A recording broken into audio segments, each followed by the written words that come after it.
Letz! Jamtown!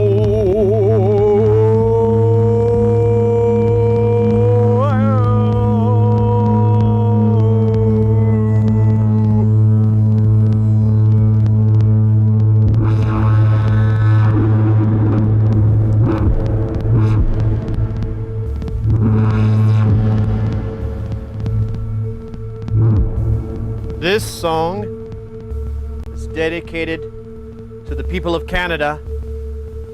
It is the note A. Just non-stop.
I think that's all the analog ones that we know.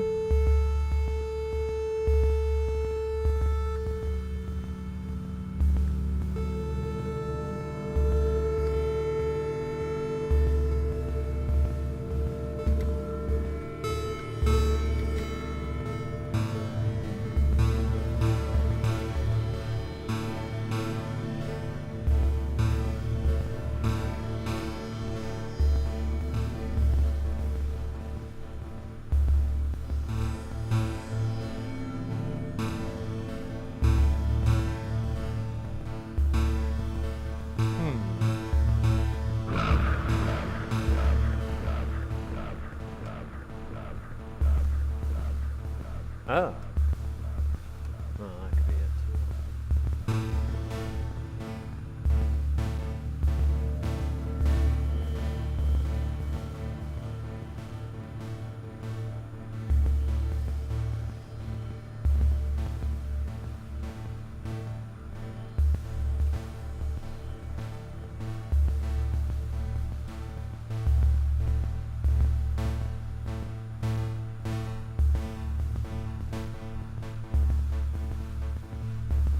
I'm going to give you a video.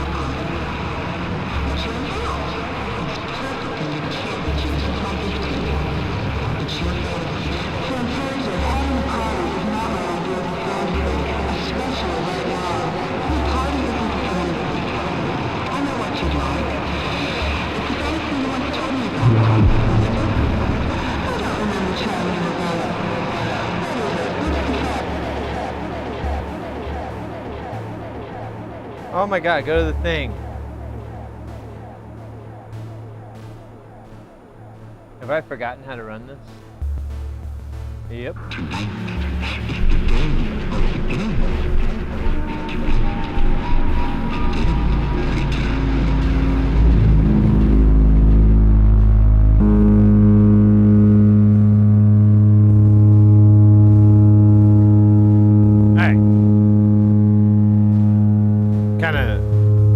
Kind of wrangle it in a little bit. Happy Saturday, everybody. Welcome in. Let me get the little chat reading throne I made, which is basically just a laptop sitting in a chair. It works. Welcome in, Nystata and Leo. Hope you guys are doing Zupagile. Tattooed fingers. No, it's to tilt back. Man, I think my fucking desk chair is about done. There we go.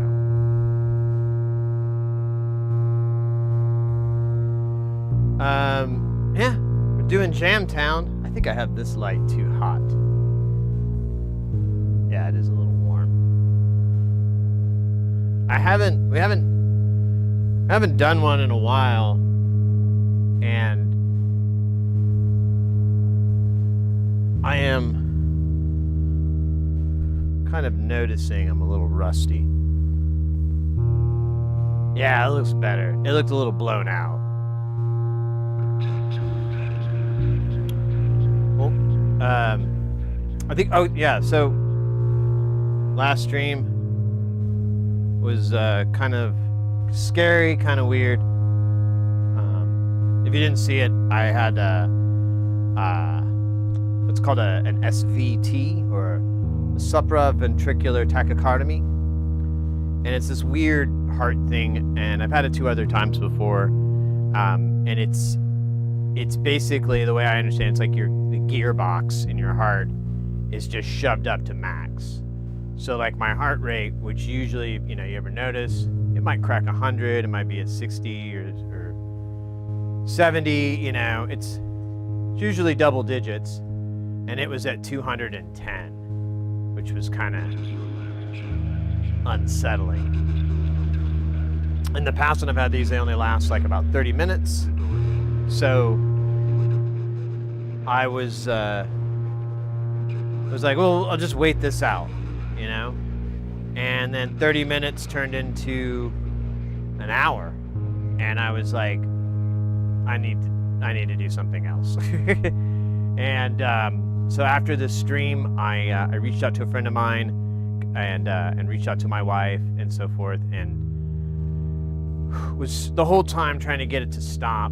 And the thing about it is that the way you can get it to stop sometimes is by tricking or stimulating your vagus. It's called a vagus maneuver or vagus nerve maneuver. But so I was trying to do all the different things. There's like a half a dozen. There's splashing cold water on your face, coughing or gagging, trying to just like get that back there, bearing down like you gotta poop but don't, but you're pushing out there, pop at your ears, like just trying to hold your nose and blow into it to try to get your shit going. And there's different things. Arterial fibrillation. So it's a subventricular tachycardia, and your heart basically goes in, like, mine goes at about 2.5x. So it was like at 210 BPMs, and it was since it's been the 3rd time to the rodeo, I wasn't too worried, but it's just uncomfortable, and it sucks. I'll just put it that way. It's not the worst thing in the world, but it's definitely not like they're like, oh yeah, this is fun. And so I kept doing all these different things, and then I'd lay down on the bed, and laying down actually helped. I kind of kicked myself when I thought about it. I was like, I should have just ended the stream and just laid down and tried to, do all the little things to try to break out of it, and instead of streaming it. So I was kind of stupid. Hopefully I'll never have to mess with that again. But anyways, I got it to happen, and I just kind of rested. I didn't sleep or anything. I just kind of chilled, because it's really exhausting afterwards. Hey, our bitmap, welcome in. Man, I guess this doesn't help me read better. Put the thing here. But not something I'm happy about. But I just didn't go to the ER or anything when Mrs. Hersey came home. I was like really hungry. I just wanted to eat. I didn't really fucking care. And so I kind of downplayed it. But I did put a post out, and one of my friends, or a couple of people actually reached out, but one of my friends who's a hospital nurse and very persuasive individual was like, bro, go to the ER now. I'm serious, man. You shouldn't, he's like, you shouldn't let this go lightly. This is not something to screw around with. And he starts listing off all the possibilities that could happen. And every time I try to quiet him with like, oh man, it's okay. This is like the third time this has happened. He goes, you're not selling yourself. He goes, if you're having it, you know, if you're having more episodes, that means it's going to get worse. It's going to get bad. You're going to have a this, a this, a this. And he scares the hell out of me. So I go to the hospital and do the whole rigmarole. And before I even, in that morning too, I wasn't too concerned because I took my blood pressure, my heart rate was normal, everything was pretty good, so I wasn't too concerned. But then, yeah, I don't know. It was, he convinced me. So the missus and I hung out at the hospital for a little while. It wasn't too bad.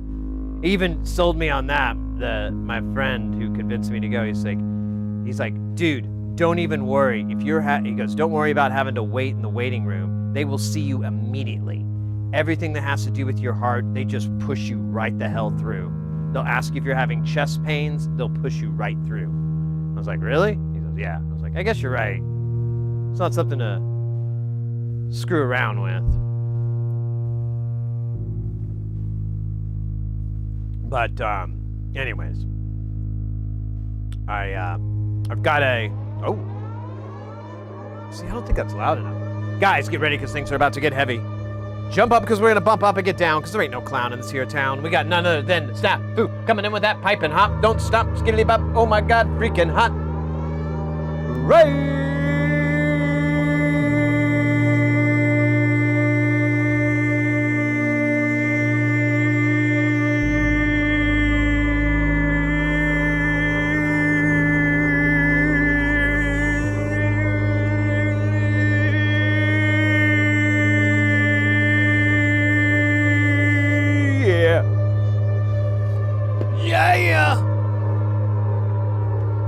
I started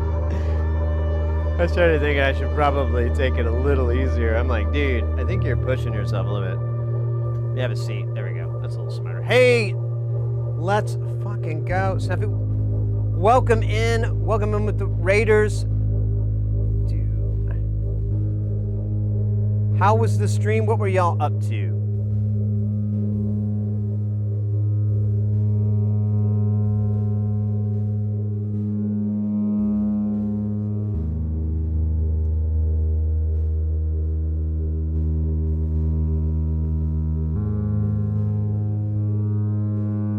Yetis, welcome in as well. Weaselbox over on YouTube, welcome in.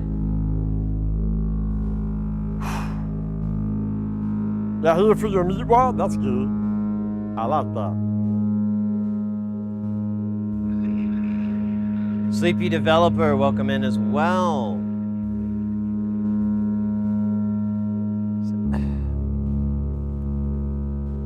I made this little stand so I can read chat on my laptop because I still haven't fixed the TV over here, but still.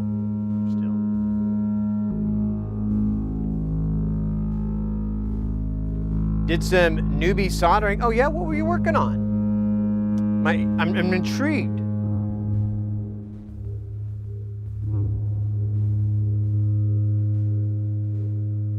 I think I gotta do some plumbing work here. Rigi over on YouTube, welcome in. So I would fix this. I was gonna do stuff yesterday, but I ended up hanging out in the stupid hospital.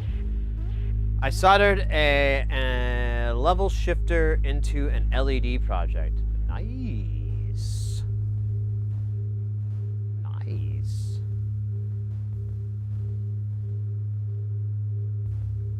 Well, welcome in. Thanks so much for the raid. This is our first Jamtown that we've had in quite a few months. We normally have them at the end of every month, but my stupid work stuff got in the way, so whatever.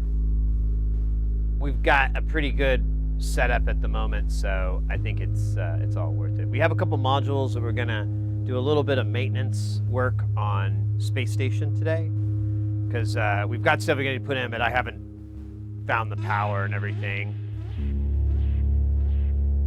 Today only me, yeah. So the way that we've kind of structured it so that I'm happy and everybody's happy, is to have a music stream on the last week of the month.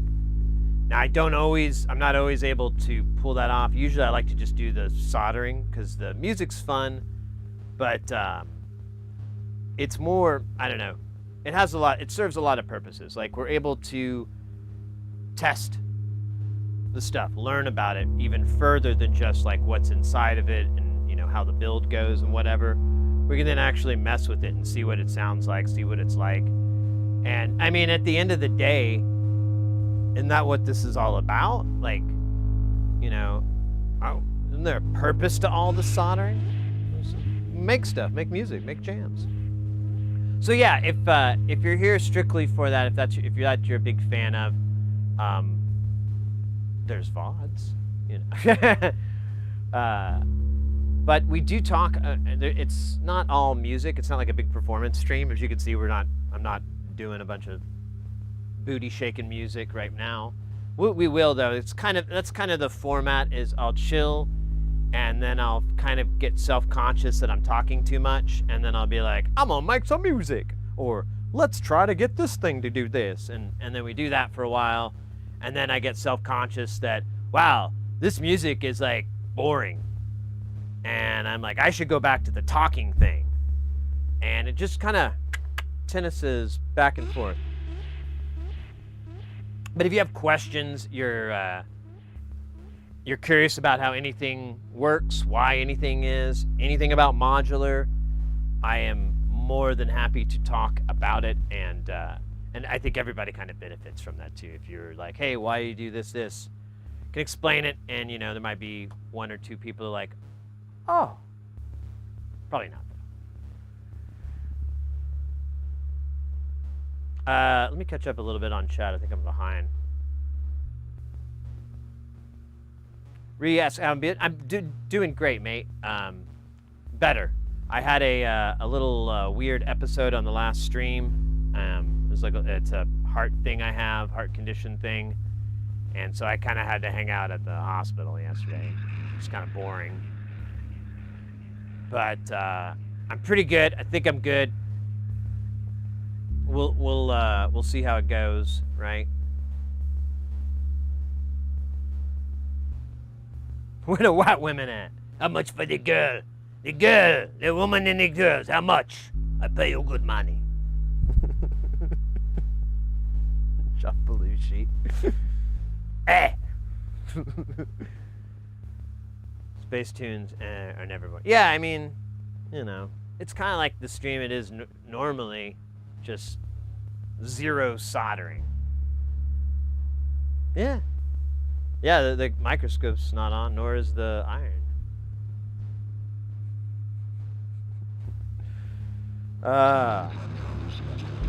We got Movie Sampler 9000.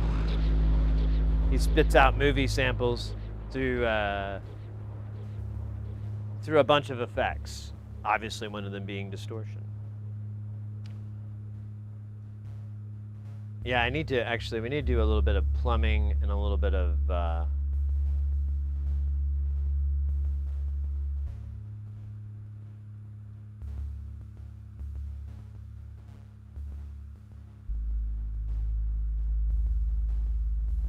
cleaning work. I'm sorry, I zoned out for a second. I was whitewater rafting with John Leguizamo in my mind, anyways. It was weird. We both we're wearing bright orange life vests.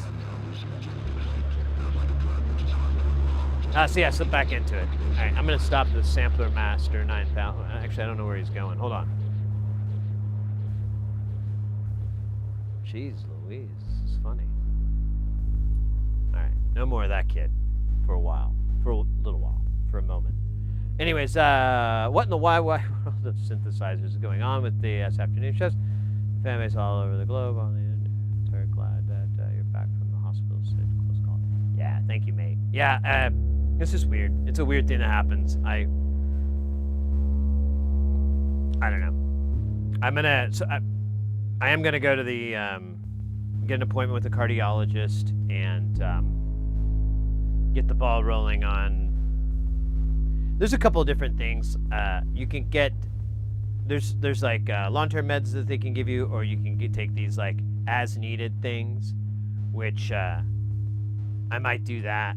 I'm assuming that's going to be the best thing to go. So if it does kick up to 210 again, I can take one of those, and if they're fast-acting, and like within a few minutes or whatever, I should be back to normal and super boner. No. See, what it does is take all the heart out of your blood and put it down in dock. Dock? I think I meant to say dick, but I wanted to say cock, and that's what happened. Anyways, get some poppers. There you go. Yeah, I ran out. Went to a party. Exercise and very clean, good diet cured mine. Yeah, I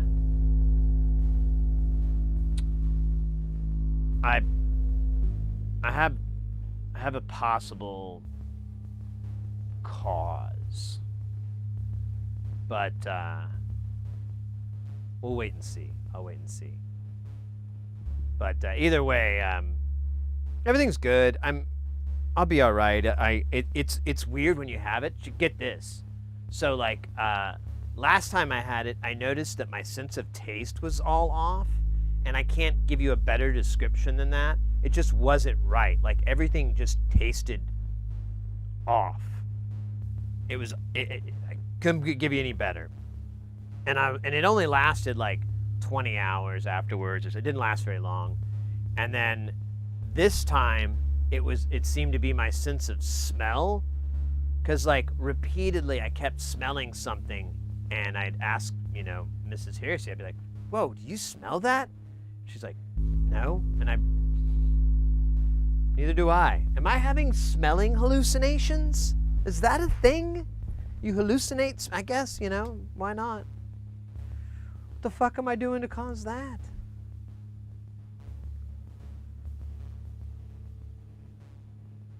Yeah, Kraken, I think I think that might actually be the whole thing. Is I think I've been holding on a little bit to my slothful ways, as you will. Like, I just love pigging out and stuff, and I've always been able to do it forever, and now I'm just like, as the older I get, I'm like, I can't do that anymore. Look what's happening. This is what's happening. And I mean, gaining weight and then the little problems that come with that is like one thing. But then there's like, okay, my ticker. Okay, that's a really important thing. I don't give a shit about, having a muffin top so much as, having to get a pacemaker. So I might just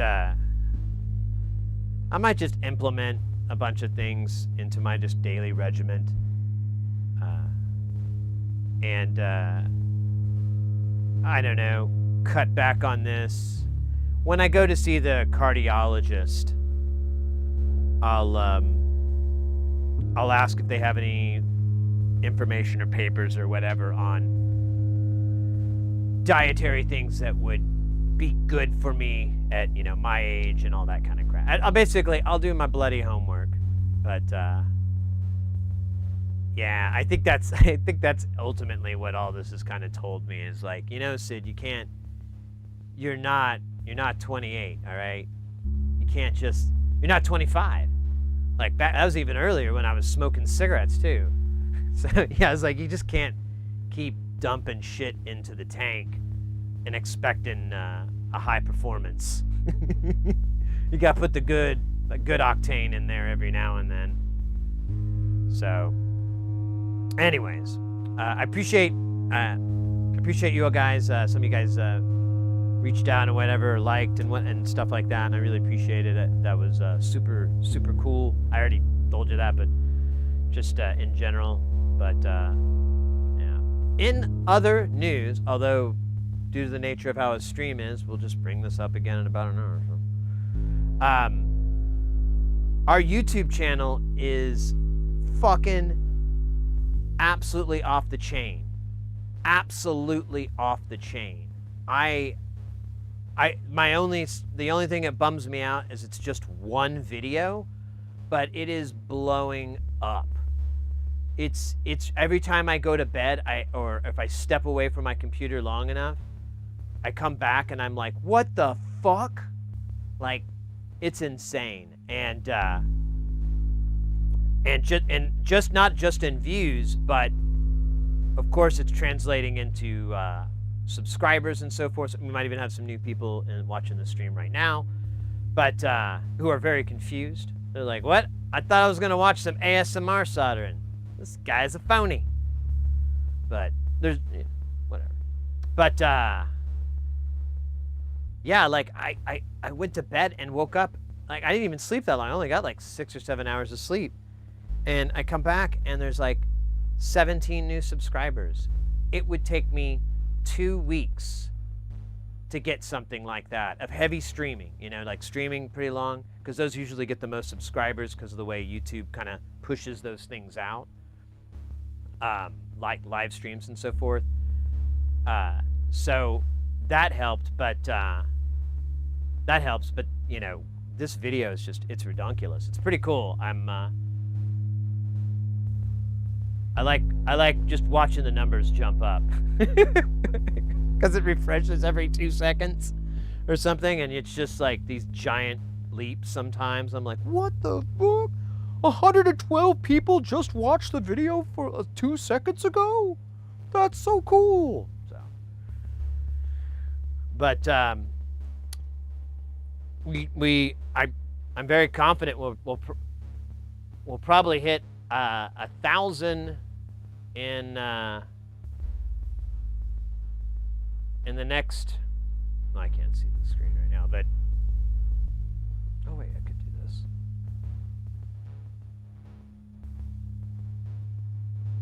Yeah, we're at 989. We were at 987 when I started the stream. It's bonkers, but I'm not mad by any stretch.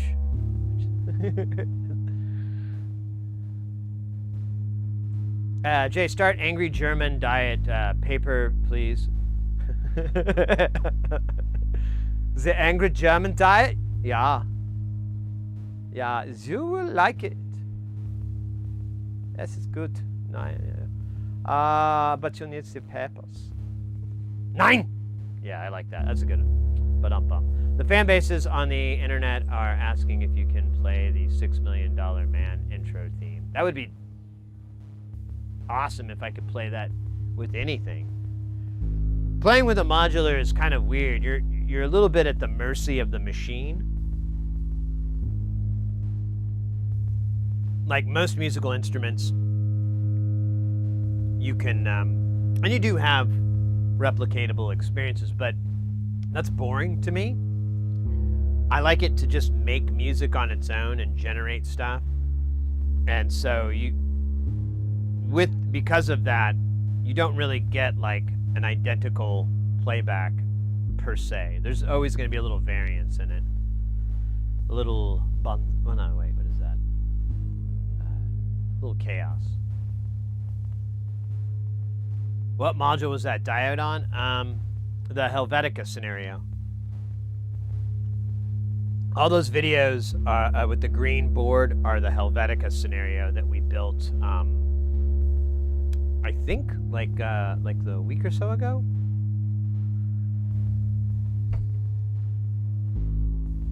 Where is it? It should be in here. Forgot where I put it. Oh yeah, here it is. Swap this view out. Beep beep beep beep beep beep beep beep beep beep.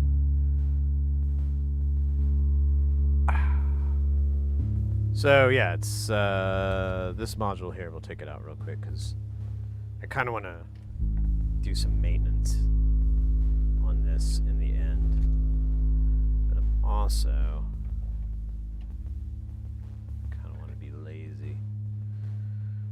just a little bit lazy.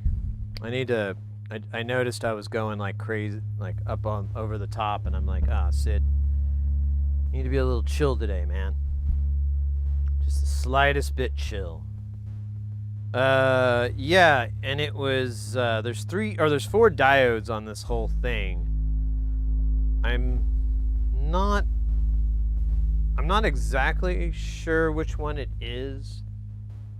There's, they're on the corners there. There's one here, and then a mirror on the top.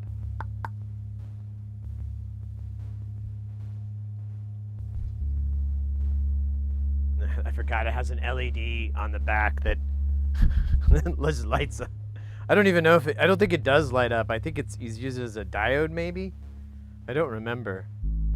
But we should find out. I guess that's the science part of the stream.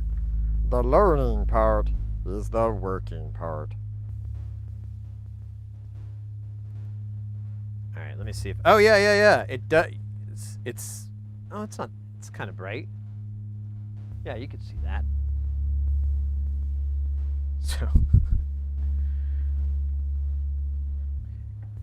So because of that, I need to make sure that this isn't physically close to any modules that are black box factorals, which are the boxes that you make out of headers and so forth. I wish I could explain it better. You make a little Vactral by sandwiching PCBs and shit together. It's awesome. It's delicious too. The whole family loves it.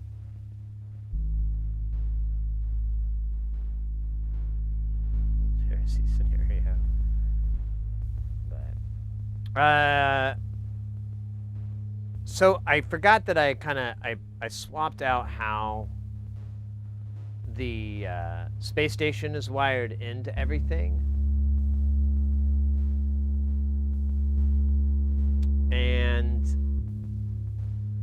I'm kind of cool with it. I just need to get a new interface. Fuck. Need some cheddar. Some cheddar cheese.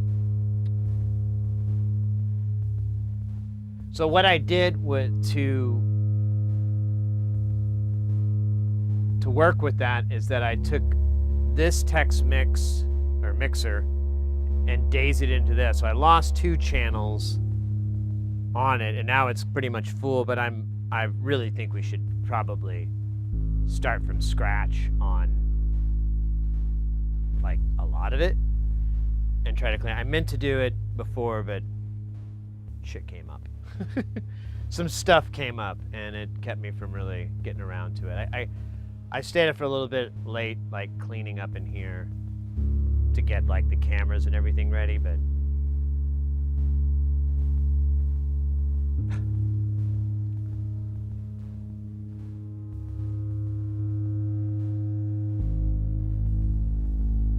oh shit, Wolf's stuck in Adland with Alador. Here, let's make this so. Which one is it? Is it the pink? What's this? 2. So number 2.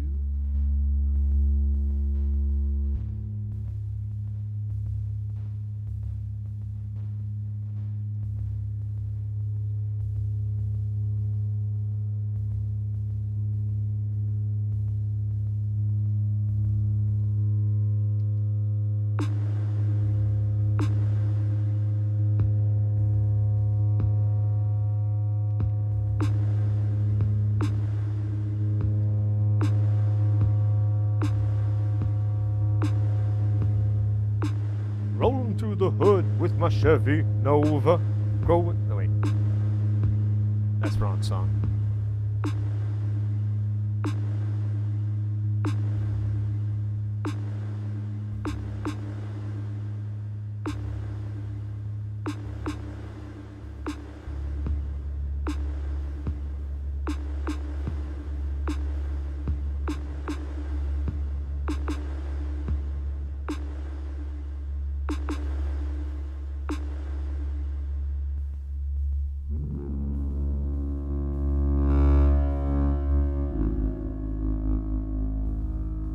Oh, we have the bass. Actually, I didn't do a bass check.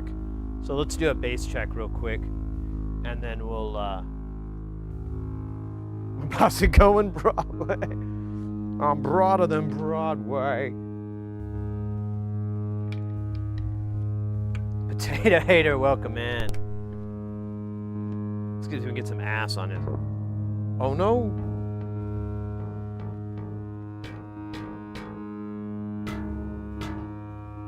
Oh yeah, this is... What? Is the battery dead, maybe? Stand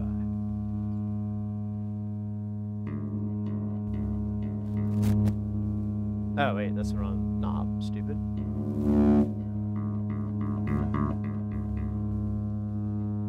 I feel like the battery might be dead. Let me switch out to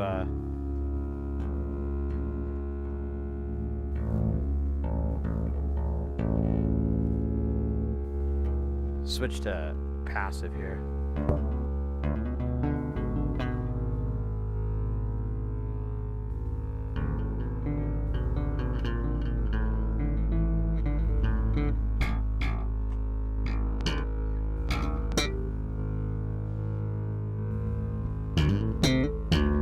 Yeah, I think the knobs got all jacked with.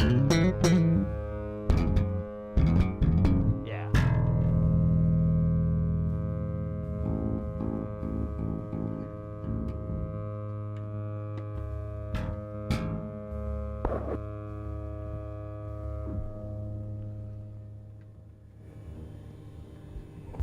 There's like shit just coming out of one side.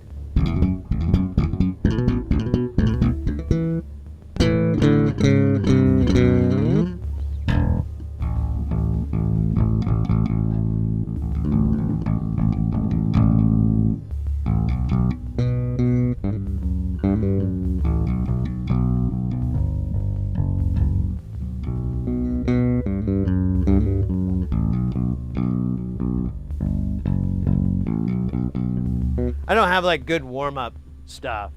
I have like fucking Jane's Addiction riffs or something. That's my warm-up. I know it's lame, but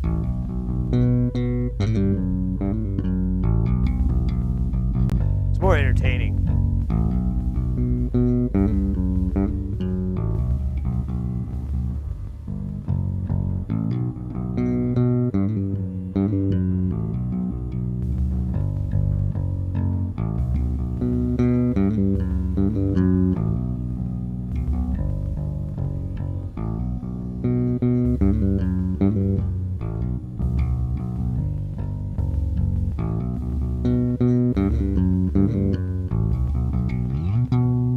And then we can do the classics.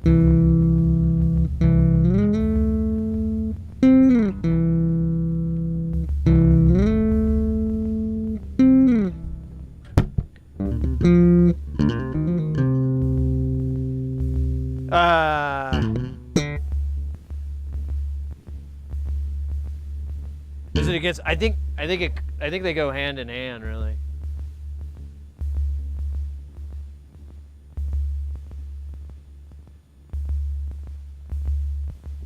Maybe I just... Oh, wrong note.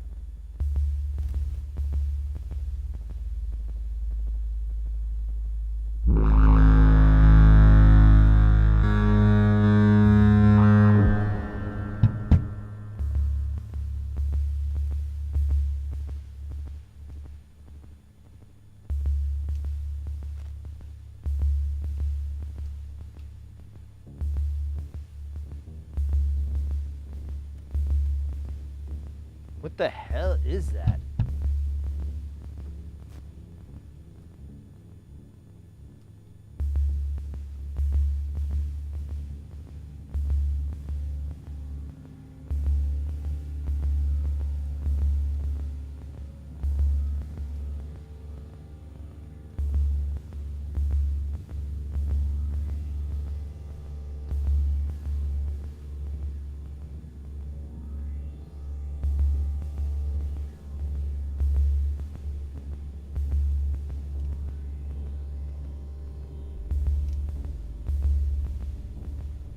What the hell is this? I don't know where this sound is coming from. Oh, wait a minute. Yeah, I do. It's that. Why is he only on the... Let's fix that panning. It's driving me up the butt wall. Butt wall.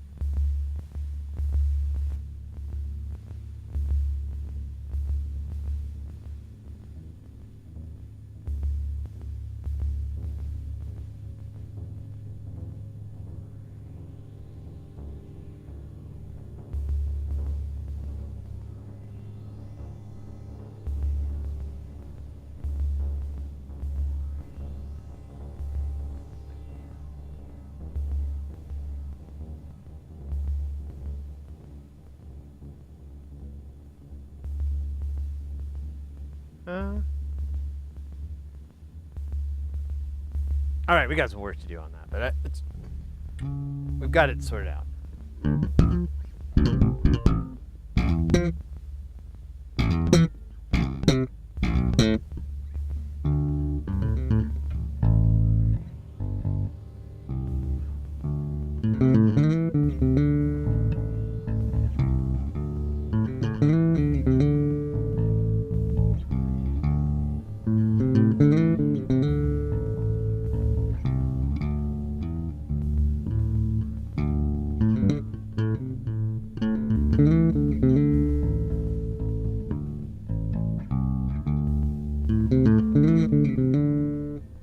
See, that's hard to do.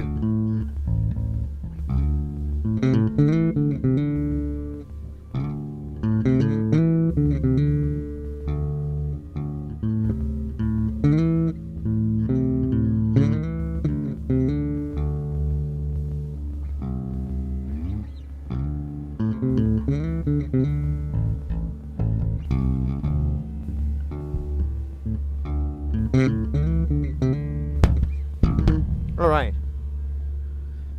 Bass works, mostly. Well, I think that's as low as it goes. Just, yeah, I guess I could do that too. You could do the.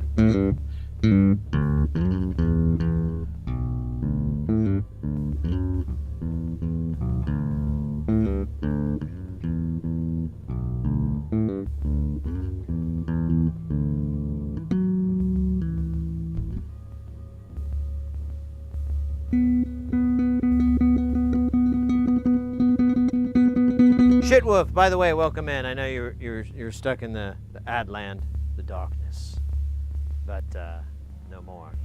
Can you record CV from the guitar and loop it in a sequencer?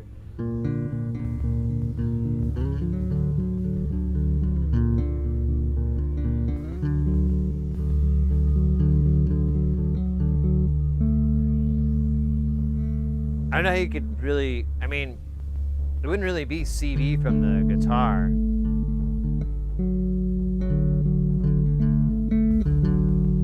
I mean, you can make the guitar like an audio signal source, but there's nothing really to transmit a control voltage with.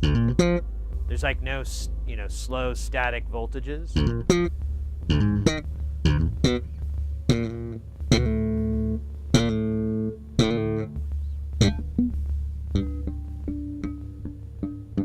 Oh yeah, you need the Frampton one. Got you feel it. Right, that was awful. Where is it?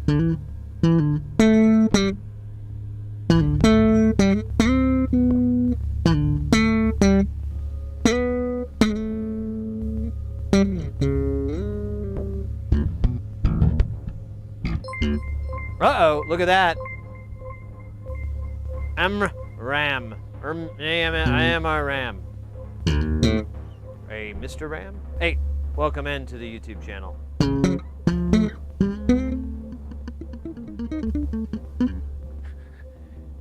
Which is blowing up right now. Super psyched.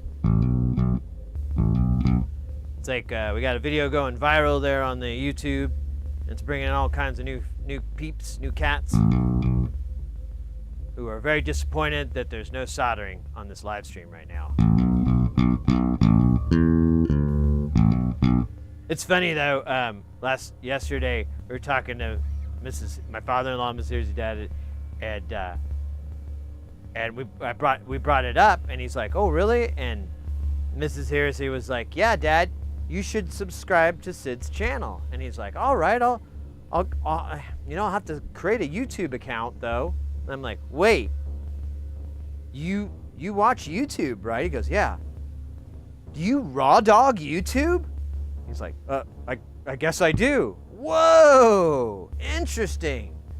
Wonder what that's like. I've never tried raw dogging it. I should just open up a browser that's like totally cleared out and just go see what you got. It's gonna be a bunch of vacation videos, I almost guarantee it.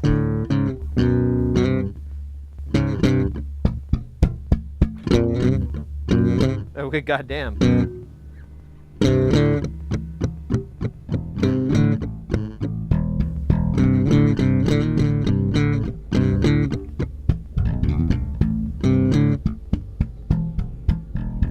I don't know how to play that song. I just know how to play that. I just know those chords. I can do. I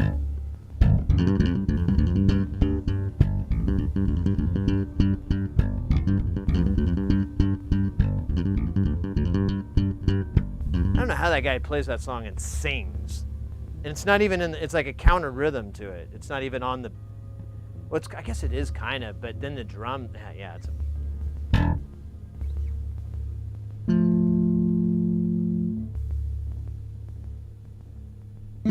yeah, I know. So I'm just like, how's my father-in-law like raw dogging YouTube? That's got to be wild.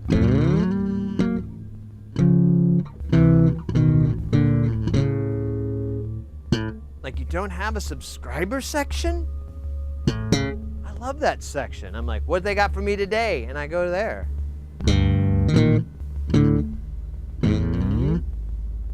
It's cool. Anyways, all right, enough bass. Let's do some, we can do a little bit of, we got a lot actually of synth maintenance. I got to figure out what the fuck is going on with, I got all these mixers. That was a bad idea. In hindsight, I didn't think about that. Having all these different sub mixers. Wildly confusing. Wildly confusing. You just turn knobs, praying to God that's going to change the thing that you want it to change. It doesn't. It doesn't. And then you get really confused because you're like, I did them all. And then you do it again. Same thing. Maybe after 3 or 4 times, though, you nail it. And that's when you know that madness is only a few minutes away. Or something like that. Anyways.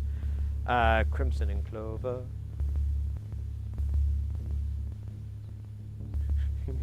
King Crimson and Bram Stoker. That would be fun.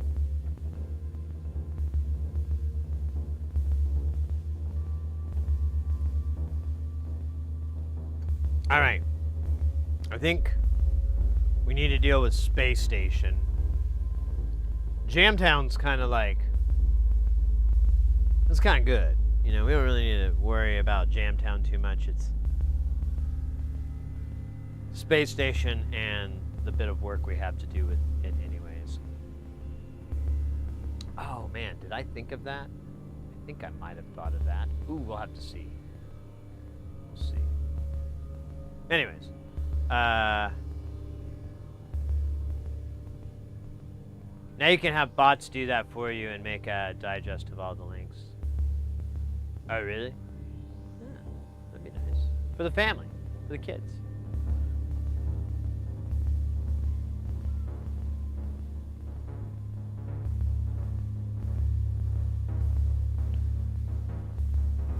All right. I'm trying to motivate myself to sit up and do that. I guess that's gonna be fun. We need to install a module, but I gotta do the old reach around to find a power for it. Might be wise just to yank. I know. What do you guys think? Should we like zero out nuke, clean space station completely, like just start from a fresh slate on that rude boy. I mean, we kind of have to, but I didn't know if you wanted to sit through that. It's a couple of minutes where you could, really be working on your rollerblade routines. And then I want specific ones. Ah, interesting. I don't really subscribe to that many. I usually keep my stuff kind of low. I'm weird like that. I don't know. Let me change this so this thing blows into where I'm standing now. Might even crank it up to dose. Ooh, that feels nice.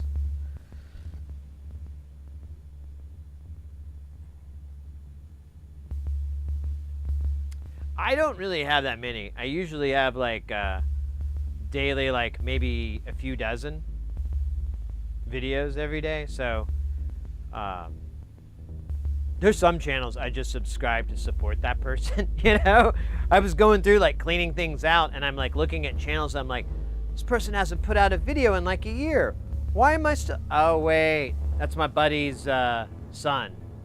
Yeah. No, I'm staying. I'll keep on his channel. There's no. I'm good. It's like, like I'm trying to support his teenage son's YouTube career. I'll stay sub to it. Got to be a bro. You got me on bot lock. Nice. I think that's those are the 6 words any man or woman wants to hear. I'm sorry. I thought I could keep it together there. Those are the 6 words that anyone would ever want to hear. To know. They mean something. They're important. They're dope.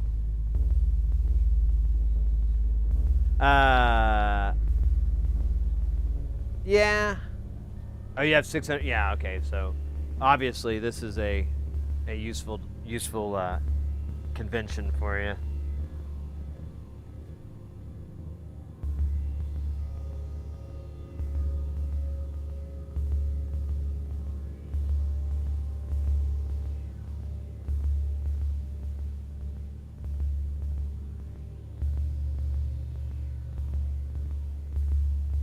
Now, so Mornax, do you have a YouTube account though, or like I was saying about my father-in-law, who I found out, do you raw dog YouTube? I put it that way. I thought it was funny, and he's got a good sense of humor. He's not a prude. He likes naughty jokes, naughty jokes.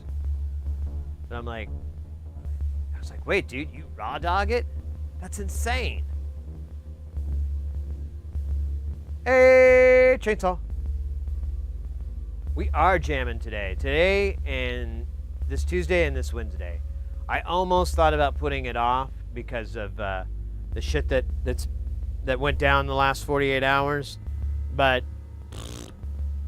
I'm like, I promised some people that were actually looking forward to catching some jams, because and that's the other reason I do it, is there's some cats that really enjoy the music part of it, and so I kind of want to do that too. When I first started streaming, I was just doing music in the very beginning, and I realized really quickly, I'm gonna fucking hate this. I'm gonna hate having to get up, turn all this gear on, and turn the magic music writing skill, it's like, oh my God, this is gonna suck. I mean, I like making music, but I don't like making music on a schedule, regardless of how I feel, or, inspiration, or, just sometimes there's some things I don't want to do too much, because I don't want to get bored of it. And so when I was streaming the music things, I was like, man, I need a better drum machine. I have that one drum machine that I've been working on. Let me finish that. I'll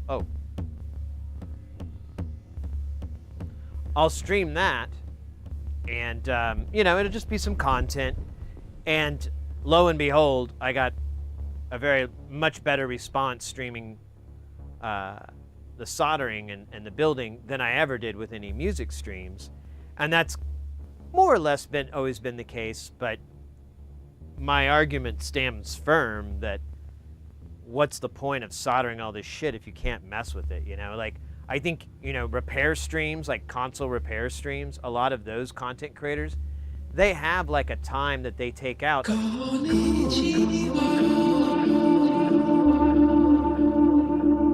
Oh shit, I was too slow. You could get the... It got stuck.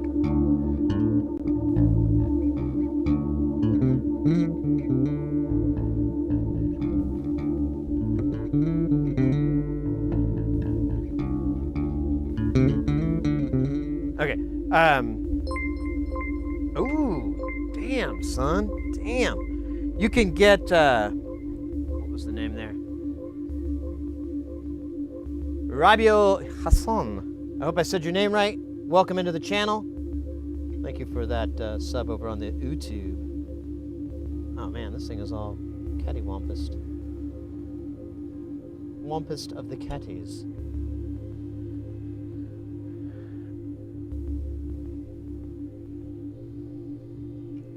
Oh. And, anyways, I forgot what I was talking about. I got all sidetracked. I have a YouTube account. I need my history feed. Yeah, that's what I thought too. Like, wouldn't that be nice to have the history? Like, favorites, watch later. I use that a lot. Yeah. Dude, I mean, I get Raw Dog in a YouTube account, but I didn't think that would be a very enjoyable experience. That's the part that I'm like, wow, is that cool? Did you get anything?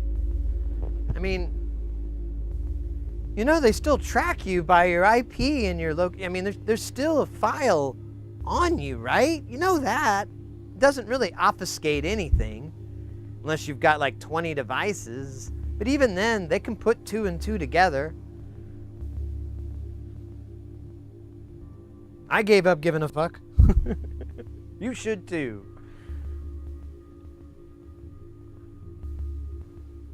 And just book, oh wow.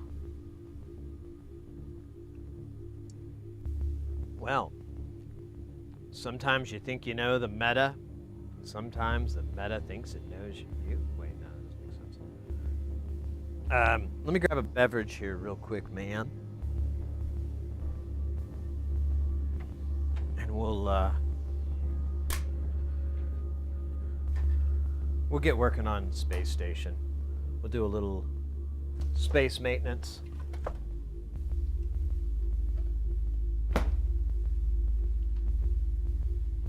Oh my goodness. It is still really, it's so nice and cool in the rest of the house.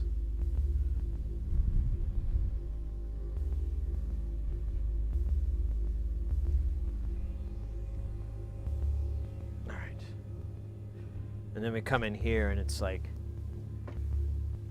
it's pretty brutal. Let me get the old meter. Right now it's only 82.5, but that's by the desk. Over here, it's like quite a bit warmer because this is where the bay window is, and it's just, it's not a good one. So.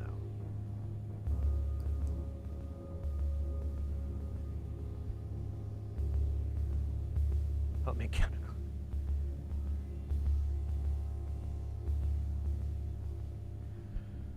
All right.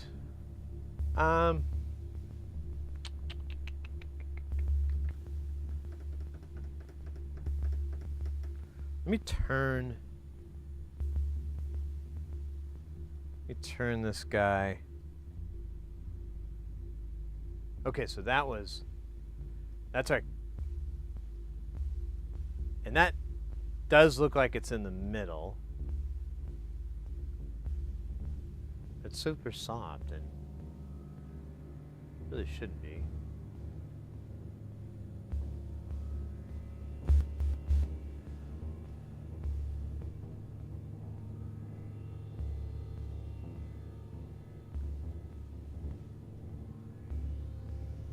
I really should have got these pan pots center detinted.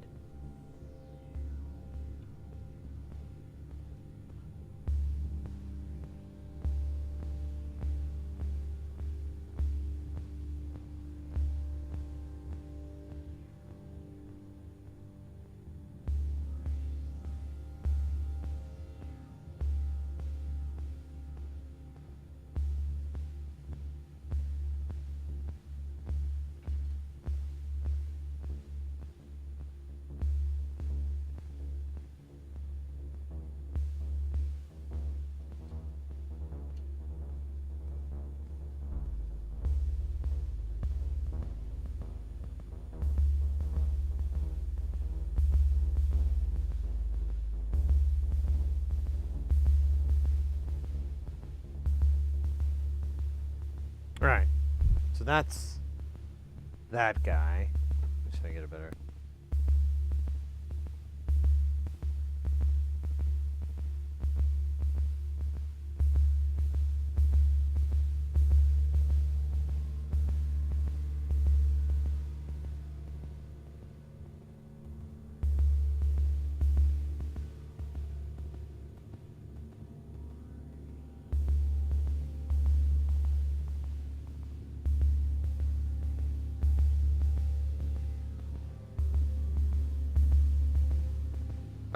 Oh. That's strange. I'm almost positive I swapped the battery, but we haven't been streaming for 4 hours. Let me double check on that one real quick. Yeah. We're still shy of that mark.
Cable.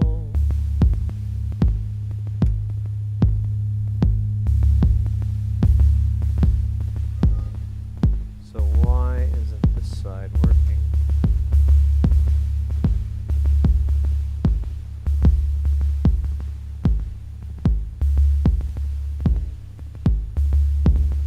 Huh.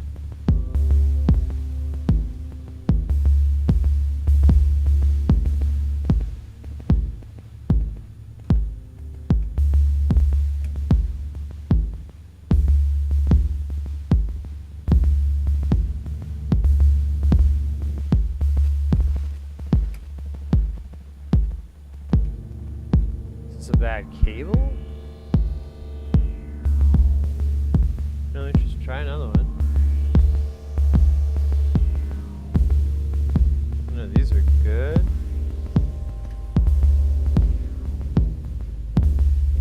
Oh my God. So with a bad cable, I have this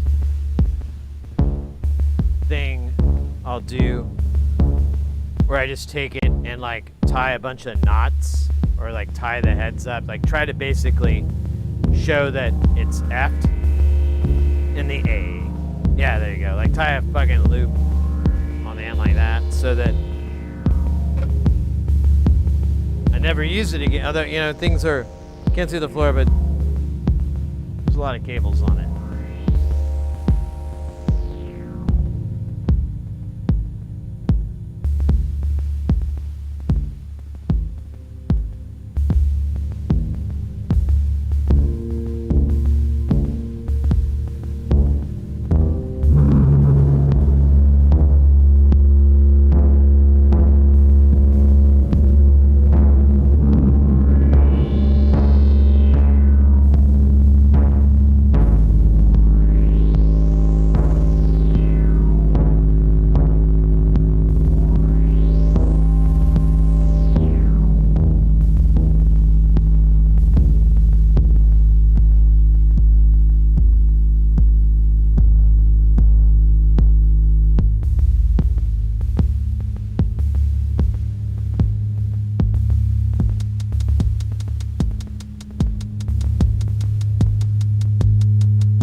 Over on the YouTube, welcome in.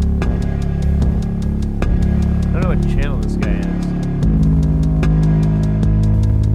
Ah, there he is.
Getting off, it might go back.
make sure I got this thing even here.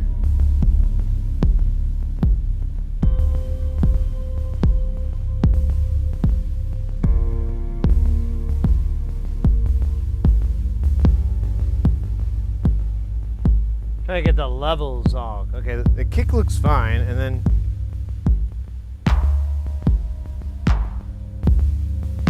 yeah,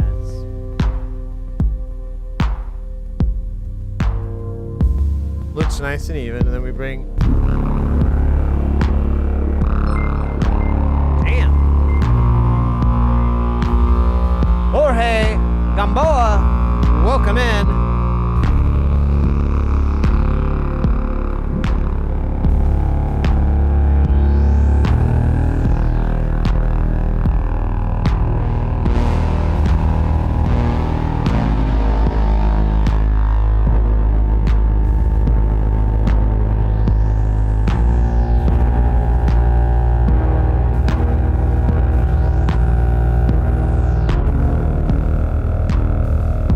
Let's try this.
love that filter.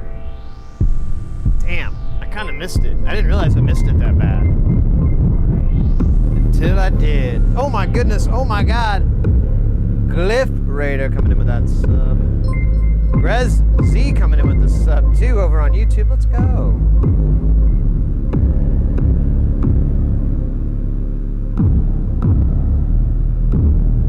No, I do not have an Eventide. I wish I did. Or Eventide. All right, we'll back up for a minute because someone asked him. So this is what I was talking about earlier. This is the drum machine that started it all for the stream. We built this on the channel, and that's when I was like, wow, people are way more into me soldering than me, you know, doing covers of Van Halen songs via modular. And oh yeah, the Yocto. So yeah, this and the Yocto. I haven't built one. I would like to, but and I say this with absolutely zero lightliness. I know how much.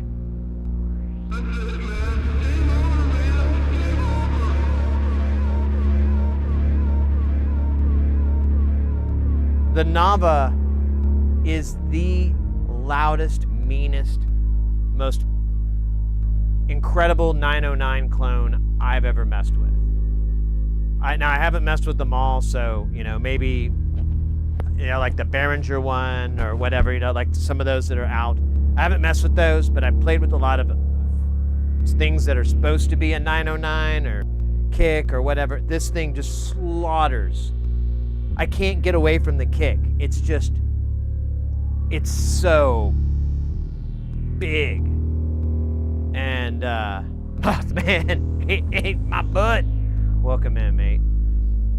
It's just, I don't know, it's, if you can get one, and if you're a big 909 fan, but you can't afford the OG, and you've gotten some clones and they're just lackluster to you, if you can find one of these, like as a kit or already built,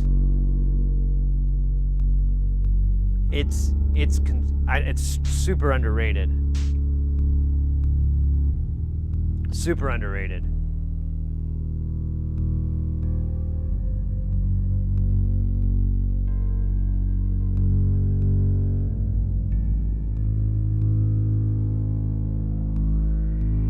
Oh, so you have one. Nice. So you already know, Potato. And then this guy here is a MoFX Electrics. Oh wow, that cable fell on its own. It must be haunted. This thing's pretty cool. We took it apart a long time ago. It has this like really Billy badass Analog Devices DSP chip on it. That we looked it up. It's like a 580-page manual on how to write how to develop for it, basically, because it's all, you know, DSP code and shit, which is wizard speak to me. And then above it is the good old Alesis Quadraverb GT. Now, full disclosure, it is not patched into shit. I'd like to, but some cable in the back got screwed up, and I haven't been able to sort it out, and I just kind of got tired of it. And to be fair, if anything's in a candidate for like a recapping or like an overhaul, that guy could probably stand it. It doesn't sound so hot, or it does sound hot. It sounds fucked up. It sounds bad.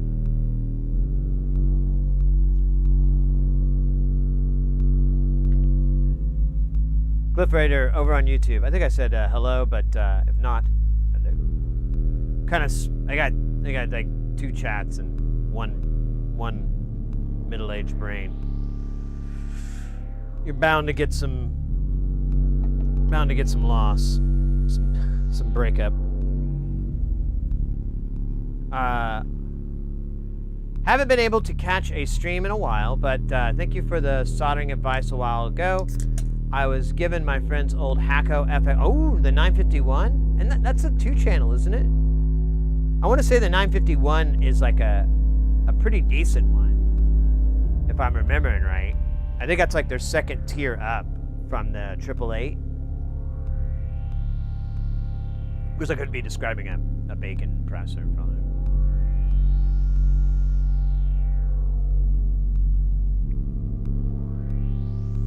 Well, that's awesome, Mothman. I'm super hyped. It's a single, I believe, but I barely know anything about it. When we're back in the lab and sitting around, I'll pull it up and we can look it over and just kind of like go over, unless you're already familiar with it. But I don't know, it might be fun for other people who might be thinking about getting something like that. Look at it. I think it's the second tier up where it has like, I think you have like thermal compensation and things like that, which are super, super like top tier stuff you'd like. It's good to have. I would like to get one, but there's two things get in the way. Cost, because it's kind of expensive, and I'd like to get a 2-channel head unit anyways. And then, I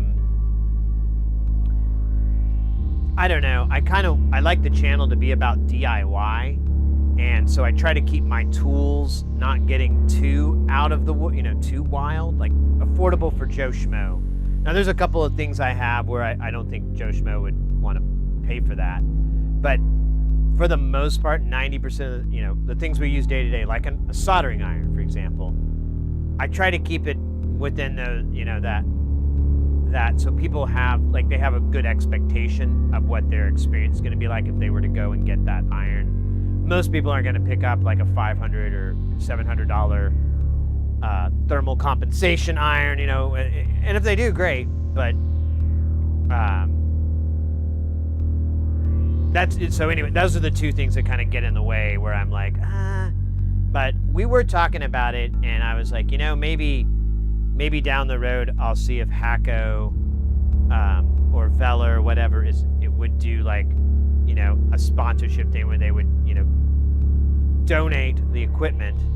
But even then, I have like some pretty strict rules about that stuff. But if they were cool with it, I'd take it.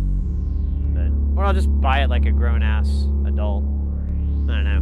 Which one sounds funner?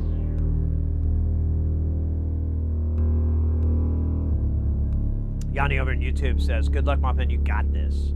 I agree. Well, I mean, you got a good iron to start with, so. I mean, I believe you can start off with pretty cheap tools and get pretty far, but eventually you'll start to run into the end of that tools being useful for you or being able to, like, its limitations. And I used to believe, like, oh, you just buy one of those cheap $25 irons and get going. And, I tried to use one of those a while back, and I was like, yeah, this thing sucks.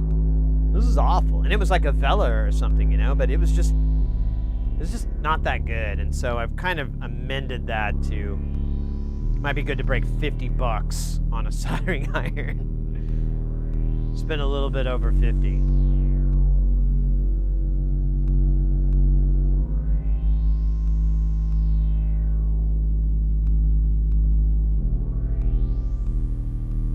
Oh my God, is that like those gun solders, like the 1200 watt with the big element on the end of it? Is that what a plumbing soldering is, or plumbing iron is? I don't know. I've only seen people sweat it with fire. I've never seen the irons, but my dad used to have an iron like that. I tried to solder with that in the past, and that was awful. The worst.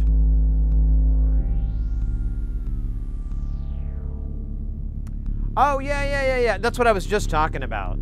That's what I was talking about, those $25 ones where the power cable's built into the handle, and you can change the tip, but there's usually just chisel tips, and oftentimes they're pretty bulky and kind of like unruly to use. I mean, if you're making 1/4-inch patch cables, probably not the worst thing at all, but everything else, it's like, can I have a little precision?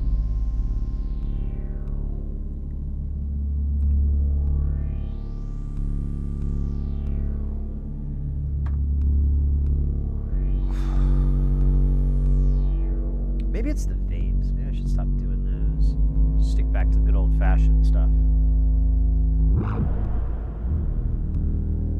So earlier when we were jamming, I was really rocking out on the Neutron. I can't say it enough. That is the coolest.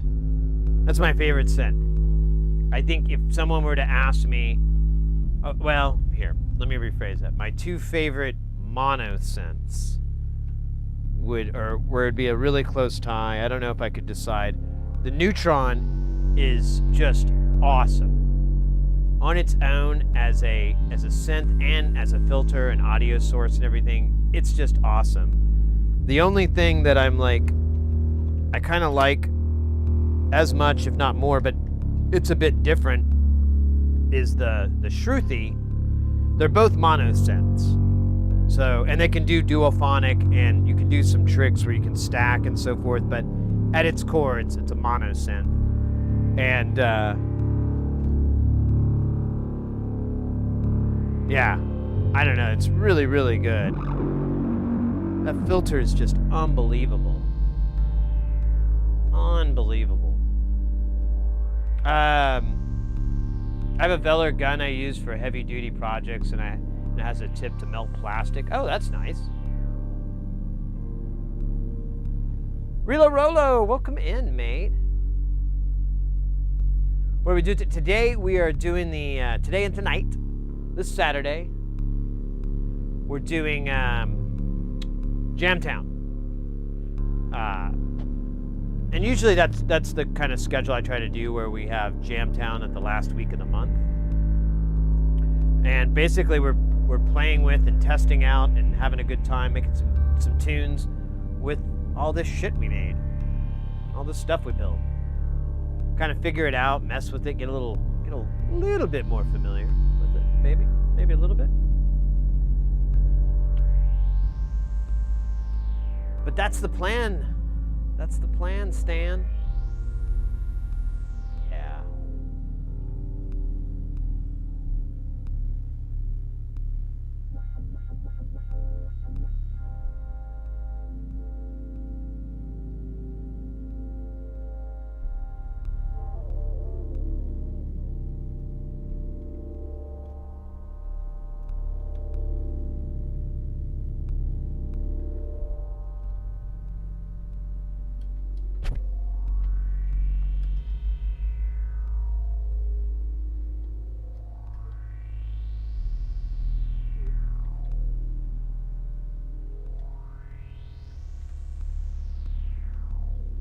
Second,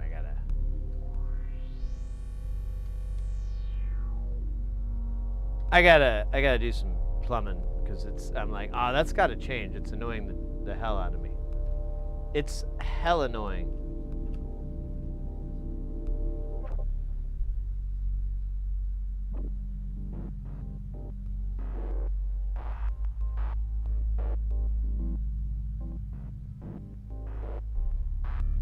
What if I did it backwards?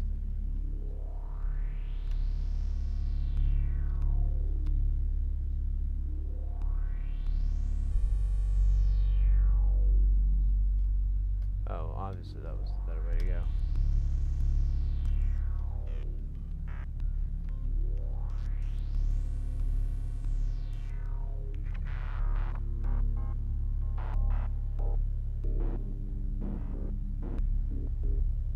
I'd like to get some notes into that, but bro, I don't know where the notes are on this thing anymore.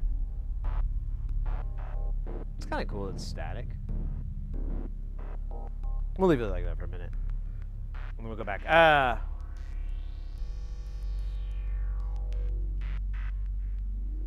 Word, Yanni.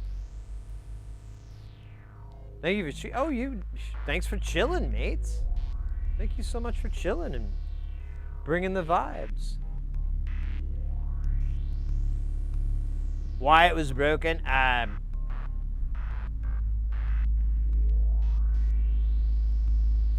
Oh my gosh.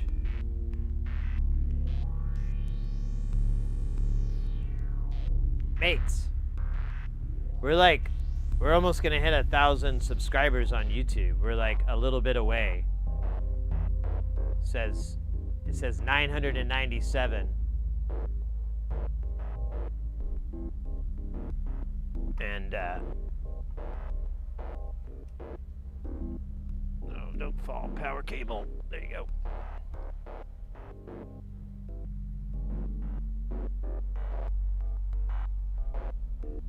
This is the most advanced technology I have at the moment. Look at this. Woo! That's called pinching. Yeah, put that in your box. That's crazy.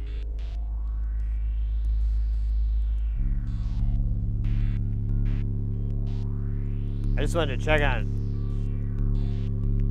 Yeah, I've got this rig here, and then I'm just looking at chats and split screen. Tis fun. Oh, you're kidding. Now people are gonna troll us. Watch the troll.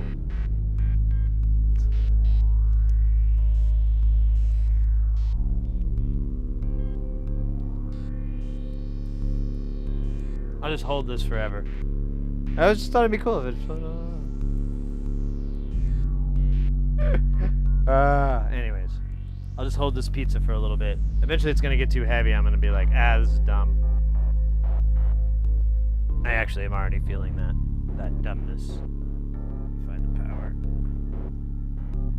Why is that cable so short?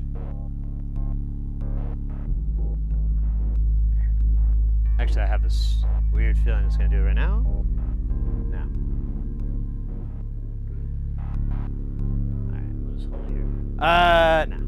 Now I'm done. Ah! Yeah! Yeah! Yeah! Yeah! Yeah! Yeah! Yeah! Yeah! Yeah! Guys. LFG, baby. LFG.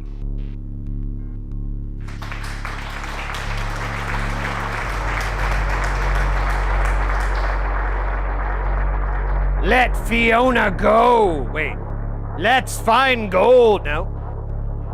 Let's finger camel. No. Leave it short for let's fucking go. Let's go, mates. Awesome.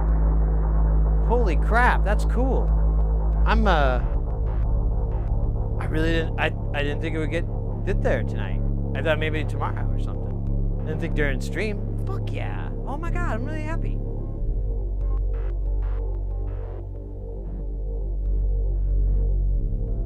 Oh, Rilo. My apologies.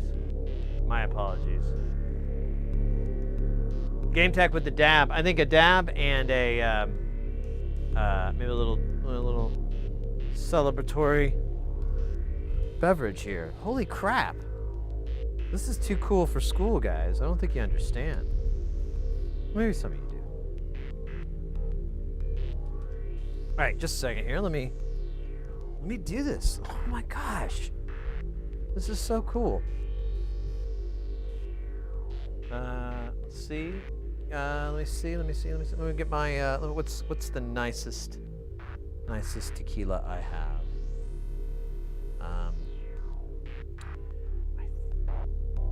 I think we're gonna call it this guy. This guy's kind of the nicest. It's one of the nicer. As far as price goes, it's one of the more expensive ones.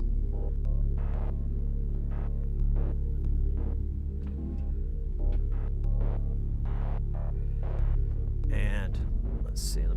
Is this guy done? Oh, he's still working. All right. Let me plug back into the matrix here so I can hear. All right, I'm warming up the Dab Master. I think I'm gonna take a break from the vape pens for a bit. All right, well, 1,000 subscribers on YouTube. I didn't think it'd happen. We had a video go viral, and I think that helped. Well, it did, absolutely. So here we go. This is really one of my favorite. I like this tequila a lot. It's Cascawen. Now this particular one is the Plata 48, which is a high proof tequila. It's high proof tequilas, like normally they're 40%, this one's 48, so it's not crazy. I have one that's what is it? It's 52. Another one that's 52. It's like, yeah, because it's 104, I think, is the proof. God, that's good. That's so amazing. What's cool about high proofs that I like is that they, you'd think they'd be, this, what is it? We're not going to go nuts tonight. You'd think they'd have like a really strong, you know, boozy, jet fuel, alcohol hit with it. But the truth is, there is some of that, but it's not really that big of a deal. It's maybe like a tiny tick up from any other tequilas, like any other blancos. But what you get the trade-off instead is like you get a lot more flavor and you get a lot more going on as far as like afterwards after you sip it. And it's arguably more flavorful, and I think that's just part of how the distillation process is with high proofs. But I mean, I'm a tequila fan. I'm far from being an expert on the topic, but it looks like a topic worth getting into as an expert.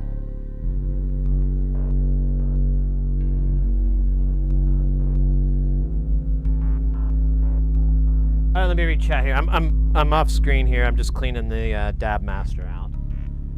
Proud of you, man. I don't get to catch the stream often, but they're always in for more. Hey, mate.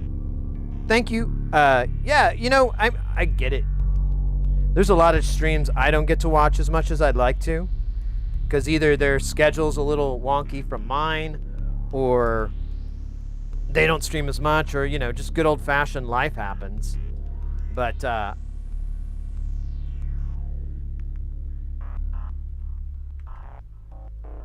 either way, I always appreciate it when you guys are able to make time and you are able to hang out, and always nice to see your names in the chat, or even see you cats on other socials. You know, if I see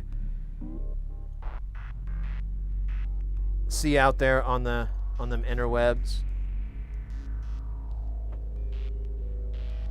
So here, I'm letting this thing burn off the stink.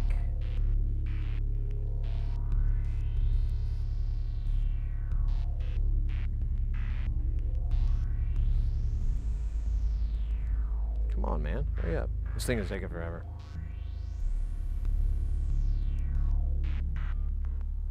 Man, what a weird entropic thing. Like, I'm having all this good stuff going down, but, you know, I had that. Was it? I guess it's not entropy per se, but it feels like it.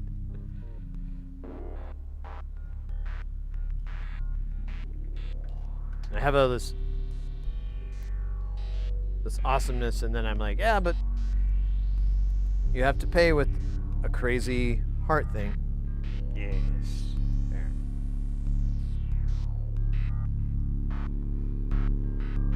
This guy shouldn't take long to heat up.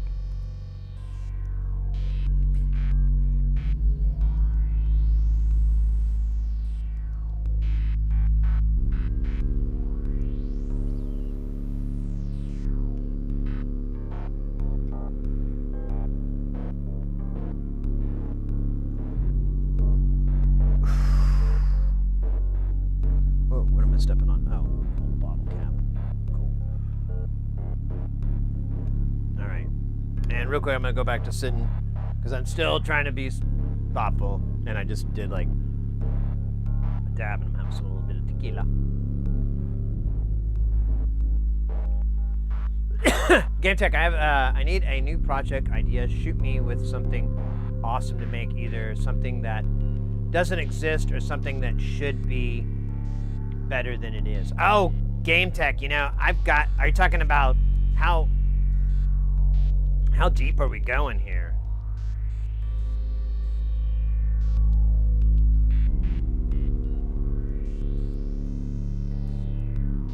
My cousin just came out with his own brand of tequila. Keep an eye out for it. What is that? Suenos tequila? Awesome. Do you know the distillery, the Nom? I'm a big Nom fan. So I tried it.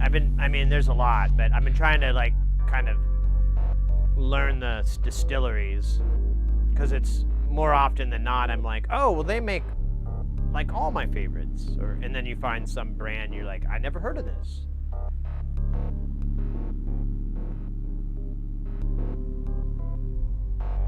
No, I think you had to keep me humble, right?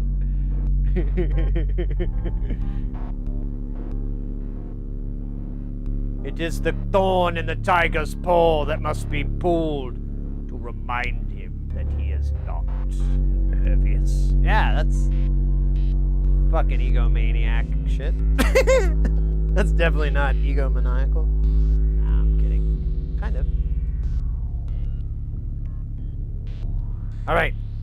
Let's get a little bit of this tequila for our 1,000 subscribers over on YouTube. Thanks, for sure. And we're killing ass on Twitch. I think we're at 5,200 followers. So, hell yeah. This is Plata 45 Cascoen.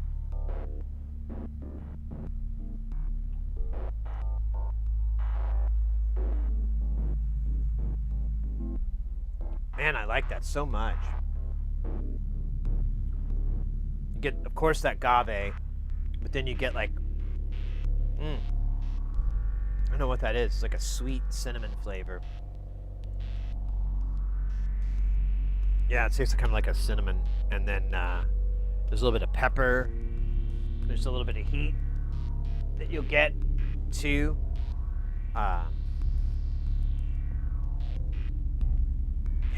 Good shit. Fucking A, mates. I'm on cloud 19.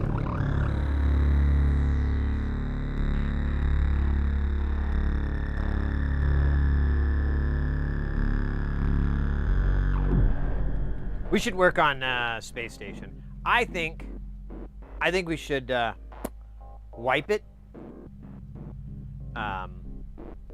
I'll try to do it quickly and everything. We still will have Jamtown kind of doing its,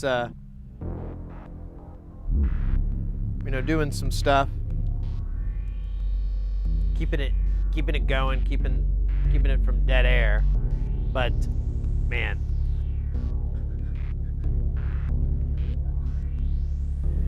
does this show up? Let me see. Yeah, can you see? Yeah. You see all these modules?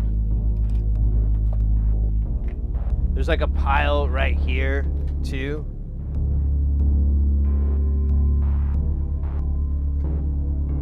I think I might have a, I don't want to use the P word, but I will. I might have a problem. You know what's silly too is oh, it's over there, but I have a rails for it and everything, and I even have power for it.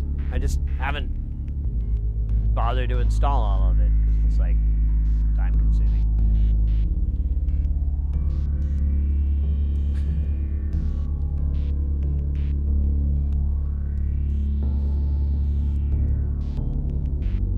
Oh, we got to hydrate too. Let me get that out as well.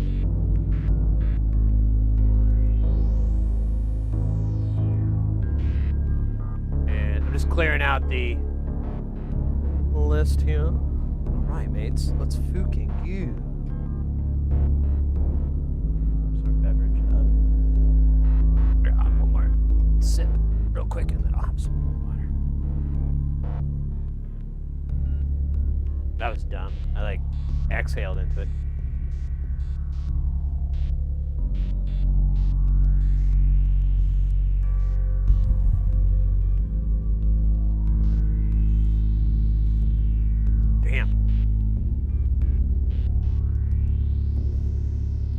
watching some movie where a guy like took a drink and it was supposed to be like their finest of whatever the fuck, and he just does this whole like, you know, shoots it back and he's like,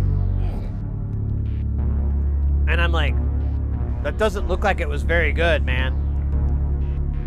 If you have to grimace like that, I don't know if that's like their best. That's not a top shelf reaction. You know? You don't see people like, ah, this is a fine Chardonnay. You know, they don't make faces after they drink them. But, you know, I guess it was dramatic, and that is the point of drama. Deep, brother, I'd like healthy knowledge of the thirst. So, one thing I want to work on, but I'll be honest, I don't know when I kind of have some materials to do it, but it's still like, it's a big brain, big thinker project to get through. So Space Station, one more.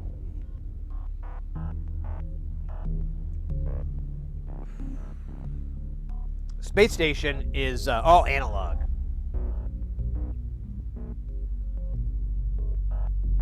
I'd really like to add more reverb and effects like that to it, but I don't have, you know, I'm bound by the digital analog limitations.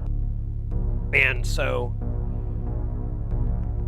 I was trying to think of other effects, and one of them that came to mind is tape delay. And I was like, oh, that would be cool, but we started talking about it on stream, and like the baseline of a tape delay I'm bored with. I don't want to do that. I'd like to do multiple heads. I'd like to be adjustable heads. Of course, you know, that's not too wild. But then I also wanted to be able to have like control of, like really high-end control of the eraser head and the record head, so that I could further manipulate it. And then I wanted to use like wider tape and try to use, I mean, you can't do a high IPS because of how the nature of it is, but I was thinking about it. I'm like, you know, you could get the IPS up if you could just get a bunch of tape.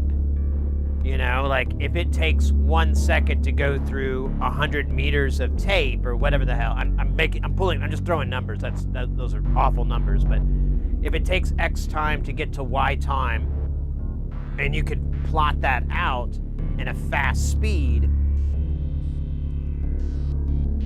you could actually get a really nice, and what is that speed even? I don't even think you'd have to go very fast.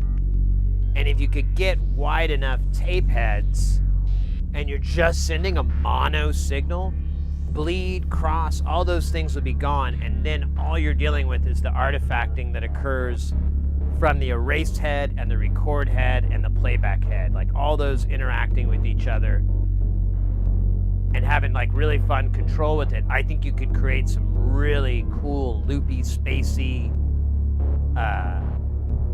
delay effects, like, you know, reverb. Well, not necessarily reverb, I guess, because it's just not enough heads. No, Sid, no. But you could put chorus. No, Sid, don't. There's simply not a budget to make something with like 50 playback heads, and they'd all have their own little chorus circuit. So it would, yeah, no. Leo, welcome in. I'm doing good today, mate. For those who might have missed it on the last stream, I had like a little heart thingy happen where my heart rate went to 210 BPMs. And I've had this happen before, but it was kind of different this time. And I basically spent yesterday kind of chilling at the hospital. Took a bunch of readings and stuff, and then eventually I just went to the hospital. Good times.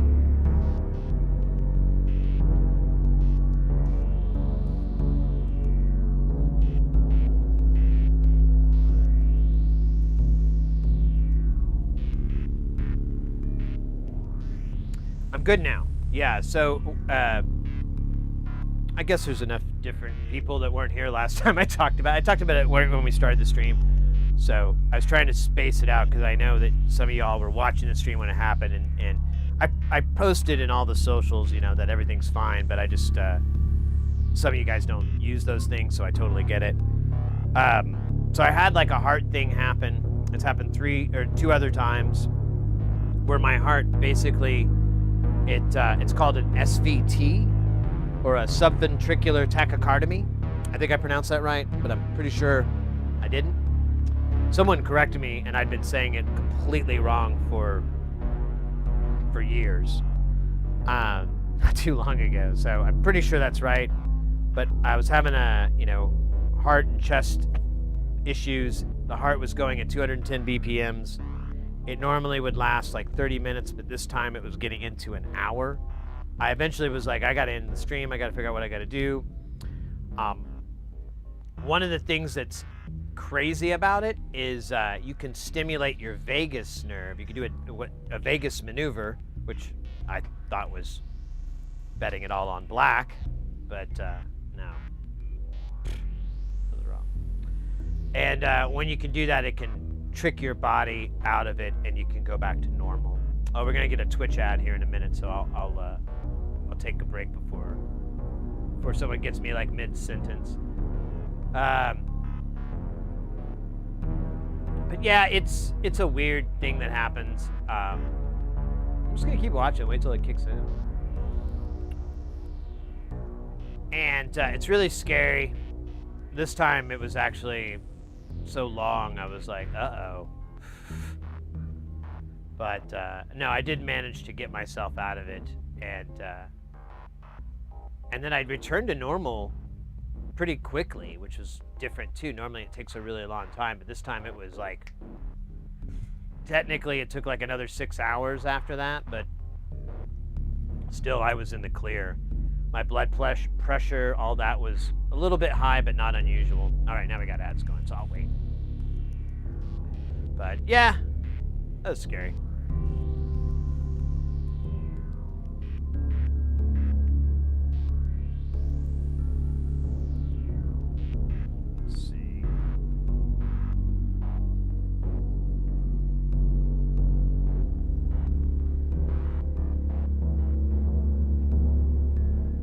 I know.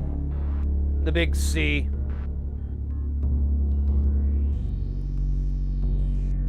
I'll have a sip of this delicious tequila. Mate, I'm so hyped. I just checked. I'm sorry. I hope I don't come one of those guys. We hit 1001.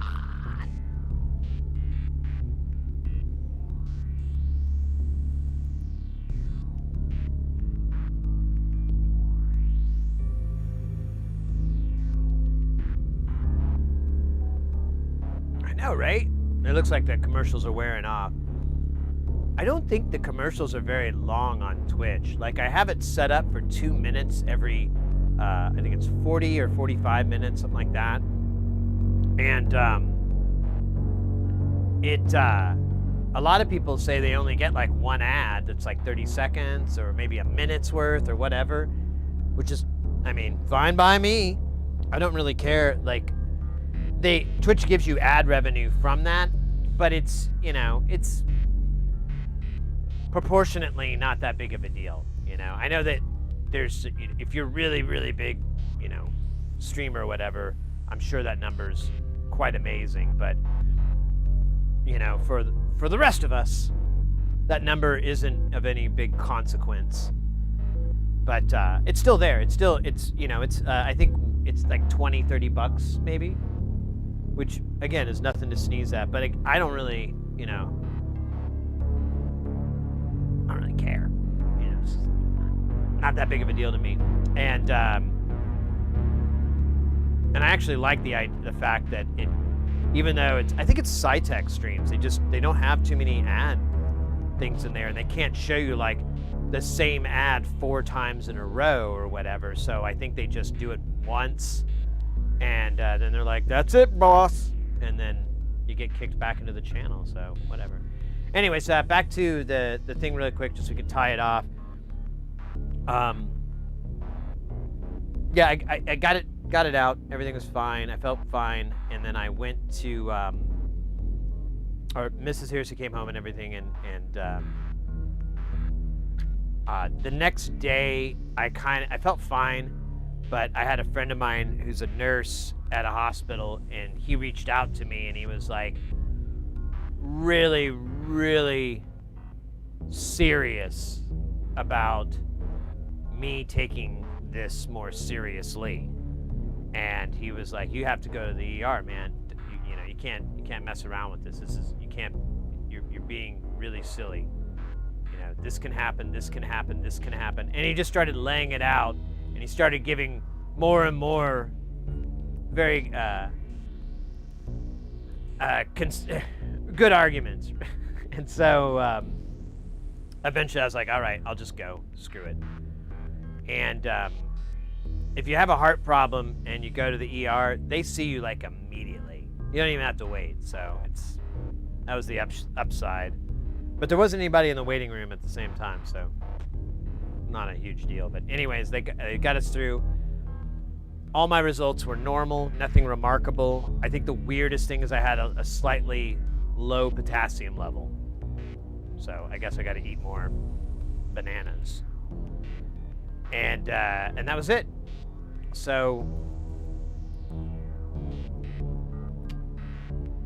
I'm gonna get a schedule with a cardiologist, and there's medication you can take when this happens. It looks like I'm gonna need to get that medication, and it's like, you know, it's like as needed kind of thing. So it's not like I'm gonna have to take all the time, or hopefully I don't want to do that.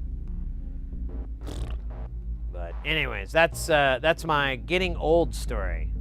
A reminder that I am getting old and that I probably need to take better care of myself and start doing those things that I really didn't want to do, like eating healthier and a mild workout regimen of some sort. Some sort of something. Something. Maybe I can get... I was thinking about a while back about getting, what are those, the bikes, what do they call them? The spin bikes or whatever. And, but, man, they just take up space, and we are low on space in the casa. I don't really want to eat it up with that, but I don't know. I guess I might have to. I might have to figure out a way to store it better. Maybe I can sell some stuff. My spouse has been in an ambulance for like 5 times for heart attack symptoms. Never get used to it though. Yeah. What was scary, mate, is that I knew it was happening. Like I went back and watched the VOD, and I can tell what's going down. I even saw myself. I don't say a lot, but I knew, like, oh yeah, you know, when you kind of roll back and you're like, oh, that was exactly what was going through my head. But I remembered I was soldering, you know, in the video you can see I'm soldering, and then all of a sudden I'm just like, oh, I feel kind of weird, guys. I feel like my heart's beating weird. And then in my head, I'm saying, fuck, not again, no. Oh. And outside, I'm just like, and then the heart meter jumped up to 210, and the cat was out of the bag. But anyways, that's what happened. I kind of know what's in store for me with the whole thing, so it is what it is, mates. Getting old is dumb, right? But gotta have like one day where I pig out or something. I gotta figure out some sort of way to enjoy eating garbage. I love eating garbage. It's so delicious. Lately, I've just become addicted to it. It's probably not good for me. Probably why my heart's all fucked up.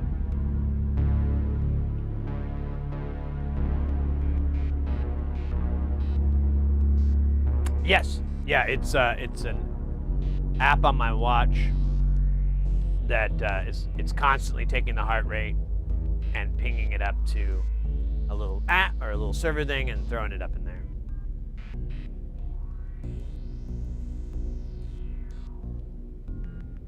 I saw this one streamer that did focused mainly on security and 3D printing and stuff, and they had it on their channel, and I was like, that's freaking cool. And they were, you know, they were buddies and friends, so I asked them about it, and they're like, oh, you get this. And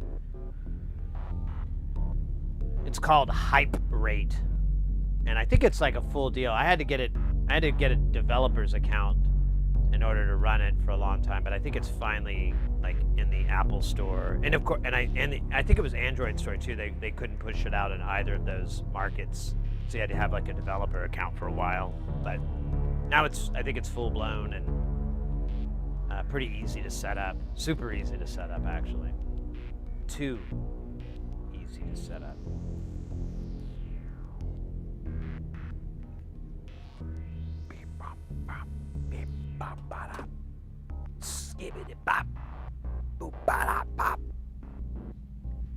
I love sample and holds. It's just, that's not even a sample and hold. It's actually a sequencer, but it sounds like one.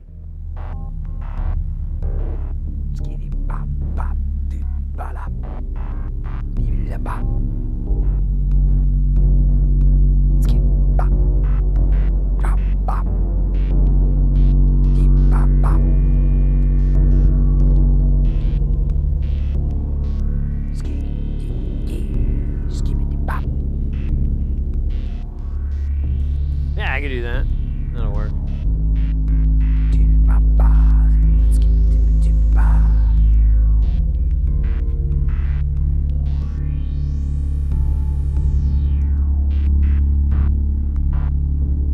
Look at that. Oh, wait a minute. It's supposed to be a different camera.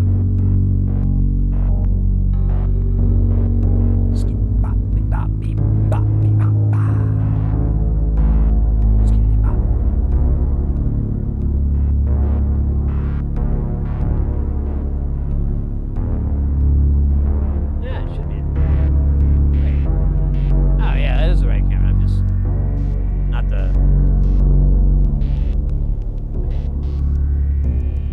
I don't know. Whatever.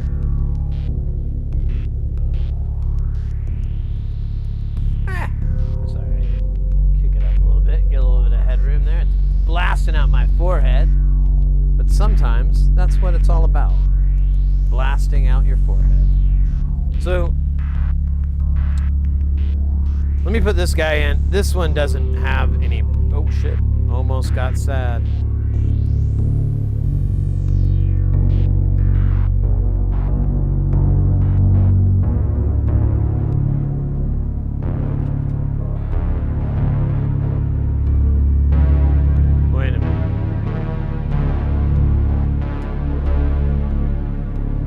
Okay, just making sure it's working.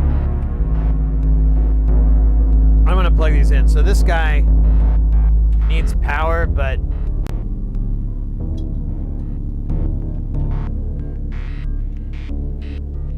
oh, yeah, I was afraid of that.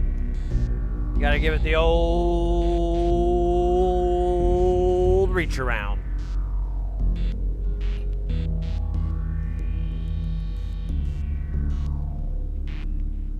The old reach around started back during the settler days.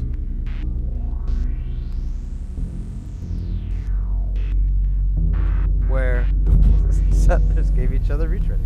Can I upgrade my desktop speakers and wait, man, I have sorry. Man and can, they're weird. Oh nice. Yeah, isn't it? Even if they're nothing like over the top, you know, like some fancy pants speakers. They're just better, like slightly better drivers or better materials for the casing and so forth. Things like that. Oh man, yeah, they're in a hell lot better. Oh right. Oh, I feel, yes. I feel openness. I may touch it with my hand. All right, I need a power cable. I'm gonna rip one off the.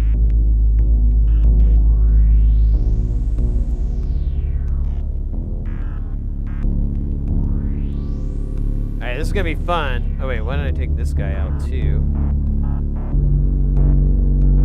Alright, let me see if I can get this in here.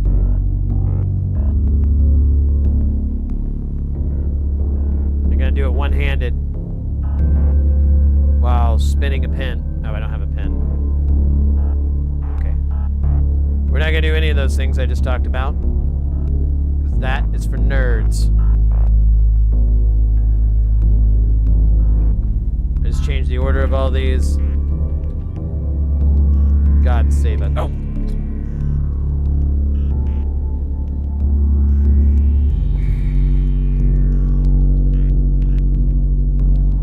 Now I gotta feel for like a loose cable. Oh, fuck me. Oh, wait.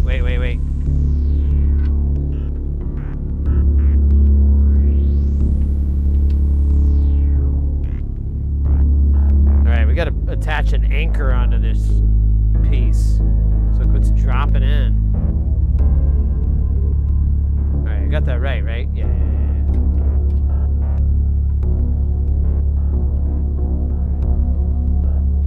Oh, don't do that. Just...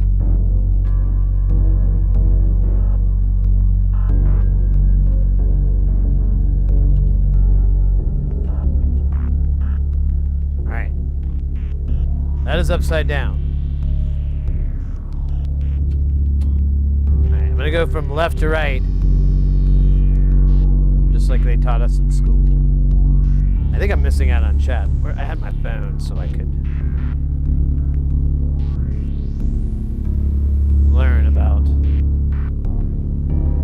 this chat.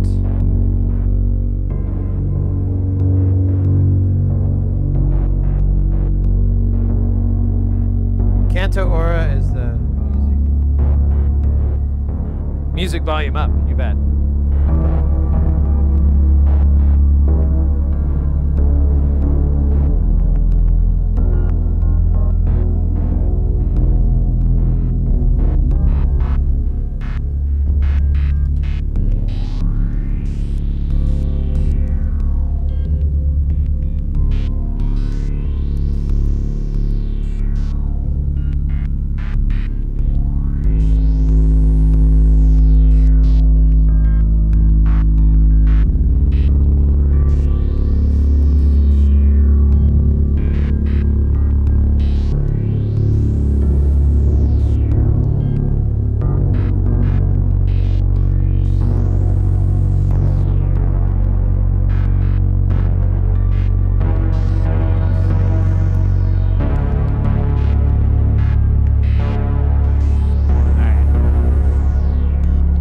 Clear this out. We'll let this jam roll.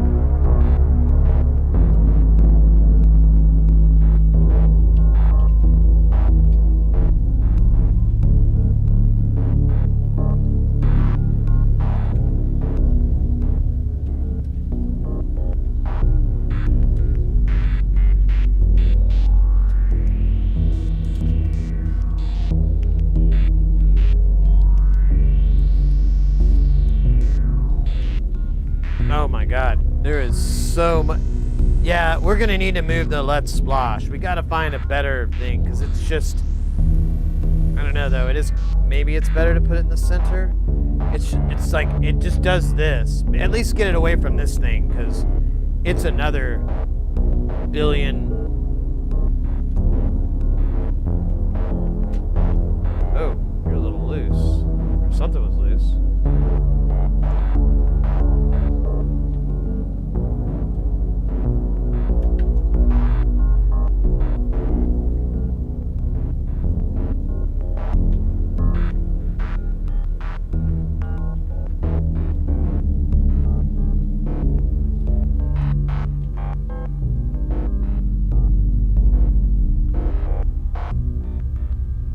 Hey, Poor Fry, I'm quite a few minutes behind here, but you might be able to achieve what you want in the tape delay realm with just a mixer and real good Verispeed reel-to-reel like a Revox. Interesting. On a different note, how do you like the dispersion delay versus the delay no more? The one I opted for was the poultry in motion, and it's good, but a little, yeah. I think it's always true with all of NLC's stuff that it's I don't know. It's not going to deliver exactly what you were expecting. I think it's by kind of notice. So I need to check again. I kind of like both the delay no more and the dispersion. I think they're both kind of cool, but one of these, the input one, I think is what it is like a little softer. I think it's the dispersion delay, and I haven't been able to fix that problem. And so being able to feed it down to the all, like one of those stages is really soft, so it kind of sucks.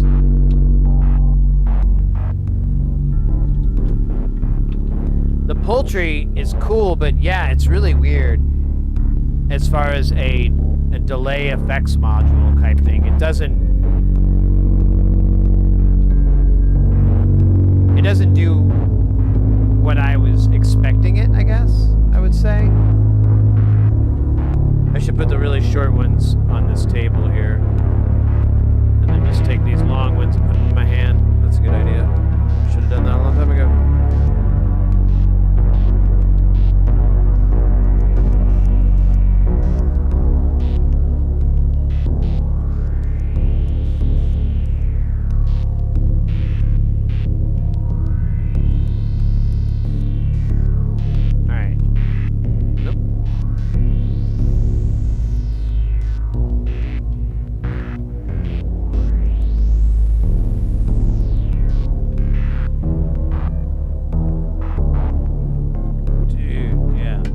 So much shit here that it's like, yeah, this, I don't even know what the hell that's for. I think that's the old audio feeds, maybe? Yeah, that's exactly what it is. Oh,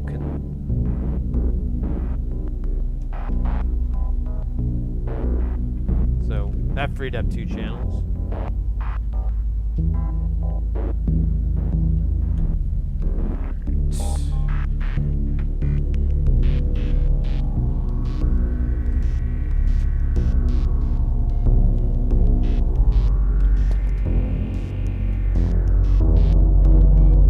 We'll mess with the poultry in a little bit, but I know exactly what you mean. A lot of the times with NLC stuff, I've noticed when it comes to a PT2399, and it does give you it does tell you, like, you don't have to do it this way, but this is how I like it. And I tend to just go with his suggestions, but he really likes to make it just go into the glitch values.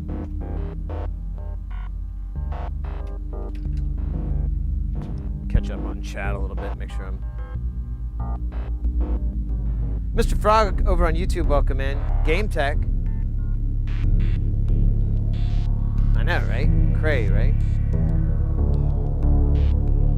Mr. Frog, I know, we just celebrated here. Let's have another... We have a little, plot of 40, 45, 48.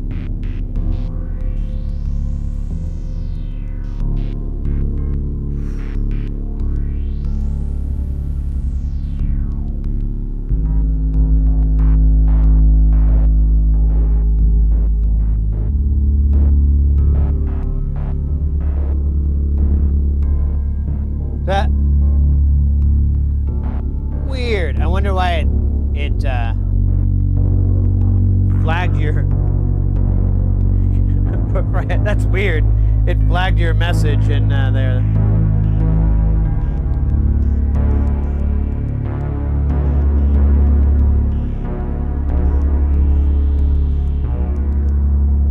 Yeah, I'm feeling this exact same way. I need to tinker more with...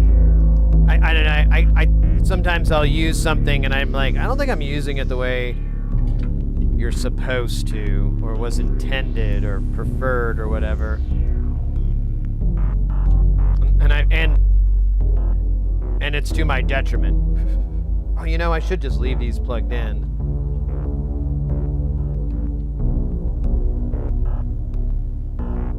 Because I'm always gonna, these are gonna be perma-patched.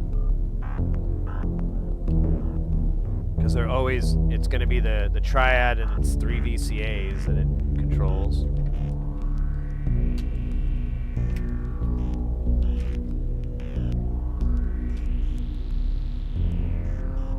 Yeah, it's right on that border of being too long and too short. I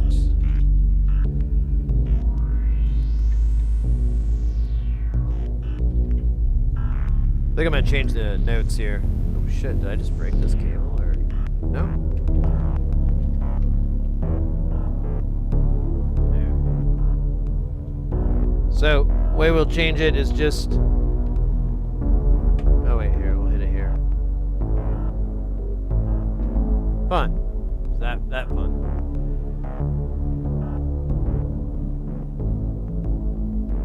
I do really dig the PT when it's just on the edge before it's. Yeah, I think so. I think it has like a really cool kind of low-tech sampler kind of sound that I do like it too. That's why I always put it there, or give you the ability to get there. Low canoe.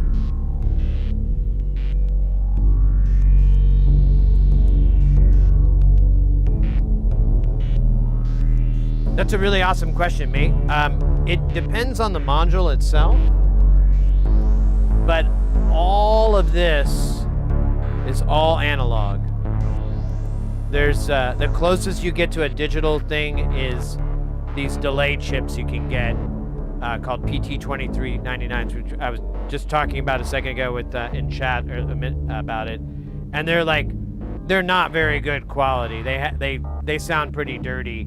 And so he uses those from time to time for delay effects, but that's it. The rest is analog. A lot of the times it's CMOS chips that he'll convert, or he'll make them work in eurorack. So you have like a lot of logic and Boolean kind of functionality in it, which is an interesting way to write jams.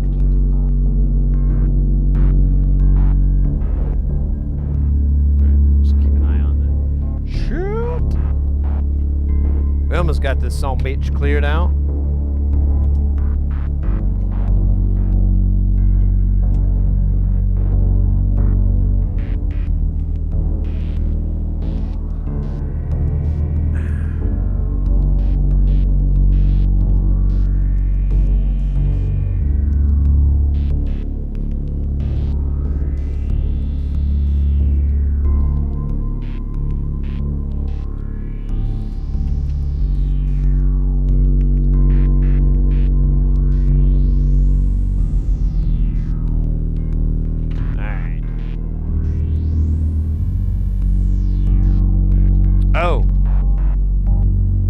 Do it. I don't have it right now, or I didn't set it up yet, but I do have a prototype eurorack module, and I figured when's a better time to test it than in Jamtown. So we'll be testing it out, and to protect the anonymity of the families involved in it, we will basically give it a blurry face all the time and put it through a pitch shifter. So it talks like this. First the aliens came, and I thought, oh crap. By the way, did you ever? Oh shit! This is our input, bro. Oh yeah, but not anymore, though.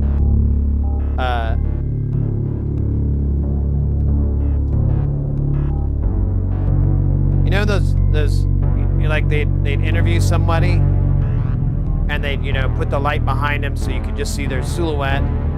Usually it's like in 90s TV, like, you know, like they talk about seeing aliens at Area 51, but they'll just be lit from behind, so they're just silhouetted, and then they would pitch their voices down. And all the time when I watched that, I was like, you know, the technology that pitched their voice down also exists to pitch it back up.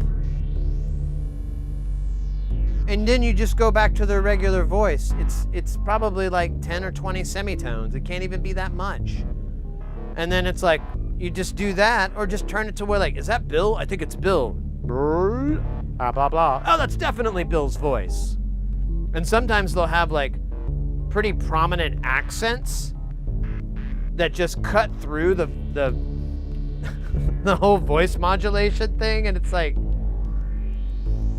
I don't think they know what they're doing.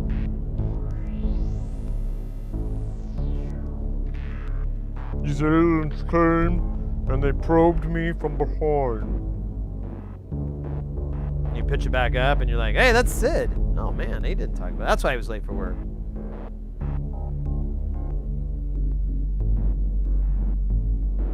Kraken, thank you, mate. It is not even its final form. Ooh, yes.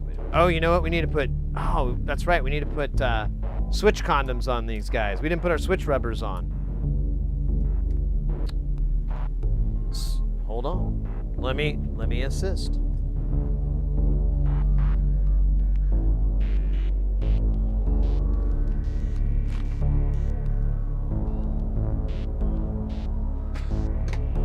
Oh wait, yeah, nope. Where'd I put them? Shit. They're not where I thought they would be. Oh, they were hiding. Little buggers.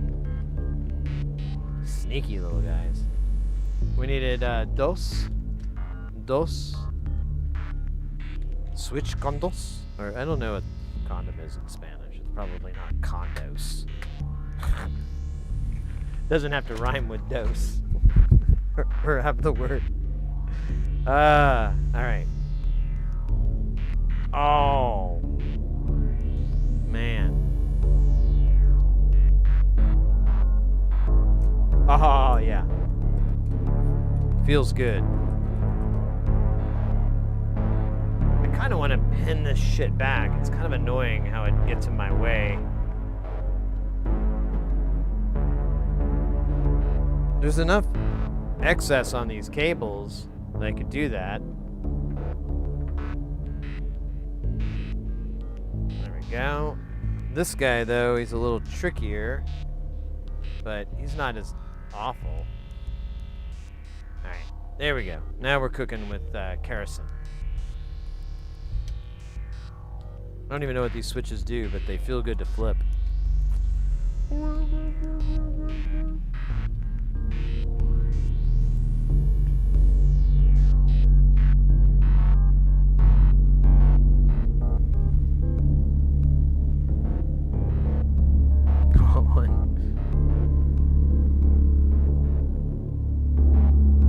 So Rillo Rollo, right now I've just got this stuff kind of in the background, so it's not dead air.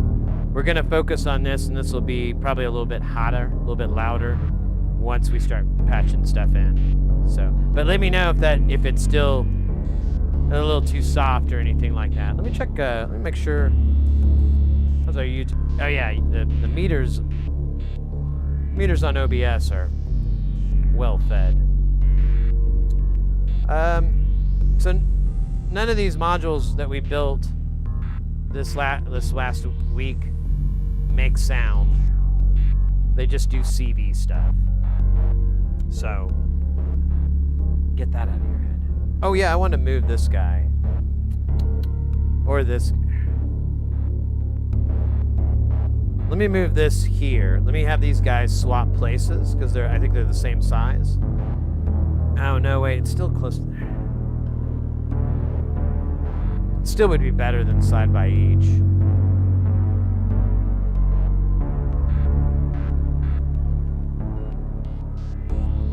maybe...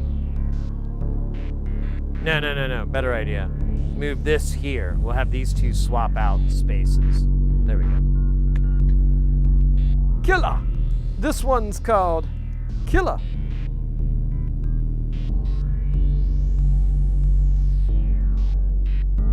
Oh, but Lokanu, actually, I totally got distracted by my answer. But there are modules in here that are digital, like, well, this doesn't have the fucking thing in it. Where's one that I have that's... I don't actually have one... Oh yeah, well, that guy's tied in.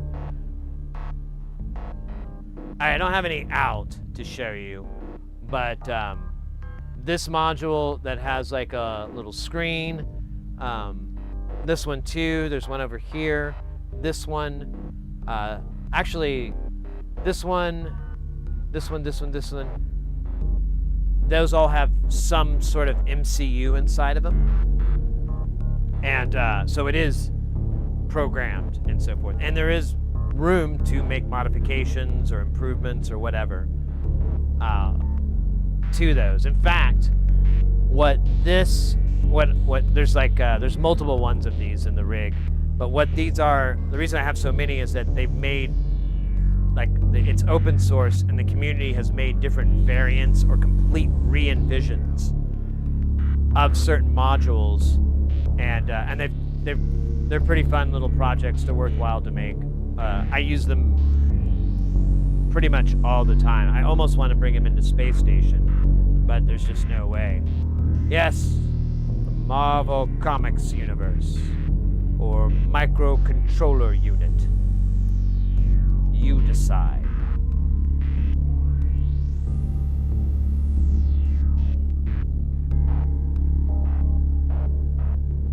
Yeah, I'm struggling to get the parts in Australia, I reckon. I will try anyways. So Yanni, oh hey Bobby, I just saw you there. I'm sorry, the way the thing works. So Yanni, in Australia, that's actually, burp? That's where that's from, or that's who, the designer, that's all from an Australian guy. He lives in Perth. Yeah, he's over in Perth. And where he gets his stuff is Tata.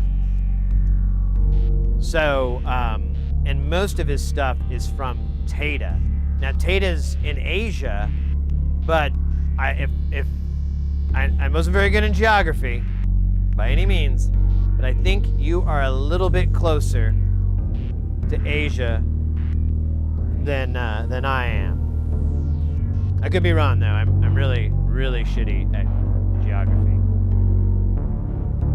Yeah, like, well, West Australia is kind of, from what I understand, I mean, feel free to correct me, but from what I understand, is a bit isolated. Australia is kind of funny because they don't have anything that like goes through the center of it. So traveling is usually along the coastal line, sort of. I mean, there's like on the east side, not so much of the continent. They kind of dig in to the continent, but a lot of the center part of it, you know, obviously isn't inhabited, and then there's not a lot of infrastructure to go through it or anything. So that's that thing. I think my parents used to live there, and I remember my mom, I was bringing up Perth to her, and she's like, oh, me and your dad went there, and they lived in Sydney, and it was some ridiculously long train ride. It was like 10 hours or something like that. It might have been longer, but I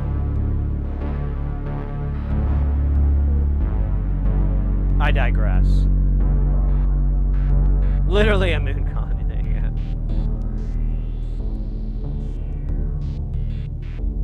Well, NLC does quite well over there, and he's able to get a lot of components. He's able to ship stuff out, everything from there. It's pretty nice. You're in the north in Queensland? Okay. Yeah, I bet. But, yeah, it's okay. You know, it's speaking of Australia. In fact, a lot of these modules, not the eurorack stuff, but a lot of these frac rack modules, these are all from an Aussie, Ken Stone. I don't know where he was at. I don't know where he's from though. He might be near Sydney or something like that. But I'm, you know, I don't know for sure at all. But he had a bunch of stuff, and he would sell circuit boards, and I would buy them and whatever. And I built a lot of modules here from his designs. But then he quit doing it. He got a little like disillusioned with the industry and everything, and it was just the DIY.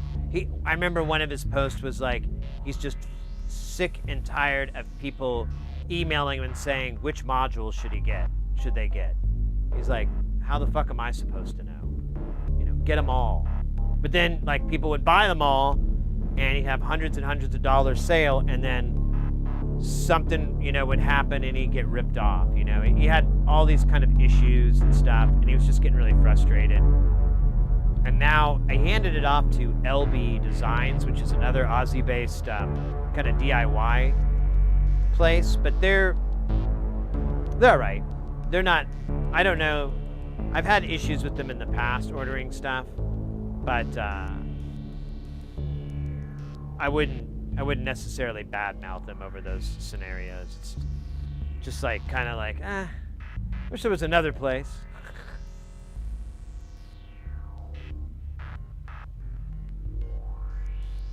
It's like one old guy.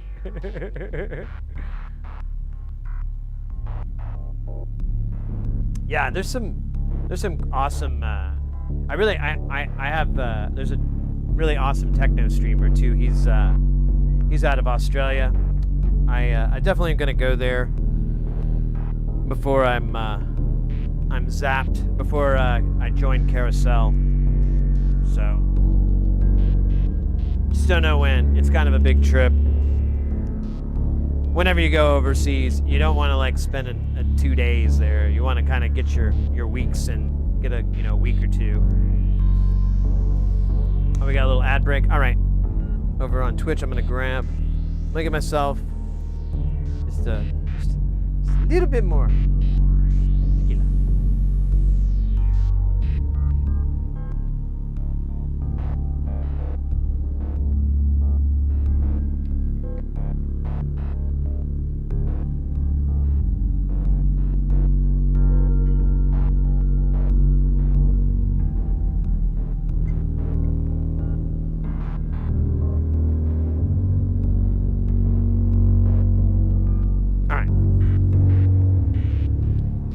tequila.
Oh, I hit that one wrong.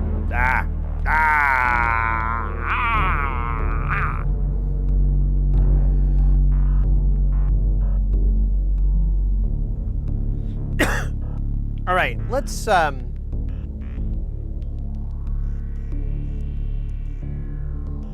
we've got 3 new modules here, and they all have to do with binary gate signals. And that's pertinent somehow. That's important. I don't know how it is, but it is. So let's do, oh yeah. I'm sorry. Let me complete one entire thought. We're gonna swap these rude boys out, the Splosh and the Hipster, so we can get a little bit more room. Because this has like a jillion jacks, and so does this, and they're right next to each other. It's the fourth dumbest thing in the world. Oh shoot! Next to mine.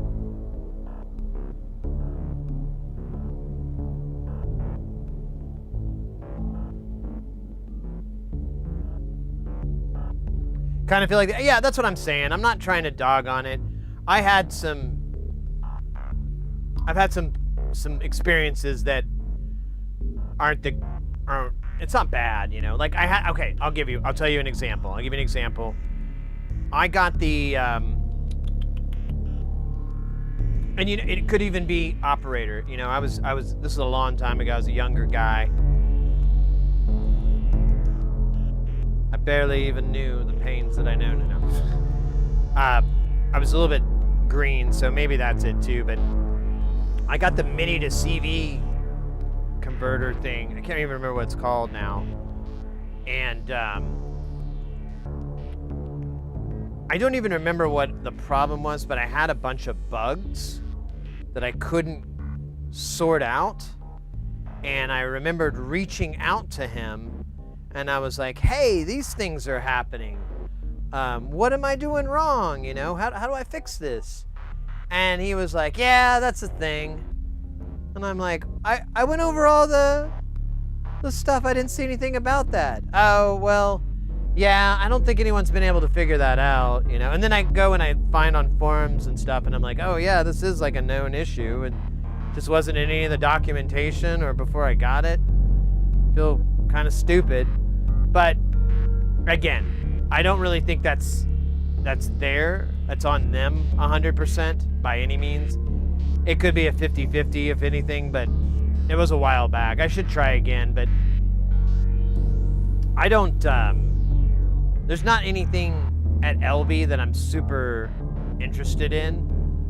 Because I mean, I just want to do SMD anyways, so.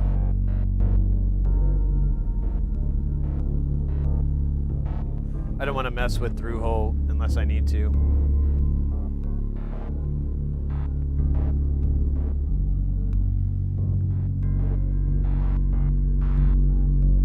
Yeah, exactly. That's what I'm thinking. It's nothing against the guy, and I think a lot of the times you have to give a lot of these shops and these people, like, you got to give them a lot of room because they're working, you know, out of a home a lot of the times, out of a garage. They have a whole fucking life going on that's not their job. You know, they probably still have their day job that they go to every day. They got, you know, all kinds of things that pop up. They got to go to the hospital, you know? Things like that just pop up. And so I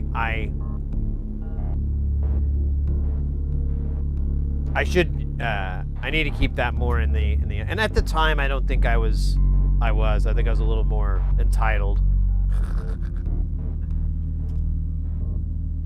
As an entitled young man of 37 or whatever.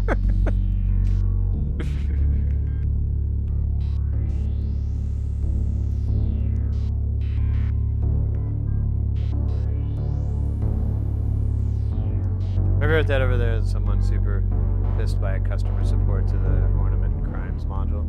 It's like the most DIY thing. Yeah, customer service. I think it's called Google.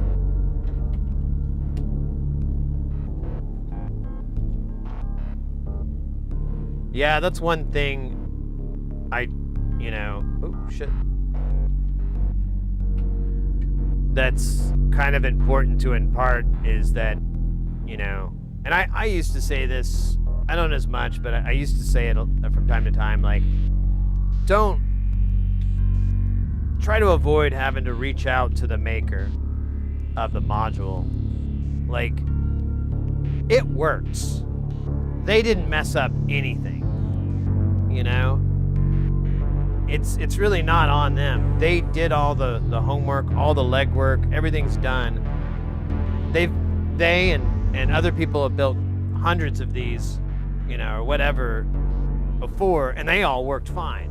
So it's always something you did wrong, and I mean, some of them are willing to help you try to sell that, and I've even been in that situation before. But a lot of the times it's better to learn how to solve it on your own, or reach out to the community and have someone who's been in your exact situation. Oh, I started out and I got this and it didn't work and I didn't. They might be able to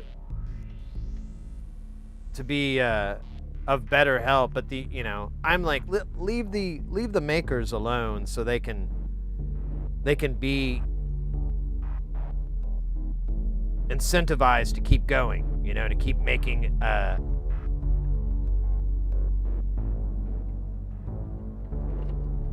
a better, newer this or what have you.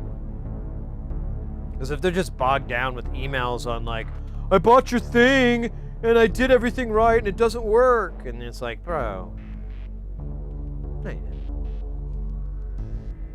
No you didn't. And there is, for NLC, there is, unfortunately it's a Facebook group, but there is a Facebook group where you can go to get support and whatnot for builders.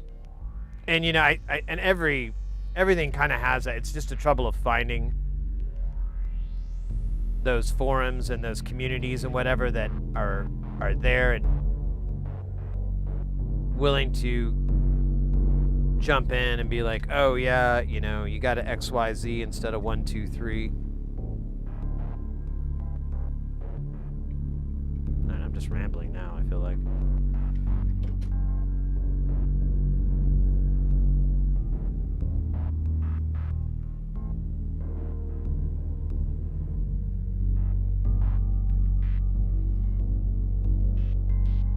Under Google, yep. I had like 10 email threads about the RYK 185 sequencer not working, and it was always the module needed cleaning and better soldering because it was so precise. Yeah.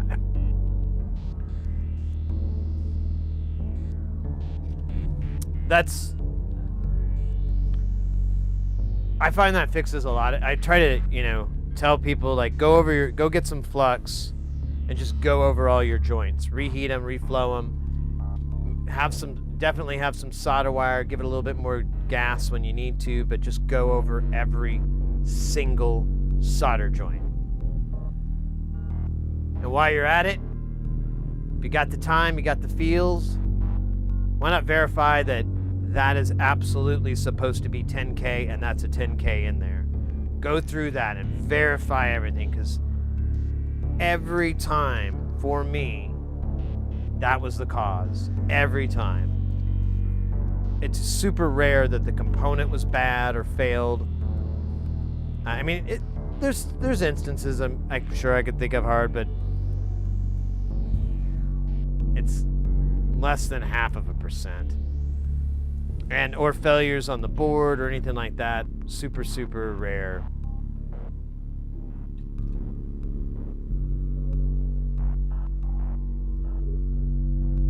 And when you're starting out too, it just makes sense. You're gonna mess up a bunch. That's how this goes down. That's how this plays out.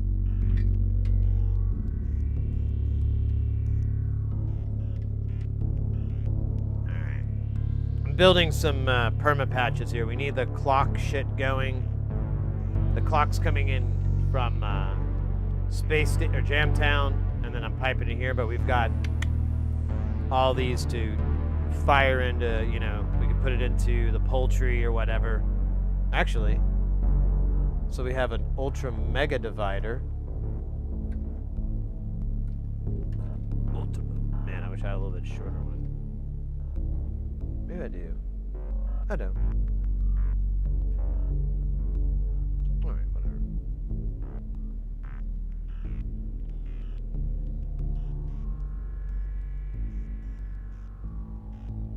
Hey, does anybody have or use a 1 divided by n? I'm still trying to figure that kit out.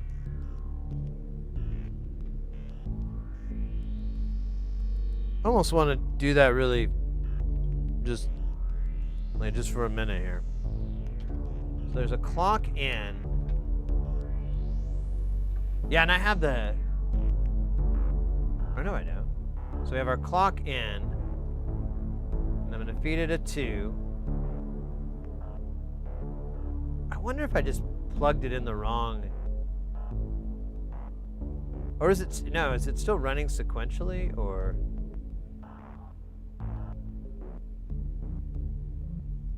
I don't know, it's too slow to really tell. Let me put it in a faster one.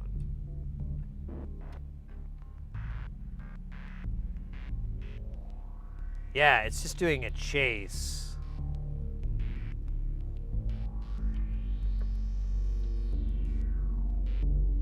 And then we have our input source, which I guess is routed. Otherwise, you just have a solid gate. And then you have, oh, right. And then the pre-enable freezes it, the reset. And then we have these jams. Because, yeah, this is like a good example of a CMOS chip that he just turned into a fucking module. Or a module itself. It doesn't have to be a fucking one. All right, well, I'm not going to get deep into that one. I am going to use this little happy accident here to shove this cable in there. I didn't think about that.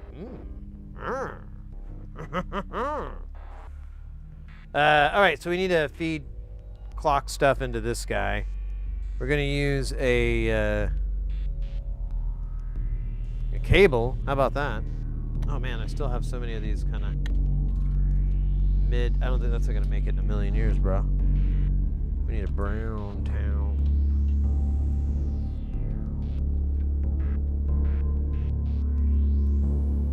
All right, I'm going to leave this linkable because it kind of affects the speed. You know. It would almost make more sense for these to swap places. I don't want to think about this too long. Yeah, there goes, it died. So, well, you know, I can always do it later. It's the truest thing. So what can I use for an input feed? I wonder if I could, I don't really have anything that's syncable.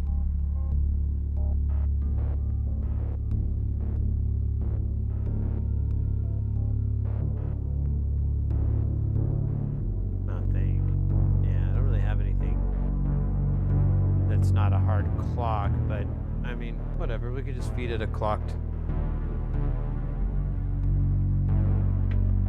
Oh, you know. Oh! Hold up. What we got up in there? Over on the YouTube, welcome in. Pedro Carlos, welcome in. Proper newbie here. Huh.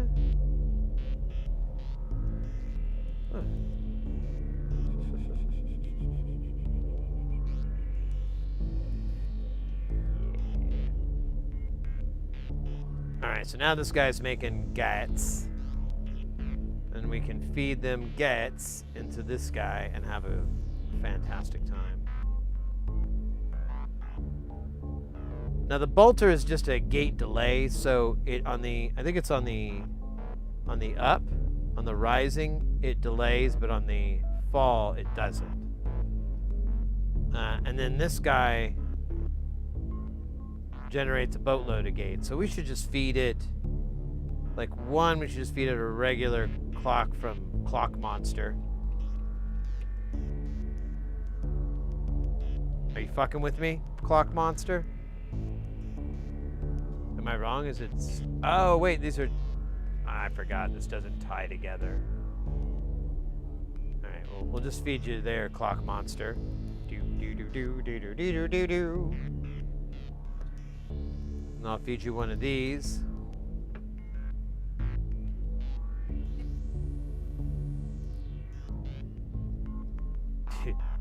I kind of get it now, what he's talking about.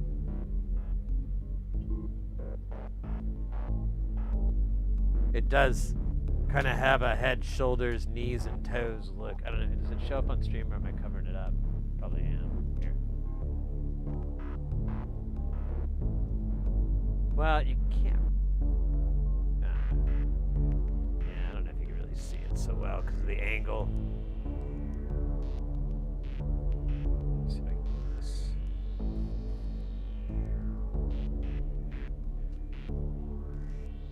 Yeah, let's try this. Second here. So, yeah, there we go. So if you look at it, there's your head, shoulders, knees, and toes. And they kind of move in and out like that. Like they're always the inverse from the inside. Or at least they currently are. Let me, oh, I'm not feeding this a guy.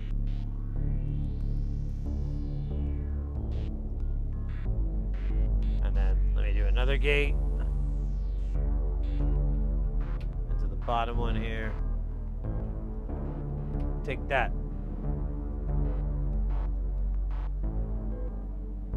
He did take it. That's pretty good. But anyways. Oh, I meant to.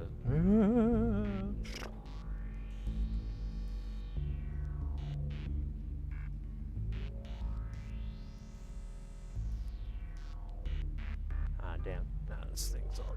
I shouldn't have done it.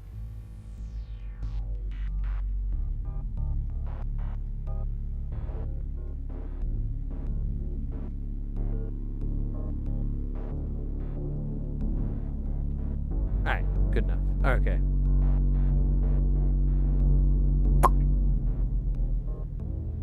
Look like I've slain something. I have slain the beast. The modular beast is dead. Longling our king. King Jackoff.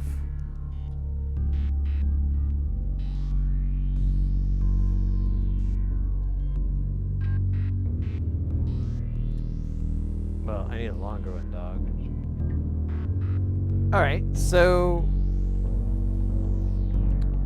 I need to make a little circuit so we can kind of hear it.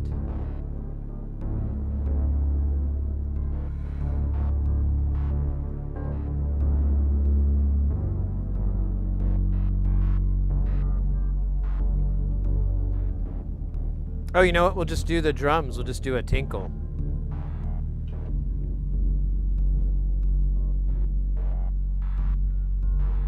Hold on. Let me get the tinkle ready.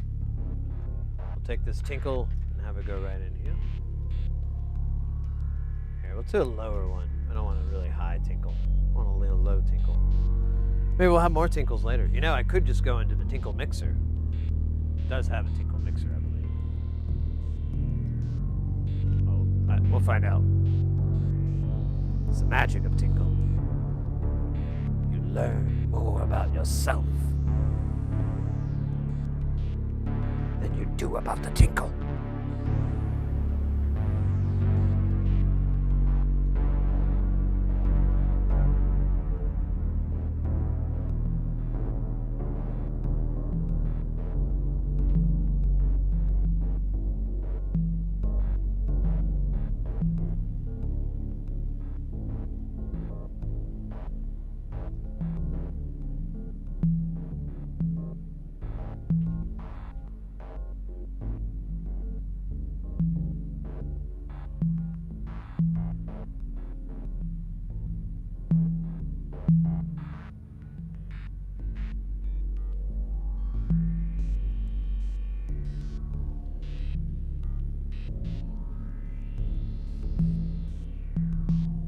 Alright, so there's tinkle going. Okay, let me see if it goes out of this one. Yeah.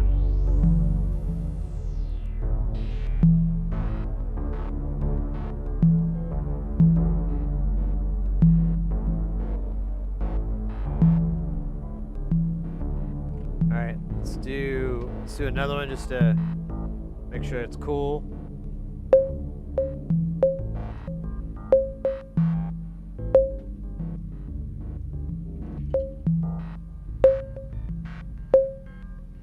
Alright, it's a little too awesome. But,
I kind of feel like it would be cool if we could reverb it though. Or put some delay or something. Maybe we could put a little color. Let's submix this into something else. I got a little mixer here. Come on, you make it. We got room for a fourth. We could. Here, might as well.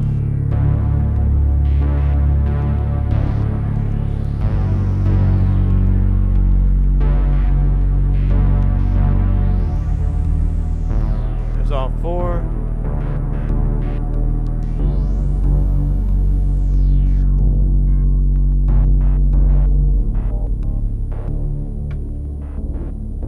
I think this will make it. Oh, scheisse.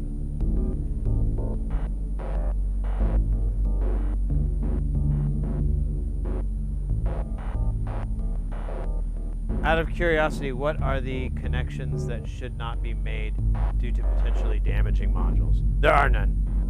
If you made your module correctly, there shouldn't be anything that'll damage it. Some things just aren't going to work, but there's no...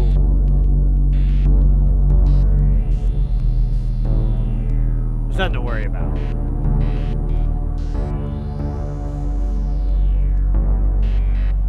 They're all kind of designed to intermingle. Like, for example, there's things that only recognize that are designed for 5 volt, but eurorack can go up to 10 volts. If you plug something in that's 10 volts, it's just going to work for the first 5.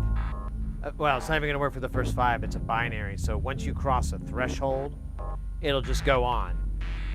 And until that it gets, and it could go up to 10 volts, nothing's going to happen.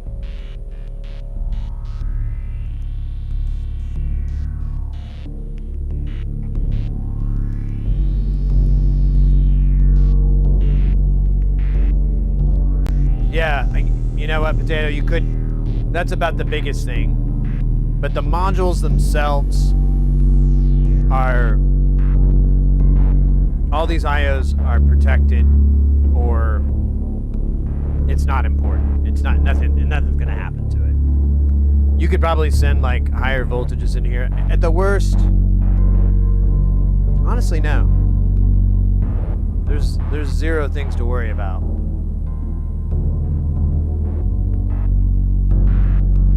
Try this. Let me get this.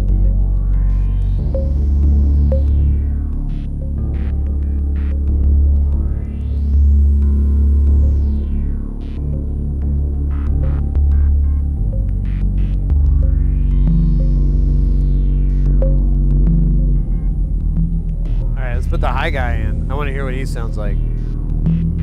It's probably like a little lamb. Just singing away.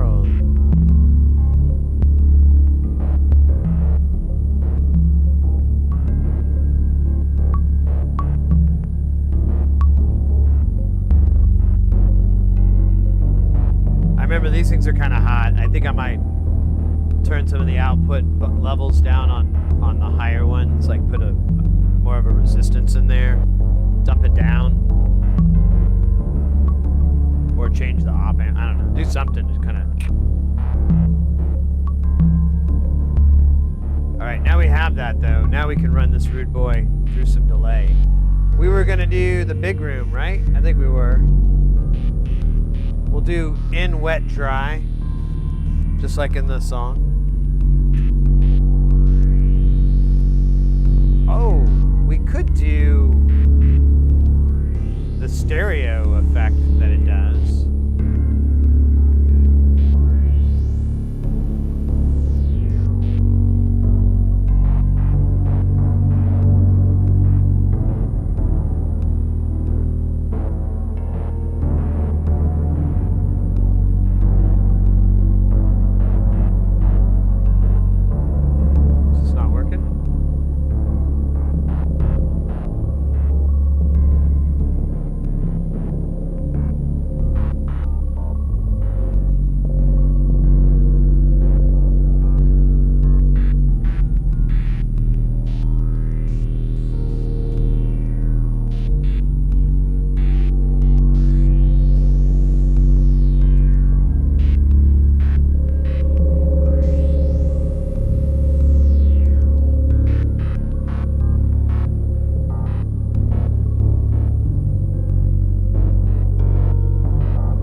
Let's do this version. Forgot.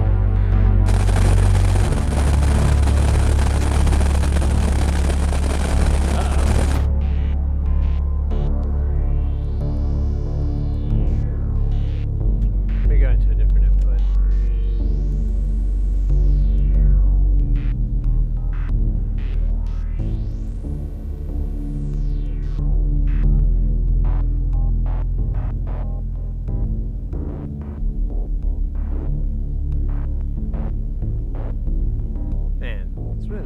Through. Let me get the high ones.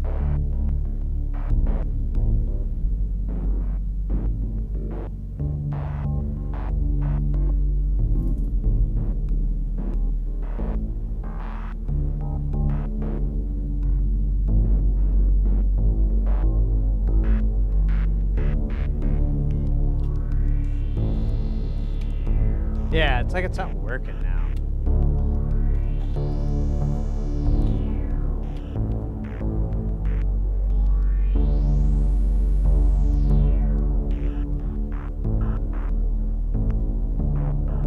Alright, we're gonna bypass that guy for now.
If you've seen the video of Sid's House of Synths, there's oh man, I don't know if I can reach it without possibly biffing it live on stream. I don't want to risk it. Well, yeah, I do. Let me see. Let me see if I can just put my foot up here. There we go.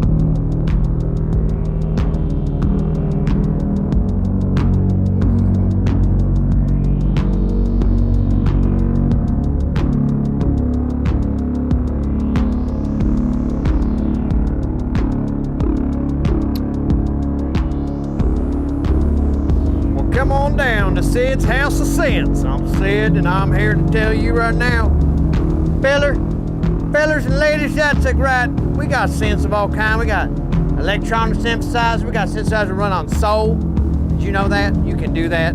Fuck yeah, you can. Down here at Sid's House of Synths, we got it all, man. Check us out. You seen one of these son of bitches? That's right. That's a Shruti. That's a Shruti. That's a polybox version. That's a nice one. Turn me on to the polybox. You know how many polybox? Ask me how many polybox I have. I got like 3. I got polybox. I don't know why I got so many goddamn polyboxes, but I do, damn it. What else am I gonna do with it? Not have it? What the hell's wrong with you? Anyways.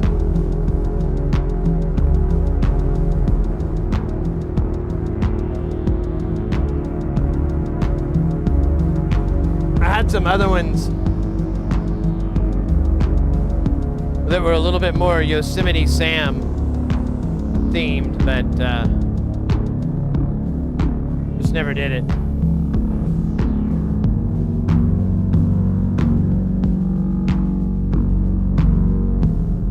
The real deal, yeah, this is the Jamtasia.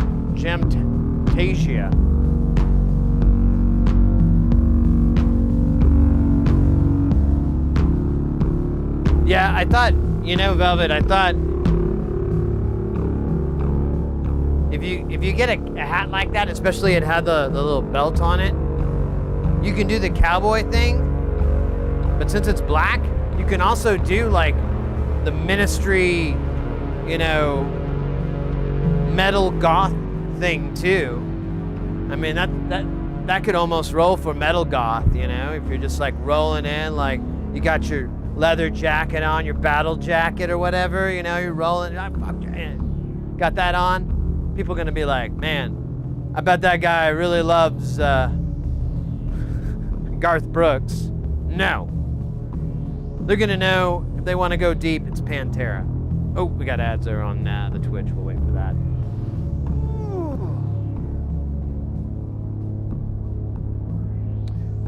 I've only ever done plugins straight in the DAW. You motivated me to get back into music. Oh, let's go. But with some equipment epic, nothing like turning a knob. That sounds bad. Yeah, it's kind of a, I don't know. I think the instrument versus the artist and like that trying to get that relationship working out is not always like, it's just not instant. It's always a little bit of work. Proper 40 acre knob farm. Ooh,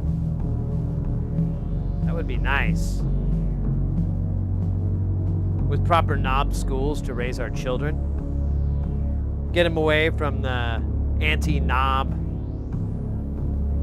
media society. Raise them so that they know knobs aren't something to be shameful of. They're something to be touched, caressed, and treasured. Here on our knob compound, we will go by the 5 knob rules. Tweak, turn, rub, love, and learn. The fist is when you punch someone. We incorporated violence just in case, because if you're not familiar with the history of compounds here in the United States, they tend to get blown up a lot. So we put a little bit of militance in our knob compound, but honestly, our intents are totally peaceful.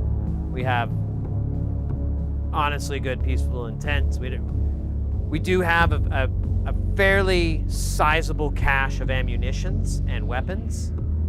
We've got a tank. Well, we got 2 tanks, and then you know, but that's it. I mean, honestly, we're peaceful. We're not really trying to start anything. And our knob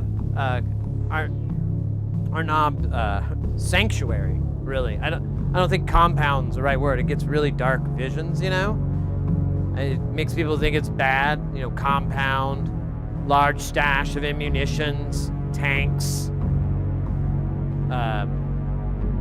mines, you know, trip lines, razor wire.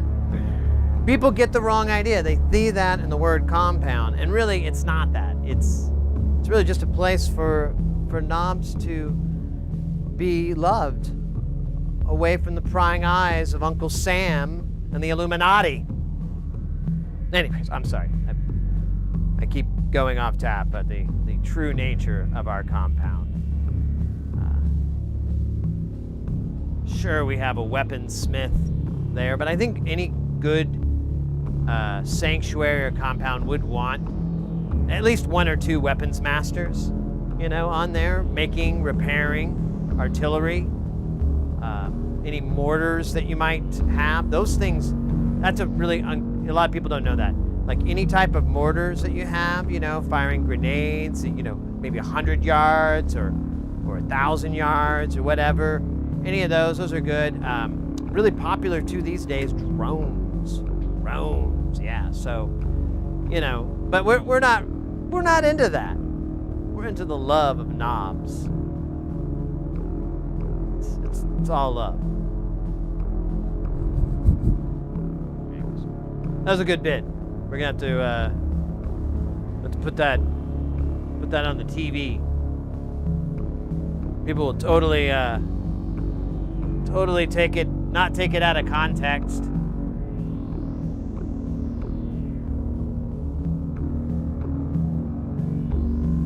No, they'll be like, that's a bit. He's doing a bit. Of course, if you look it up right now,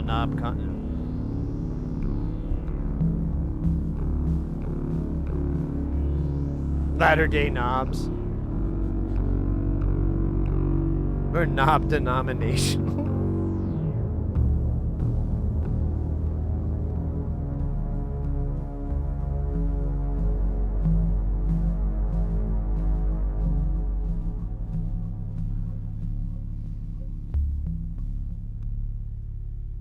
There you go. Ooh. What do we got just going?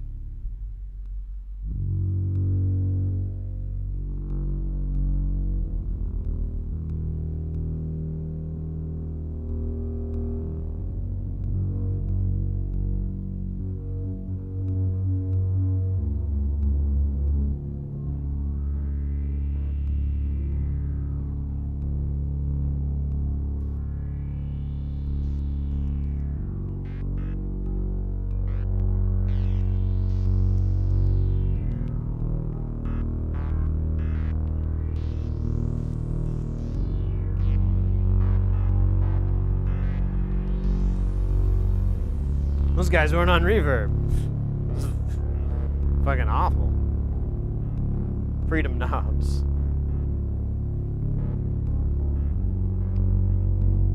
I am going to KnobCon though. I don't know if that's a real thing too, and it's not that. That's a totally different thing. KnobCon happens in Chicago. KnobCon is in Las Vegas.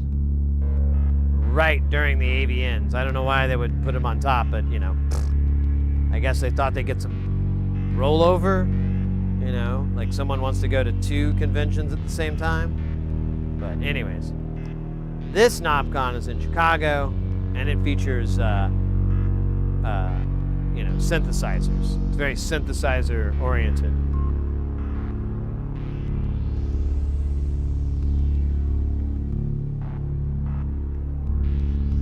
It's actually a lot of fun. I'm looking forward to it. I didn't go last year because I had to finish up a project, and then lo and fucking behold, I'm still waiting on that project to get finished. And I'm like, why did I take time off? It looks like I had all the fucking time in the world.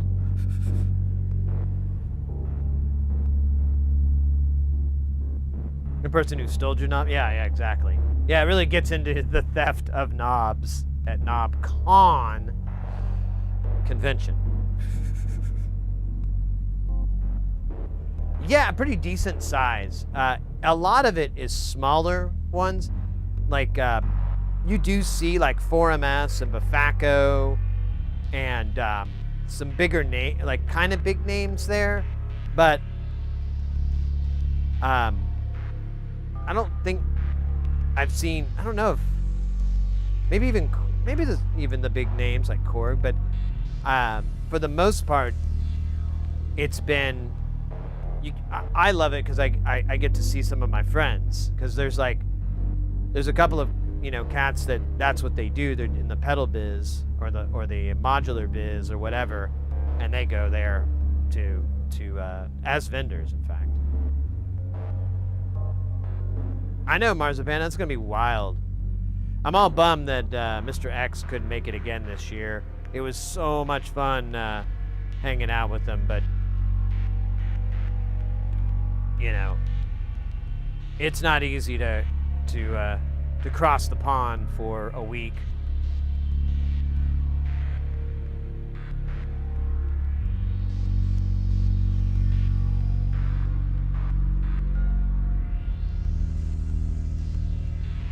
Yeah. When I went, a lot of people would just kind of set up shop in the lobby, and I'm forgetting his name, but he has the tin can synth, you know, the whole modular that he built from that. And then I remember Juanito, thank you. I wasn't gonna guess it. I totally spaced that one out. And then I remember one day, one of the nights or whatever, God damn it,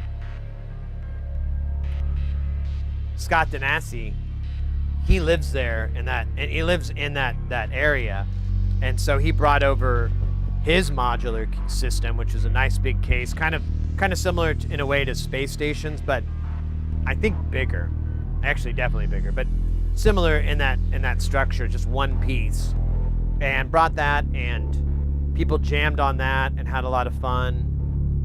And there was other people, but honestly, I knew them all from the Golden Shrimp Guild, so I don't know.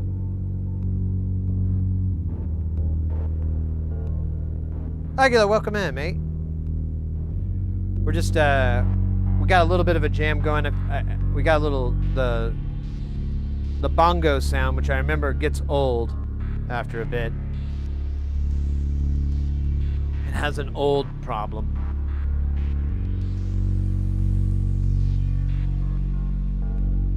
We should make some more weirdo sounds on Space Station, but we did at least use the Let's Bronze Up.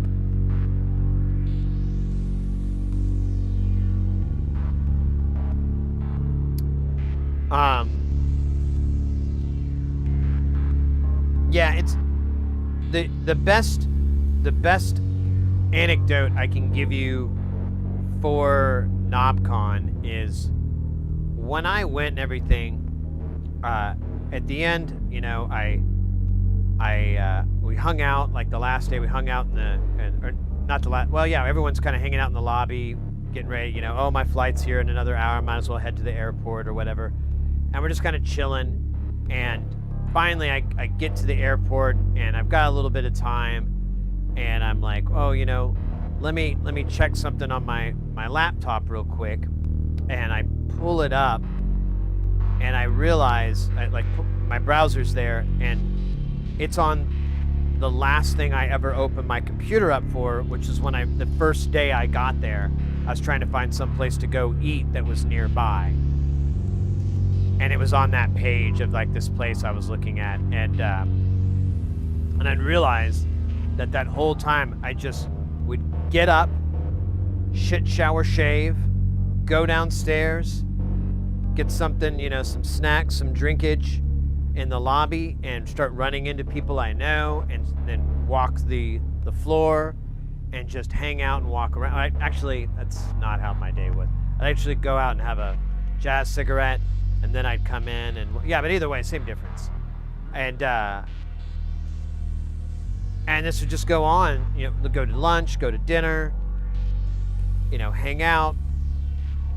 There was always like some event every night in that hotel that there was something, you know, to go watch and do. So it was really, there was really no reason to ever go up into your room.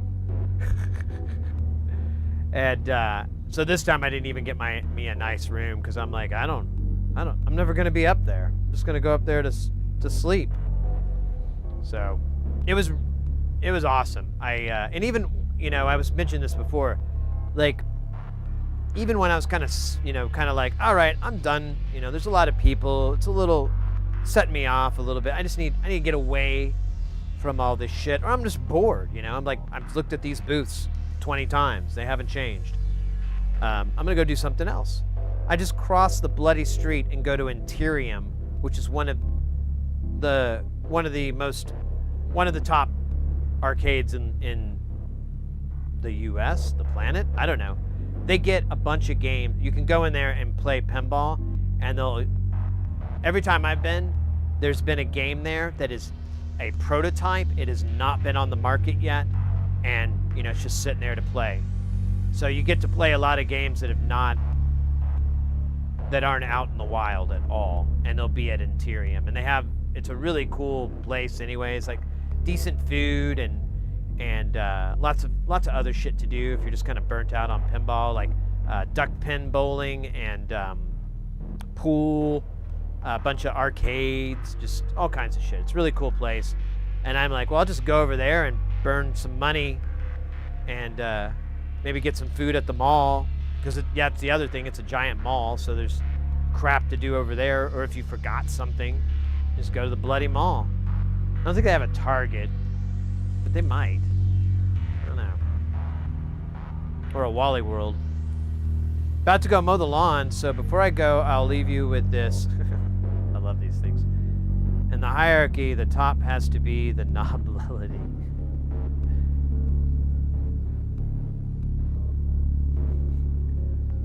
For like the longest time, I used to mispronounce hierarchy as hierarchy, or here's Archie.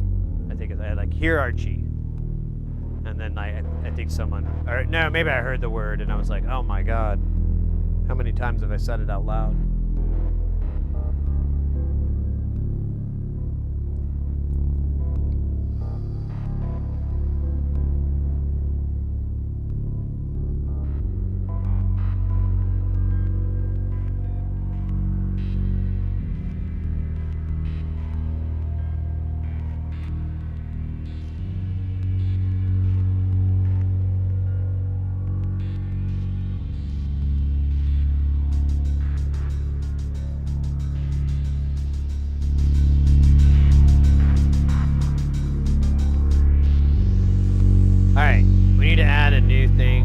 Stuff we have. We've got the molecular relaxation. I kind of want to hear this.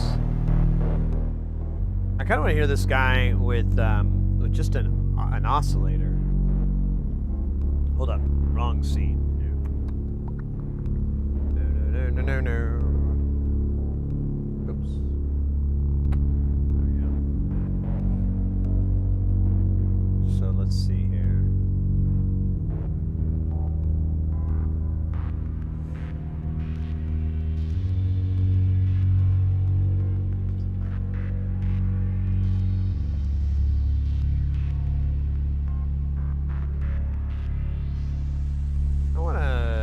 What's one? You know, I just need something.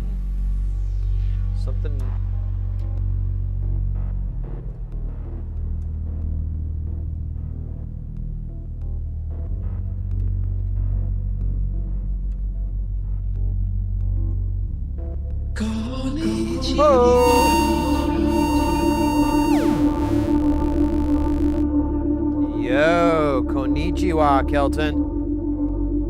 Welcome in. We're doing the classic Jamtown that we all know and love. Well, I don't know about love, but we know. We know about it.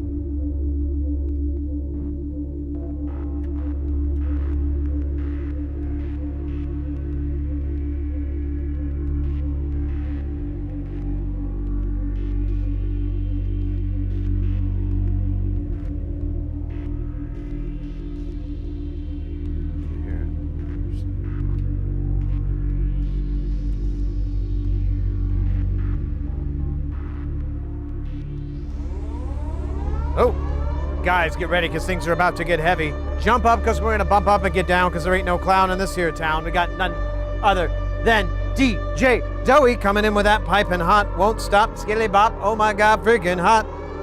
Hooray!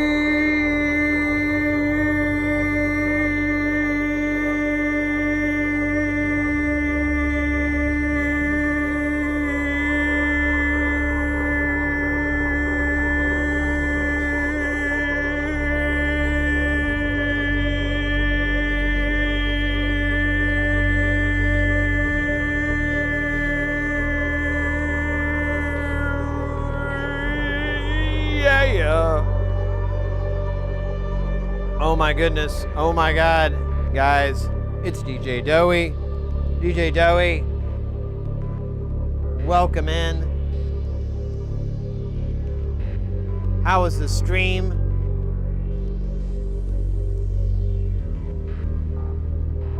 Oh, that didn't work, did it?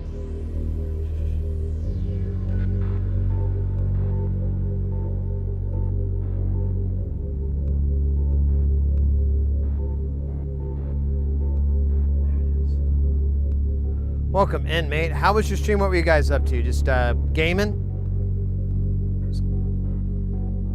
It's good. Made a game plan on how to build my duckling. Your duckling? Ducklings? You should. Can you elaborate or you gotta roll?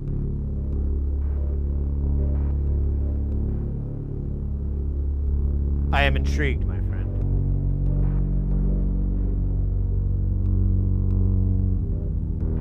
What's behind me?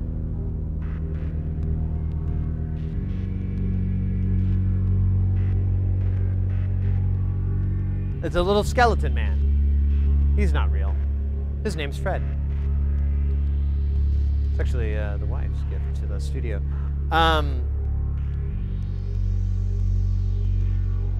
This is a eurorack modular synth. I guess I should do the lines right. Welcome into the channel. We're an electronics channel. We normally do builds, but at the end of the month we do some soldering, electronics, and everything. We have to play with the stuff we built. Here we are with stuff we built. Nearly all this is DIY. We have this, and then here, and then over here we have another system called Space Station. This one's called Jamtown. It was extremely well thought out on what we're gonna name a green screen.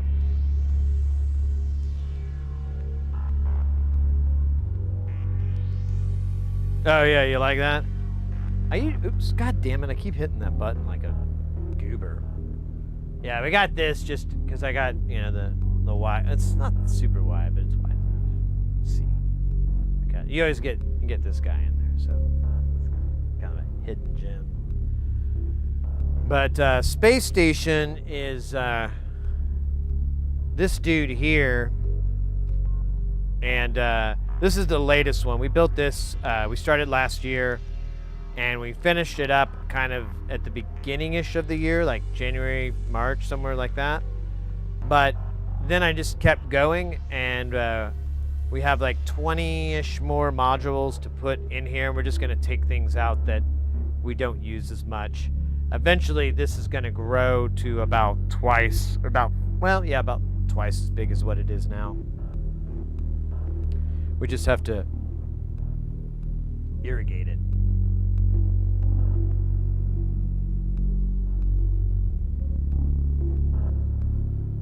Well, here we can do this. got the multicam, Lilu Dallas multicam.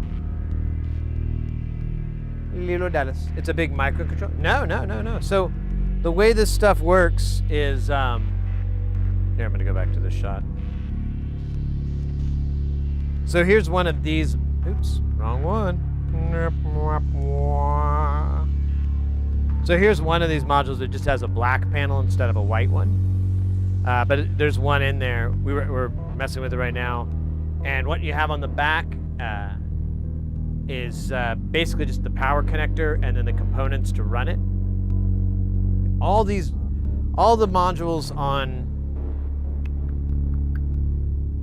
in here on this machine, these are all analog. Everything is analog, and we can take something out, move it over there, or we can organize this. All these things kind of are just individual modules that ride into a railing system that's 3U high, like rack mount high, 3 units.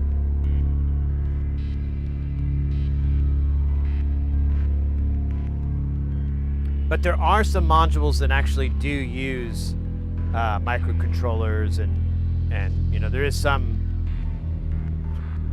programming, some code running, but and that in Jamtown here there are several, like this module, this one, this one.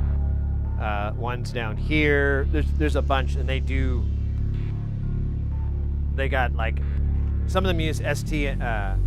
Was it ST Micro, the STM32s, and then some use AT Mega chips, like, you know, depending on how complex it is. Yeah, the music we're listening to right now is from this stuff. I'll give you an example here. We'll do a little tutorial. Let me catch up on Doey's here. I traded my plasma distortion module for a Pinky and Cray. Oh, cool.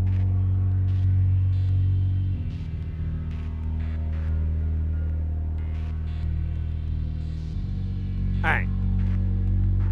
So right now, we've got a module that we fed.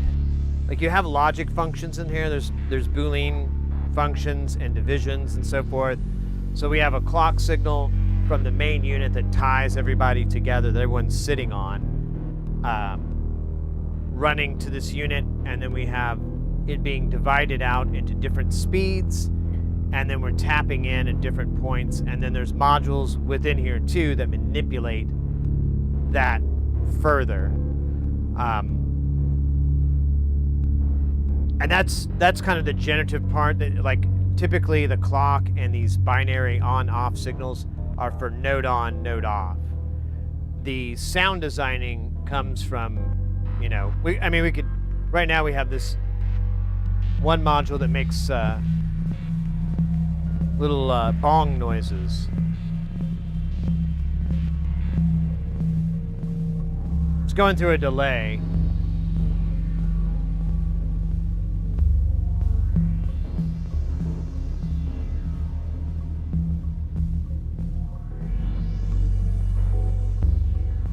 Here, let me do this to make it easier to hear. It's going through a bunch of delay, and it kind of loses its signal.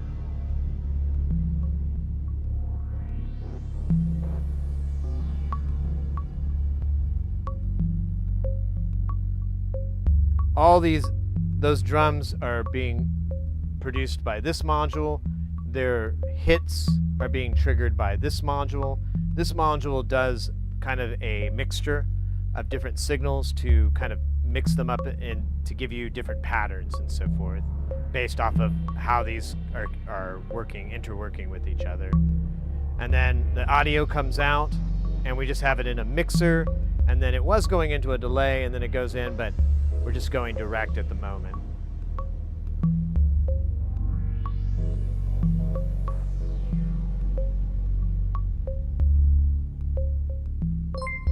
Whoa! Clorsug, thank you for the follow, or the subscribe over on YouTube. Thank you. Welcome in. Well, so this setup is one of two. This is Space Station. And it's all from NLC. It's all from Nonlinear Circuits out of Australia. He's a really cool DIYer, engineer, and I believe a mad scientist. We're kind of going over a little bit on how things work.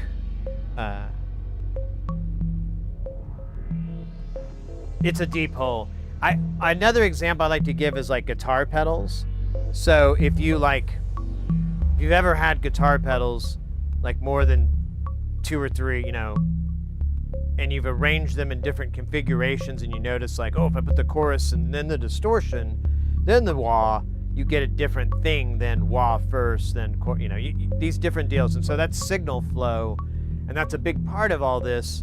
But then the other part is, you know, manipulating it and to be, you know, musical, or at least appear musical. Oh, nice, a synthesizer. So it's manipulates the signal. Can you kind of create music to display images when viewing the signals?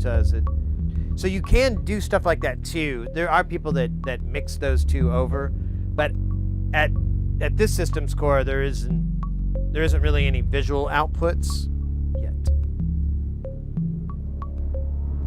Oh, hey, Ace and Dave. Let's go.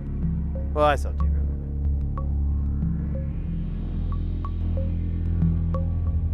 These big arrangements come with a tutorial. Kind of screams a loud hello world. Well, normally you don't start that big. Like normally you'll get, I tell people to get a sub-modular, or I guess they're called sub-modulars. I like this thing, but it gets old after a while. Oh yeah, we turned it over there. So you can get like a sub-modular unit. The Neutron's probably my favorite, but Moog makes one.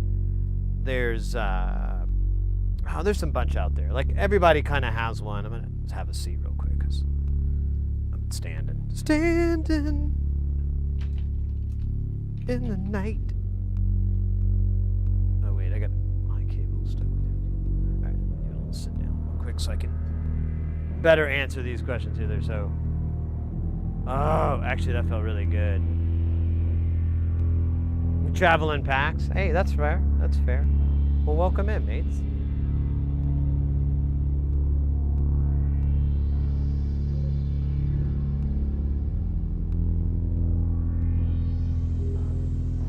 So they don't come with it, but like if you like a Neutron, I recommend that because that's a full synth voice, and it comes in its own case. It's completely turnkey, so you can experience a full modular synth voice, and you just need to buy that. You probably want to get some more cables. It comes with some, but wouldn't hurt you to get a couple more for fun. Just build that collection, but out of the box, you're golden. It's already pre-patched, so if you don't put any cables into it, it does a regular synth voice. Once you put something in, it breaks that, and you can interrupt it and put whatever you like into it. But the thing is, it's rack mountable, so you can put it in your eurorack case. As time goes on, you know, you might go, oh, I need another LFO, or I want another filter. You can add to it, and that's kind of what modular is. Eventually, you'll get grandiose ideas on what you really want to do, but if you want to just dip your toes into it, that's like a really cheap way to do it. And if you mess with it and you're like, I don't like this, you can turn around and sell it, and you probably won't lose any money. Might lose shipping and stuff like that, but it kind of sells for what it buys.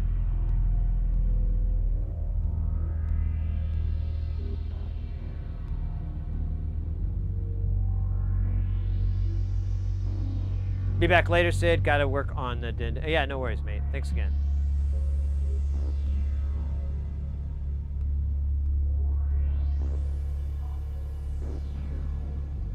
So the space is a really room. Well, the... Yeah. I don't know. Audio people are highly related. Oh, then I'm not an audio guy, am I?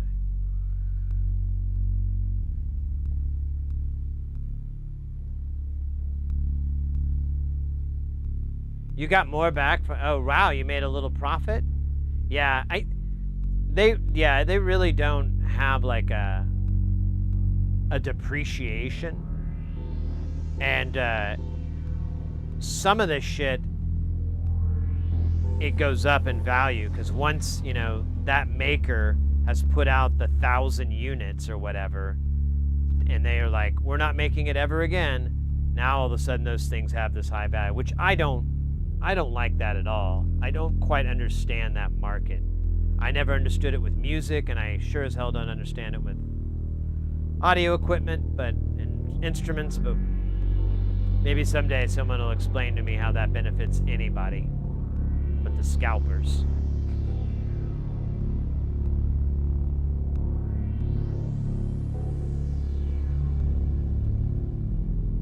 I got my plasma on sale from, oh, so you got a really nice deal on it. Cool. All right. Well, we just hit 1,000 subscribers earlier on YouTube, so I'm having a little bit of tequila in celebration of that. Got a little tasting glass here. We got the Plata of, I think it's 48. Yeah, I think it's 48, which is a high proof tequila, which is really good.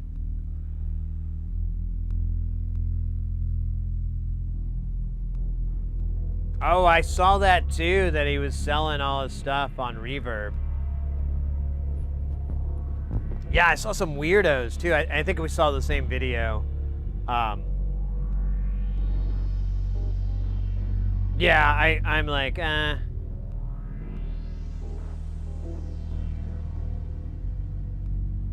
don't think I'm gonna make it. I think that guy's a little bit too high profile for me to get lucky enough to get anything. And then where the hell am I gonna put it? I have no room. It's a nightmare.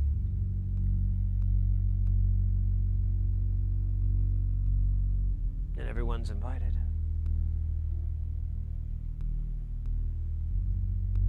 Yeah, I imagine he's so high profile. Yeah, it's just gonna blow up and bring in big deal. Oh! Hunter Sai coming in with that follow. Welcome in to the Twitch life.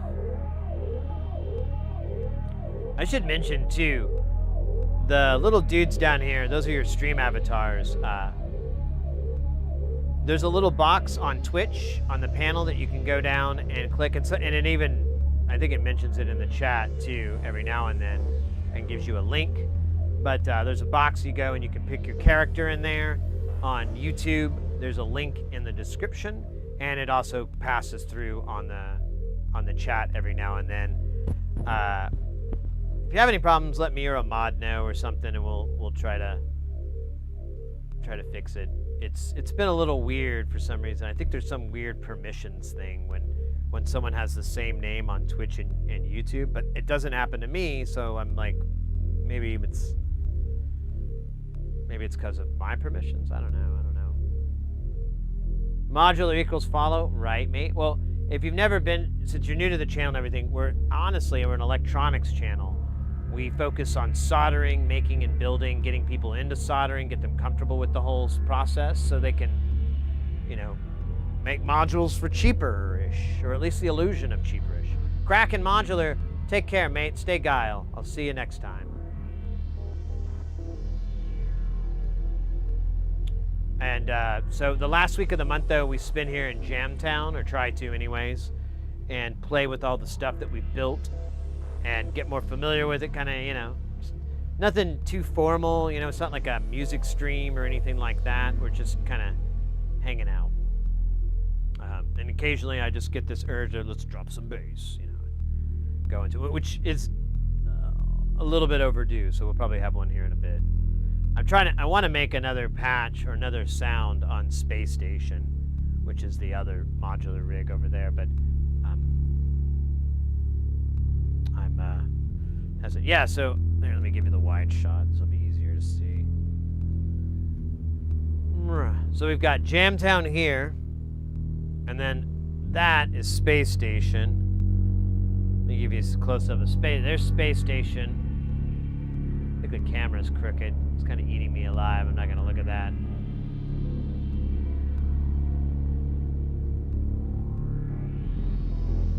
And it's for the most part DIY. Hey, Name Paraven coming in on the YouTube sub life. Let's go, mate. Let's go. Thank you so much. Welcome in. Awesome. I've done a few DIY kits, but I don't trust them that much for my live rig. I hear you. Yes. Well, now that you're following the channel and whatever, next time we're in the lab, we could definitely go. I can give you some possible stuff that might tighten up the build a little bit, because there is some stuff you can use like flux and different types of solder and heat. I don't know. That's actually it. I think I just gave them all to you. You don't have to come back ever again. But those things can kind of help tighten up any fix if you're not too happy with the solder jobs and stuff like that.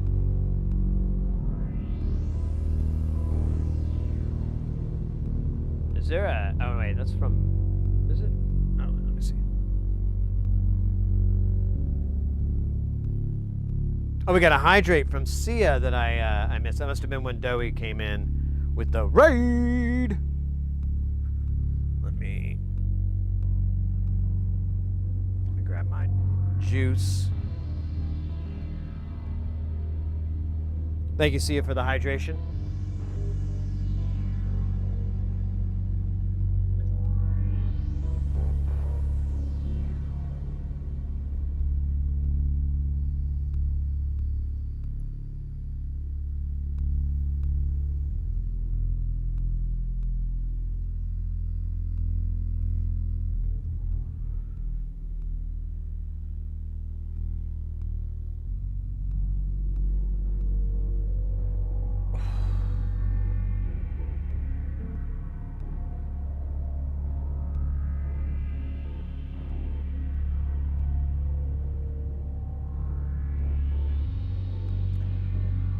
Well, we do a lot of, pardon me, we do a lot of SMD soldering.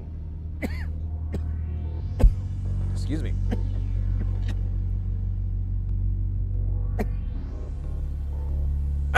Pardon me. Got a little windpipe there. So, damn it, why'd I get up for? Oh yeah, to clear this off. But...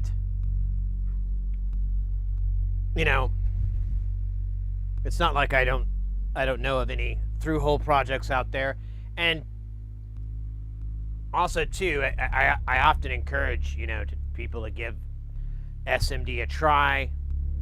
I think the only real barrier with it ever is just magnification, but I have a bunch of suggestions to overcome that have a pretty wide price range, anywhere from like $20 to $1,200. I had a tough time with soldering as I used a cheap soldering rod and the solder always formed beads. Oh, yeah.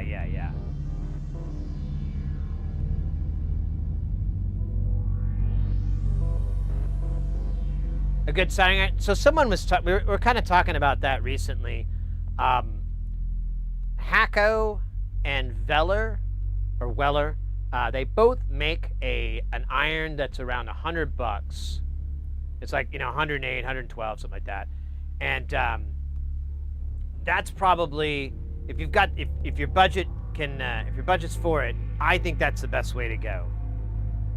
I think it's the best bang for your buck.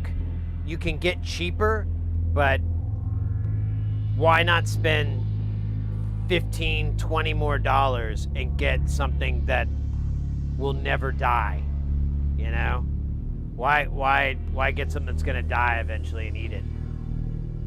That's kind of my mentality with it. But if you do, there are some cheaper ones out there. Arroyo, I think, makes one, or Ioru, I can't remember the name, but they won. Best isn't, even though it's kind of a cringy name, they actually make some pretty decent products here every now and then. Blowfish, for the uninitiated, it is possible to build an analog drum machine. Not meaning the manually triggered drums triggered by hand on force using his sticks. Yeah, like, there's some out there. Drum machines are kind of hard to make. I mean, this Nava is one, but it's expensive. And they're kind of hard to make because each drum sound is well, not a big, but it's a decent sized analog circuit. I mean, you've got an oscillator, you've got filters, you've got noise machine, you got all this stuff. And then, depending on how many drums you have, there's like 8 or 10 of these little circuits. So it gets expensive to build those. So just about every module you build has a few through-hole components. Jack's pots, yeah, I know, I want to get away from it someday now. The most important thing about a soldering iron is that it's temperature controlled and specifically controlled, not adjustable. So yeah, and that's why I stand behind the Hacko and the Weller. I forget the name. I think it's like the WE1 or something. It's like $100. I've never used it personally, but I don't suspect in any way that it would be lesser quality than Hacko. But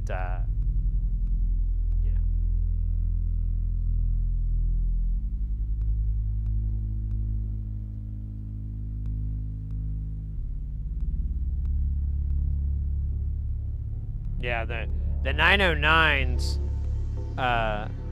ride cymbal, crash, and I think it's the hats too, right? I'm pretty sure that there's 3 chips in there. Oh, no, wait, no, the clap is real. It's I think it's the hats. It's the 2 cymbals, because you can definitely tell, like if you.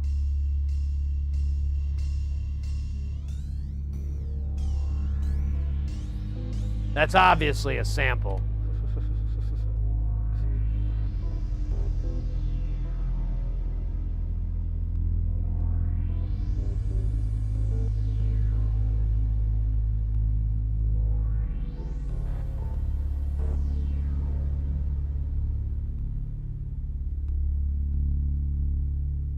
Yeah, it's these PCM chips, so it's just like digitally stored on it. I mean, it works. It was a pretty cool for the day.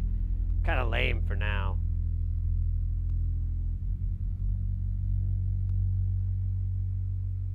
Oh, yeah, that's the company I'm trying to pronounce. Yeah, they don't make. I think they're. I had one and it worked fine. It died eventually, but it worked fine. The tips were good. I could get them, and yeah. Oh shoot, we got ads.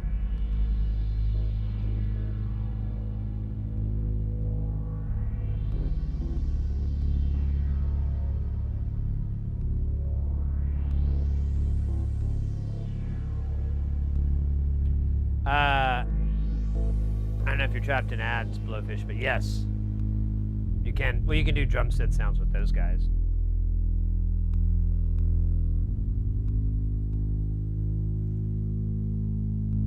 I guess it just depends on what kind of drum machine you want to make and how digital and analog you want it to be. I think that's brand new.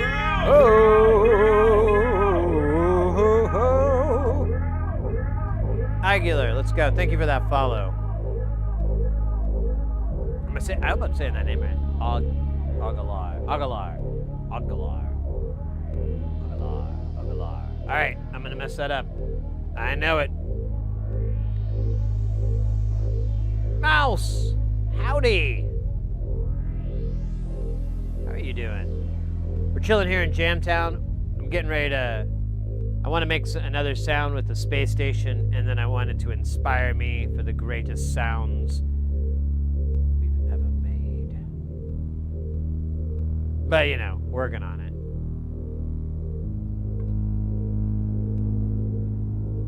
Ooh. Define space station. I define space station as this. Here, let me give you context. So, I'm here. This be Jamtown. That be Space Station. I be Sid. You be Chat. This be Steam Deck. Me program. Mini buttons. Me happy. Me live. I had a feeling, but wasn't sure. Yeah, you know, I just, say stuff. God damn it. Yeah, it's the kitchen. We'll have to do we're gonna have that stream soon. It'll be sometime next month. So I need to get the workbench in here. Oh man, do I still have money for that? I forgot. I had a big expense come up.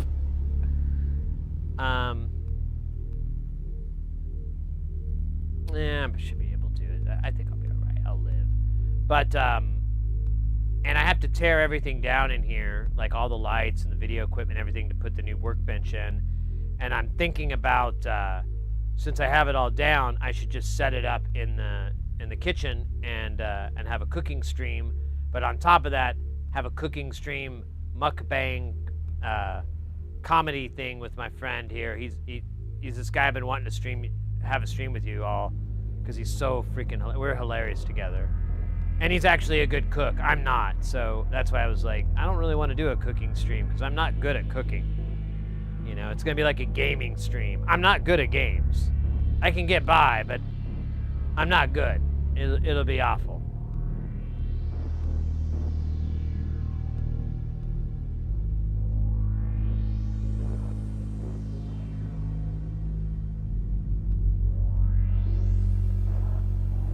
What does it mean about audio engineer? So it's kind of a self-adorned title, but in my particular instance, I'm mostly like on my job is a live events audio engineer, and I do like I set up or I design, set, and operate PAs in different configurations, different settings. Most of the stuff I do is like corporate AV. So conferences, conventions, you know, like Comic-Con is going on right now. That would be there's a lot of other conventions that fall around different niches and interests and corporate and so forth. So they all have stuff, they all have AV, they all have to hire someone who knows how to do audio, who knows how to route signals, get them not to feedback, make them idiot proof, all that. And that's basically what my job entails in a very broad way. Mostly what I do these days is just A1 and A2 work. A1 is the front of house where you're mixing and everything, and then A2 is usually backstage, miking people and kind of being legs for the A1. But yeah, but it's always in ballrooms and hotels, and they're cold. It's weird.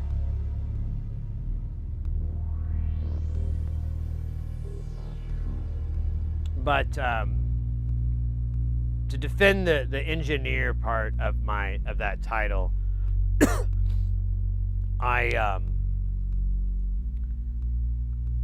we can't do it now because we just don't have this.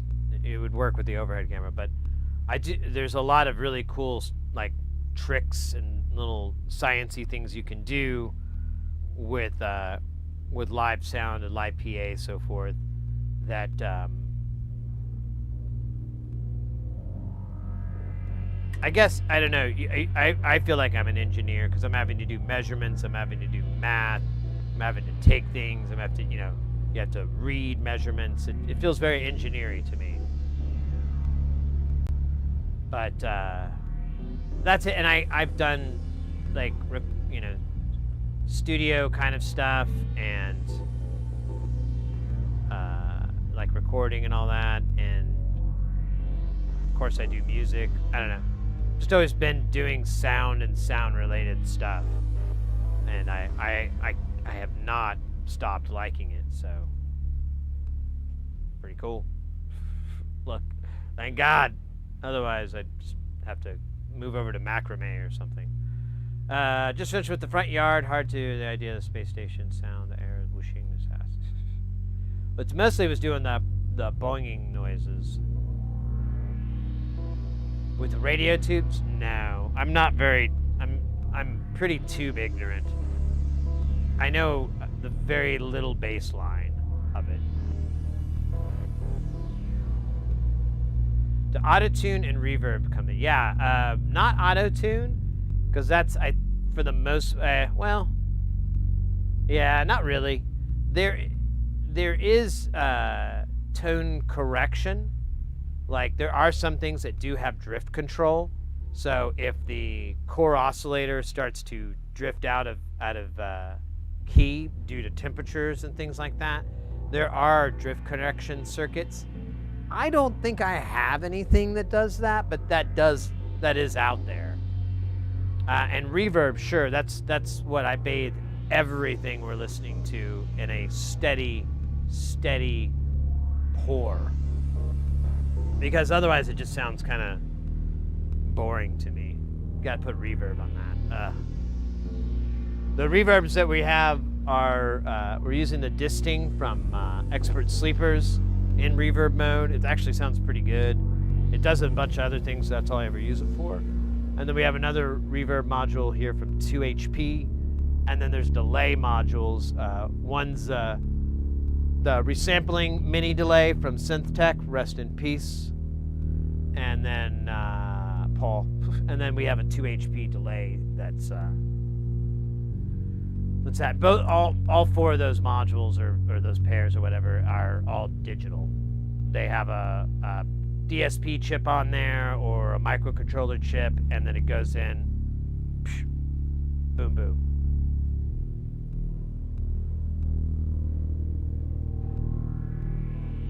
Audio masker.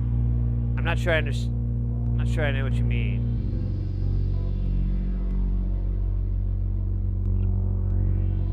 Probably not. Like, a lot of the stuff that we do on this is pretty, like, you're hearing it.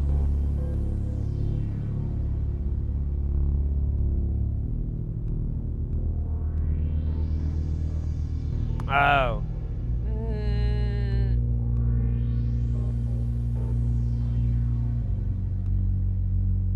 It wouldn't be impossible. It wouldn't be impossible to do, because you could have something that would take samples of an incoming signal and then do like a granular sort of thing, but very large chunks, like whole words or syllables, some transients, you know, sort of to register. And then you could have a sample and hold or just something chaotic move around to keep it random or to keep it confusing. And yeah, you'd have a delay, but since it's a processed audio, it doesn't really matter. Of course, you're talking about doing it to my mic. I don't really process any audio into this very much at all. Yeah, I don't know. It's all from itself.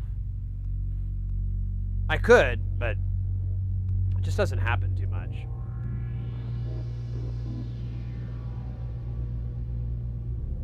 Baloo! Good morning to you, mate. Good morning. Mouse, I saw a video of a tube-based synth. I remember I had asked you about them. The one I saw is called the Eternal Engine Apparatus. Oh, wow. Ken Stone has the plans for, I think it's an AX7 or whatever the hell that tube is. It's based off of a common tube synth. And I remember looking, I might go back and check that out again. Hopefully he didn't take it down, because a lot of people don't like to put high voltage stuff up in the DIY world anymore, or release that, because they worry about being a liability and whatnot if someone zaps himself. But I'm sure if not him, I could find something else. That might be an interesting project to learn more about tubes. I wouldn't be against it. The thing I don't like at its core is just the efficiency aspect. But I think, you know, that's not the point, right? It's like, you know, it's like complaining about how inefficient a drag racing car is, or, you know, something like, oh, they're just gas guzzlers, bro. Yeah, they're gas guzzlers. They're guzzling gas to go really fast, to, you know, to blast out. No one's like trying to like minimize, you know. So maybe I'm missing the point with the efficiency aspect of it. I guess, you know, might be worth building. I might be interested to look into. It would be expensive because we'd have to buy all these kind of high watt components. And I ain't got shit for high watt components, so. And those aren't cheap anymore. Like the through. I don't know if they ever were.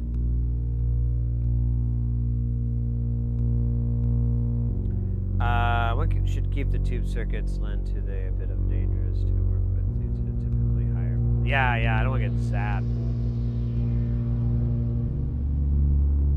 Yeah, I concur. I don't recommend messing with mains voltage, any high voltage DC, just because it just takes like one dumb maneuver, and believe me, I do dumb maneuvers all the time, but it doesn't hurt anything because it's like 12 volts, you know, nothing, and it's like, you know, an amp. But when you're dealing with tubes, you're dealing with 120, 240 voltage, and it's AC, and it's a heart stopper. So, yeah, I would highly recommend staying away from it. I've never wanted to mess with it because I know it's dangerous magic. But if I were to just build it, I'd have a fairly decent success rate. I think I'd be all right. We'll see.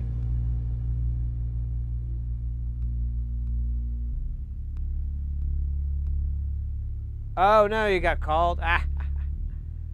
I was asking about the radio tubes because I have a radio cabinet from 1903 that runs a 6-volt, and I have no clue if it works. It just works. Yeah, I don't know. I mean, tubes are fragile. They can be broken. If it's cloudy inside the tube, someone was telling me not too long ago, that indicates that it's damaged. But that's about all the good information I have for you.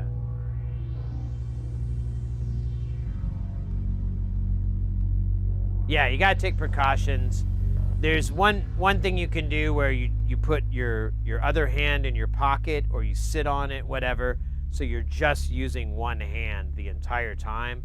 And the idea behind that is if you touch something, the voltage will travel down your arm, down your side, and go down your leg and hop to your chair or some metal and ground out. It'll make that path.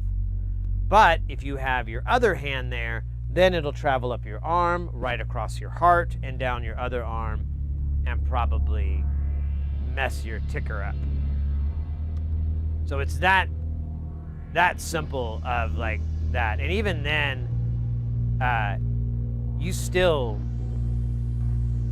hurts. You're still gonna regret a lot, and it can still affect a lot more. Honestly, yeah, when you get zapped really good, it messes up your whole thing, like sleeping, eating, all these things can get kind of knocked out of whack from a good zap. So I don't recommend it.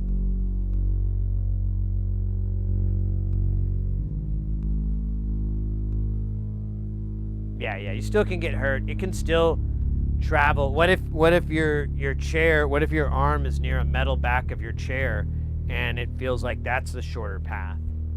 You know, it's just all these silly things. It's super dangerous to mess with. And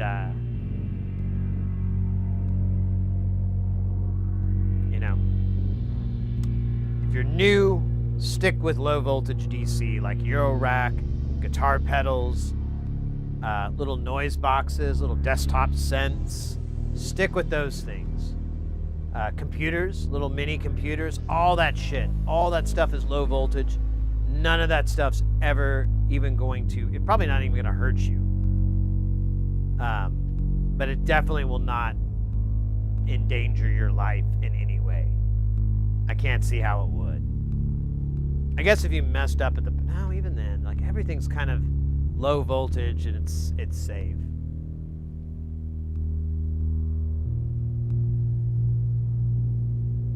Oh yeah, CRTs are super dangerous too. If you don't know how to, if you're not familiar with where to discharge it, and then you know, getting a discharge wand or a rig for that. Yeah, I mean like not wearing jewelry, you know, not wearing rings or bracelets or your wristwatch, those things. It's just not worth it. It turns the hobby into like, it's not fun for me. It's too much. Too much.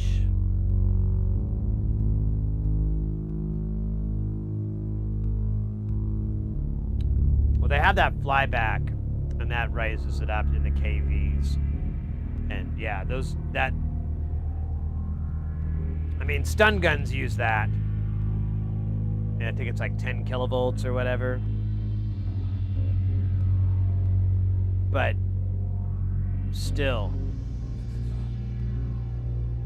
It could also, the difference is a CRT is going to have more current, and that's what actually can hurt you, is the actual current level. And it does not take a lot. It needs to be, I think it's at a low millivoltage. We machined through a 30 kilovolt line once, melted the top of my friend's hard hat. Oh my God. He could see through time and space though as a bonus. Oh. Well, you know, little victories, right? Is his hat okay?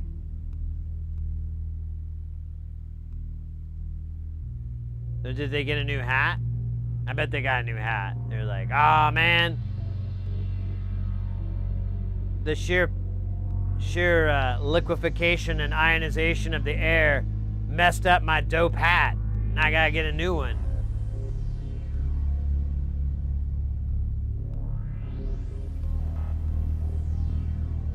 Yeah, a trophy and a new hat. Yeah, you can put it up there.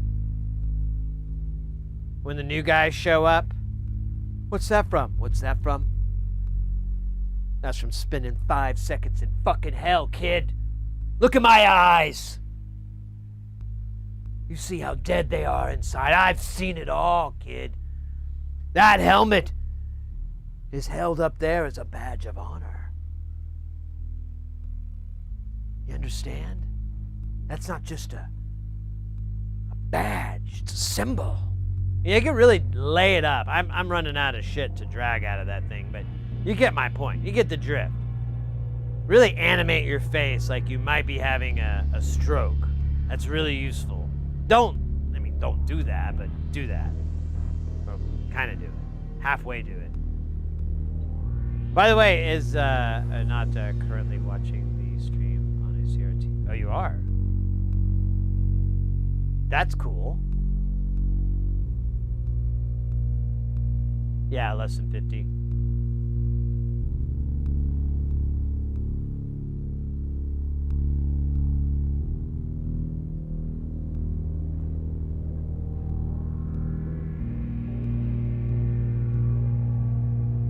Oh my God, Aqua, I had this TV. It was the last CRT, and then we finally got like a flat, you know, what everyone has nowadays. And it was a widescreen television from JVC. I think it was like 30 something inches. It's a pretty good size. 149 pounds. I think it was like, whatever, 93 kilograms or whatever. I remember it because I remembered staring at that number. And for some, honestly, I don't know why, I bought a glass, like little entertainment center to put it on. And like it's so heavy and so unruly, and I always had to do it myself. I always waited to break that thing and shatter, but magically it never happened. But I'd like have to put it in a chair and then just kind of like scooch it over because it's, oh man, it was so huge. Such a beast. Terrible decision on my part. Once we got rid of it, I think we gave it to my brother-in-law or something like that. I was just so happy. I was like, oh my God, that weight is finally gone. That thing was awful. Hey, Kushman.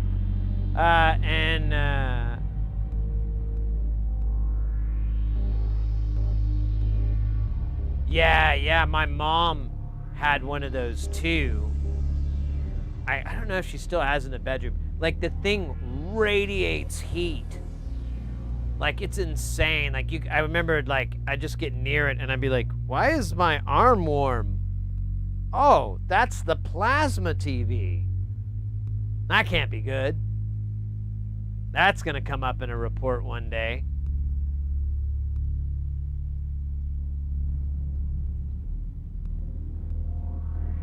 I was giving myself, Damn,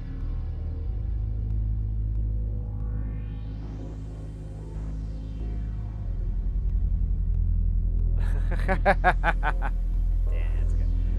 What budget? Oh, these are IEMs. These are the Shure SE210s. Isn't it the 210s? I always forget. 215s.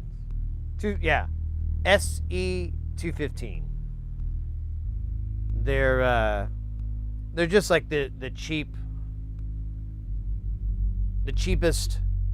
IEMs that are professional.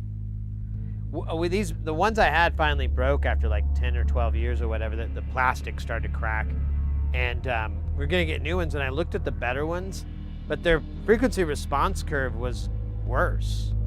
It was like a lot less bass, and I'm like, no, I want more bass, brah. Bass in your face, London. So we stuck with these because they have a big shelf in the low frequencies. Thousands of tiny fires.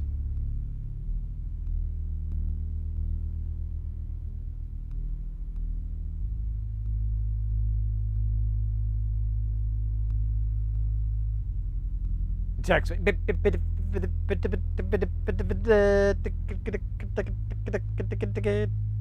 Yeah, it's a nice little Latin beat there. Little mambo.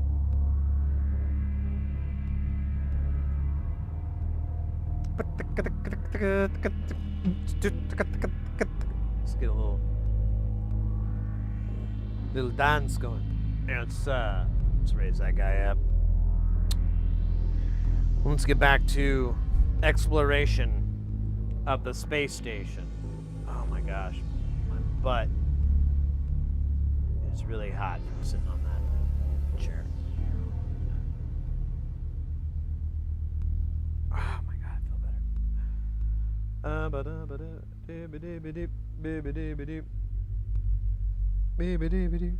Pretty accurate. I've spent many years studying the noises. Learned their languages. Loved their women. And the men.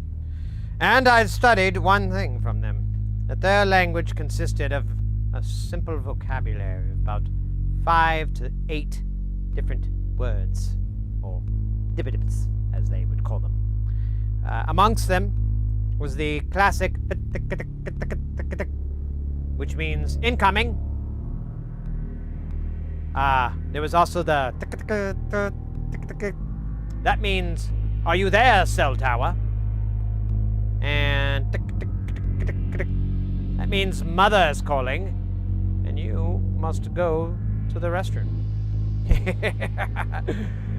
Avoid the hell out of her. She wants that damn money.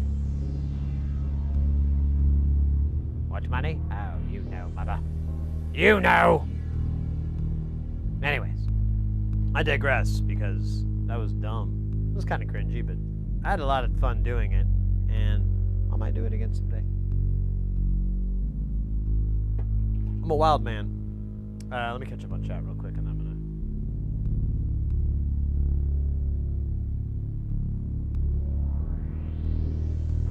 Yeah, I liked it. I remember there's some. I've heard that noise used in like music tracks, so I don't know if they were bangers though. I think you're really, really limiting yourself when you're like, you know, well, what could I do that's better than making the Nokia ringtone into a song? Oh, scheisse. Check that out, yo. We got Slug in the follows. Thank you so much, mate. Welcome in. Oh, man. All right, I got to figure this guy out. I don't understand the 1 divided by n. There's these jams. We're going to use these jam inputs. Or not. What the hell does it do? Let me use more than one jam input? Double jam? Super jam? And then a better question is jam even a binary signal?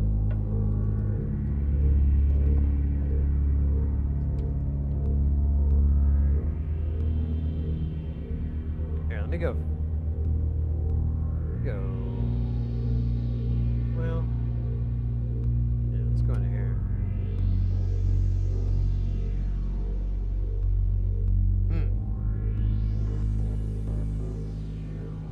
That's interesting. So there's pairs, or did I? Oh, there were always pairs. Yeah, I don't get it.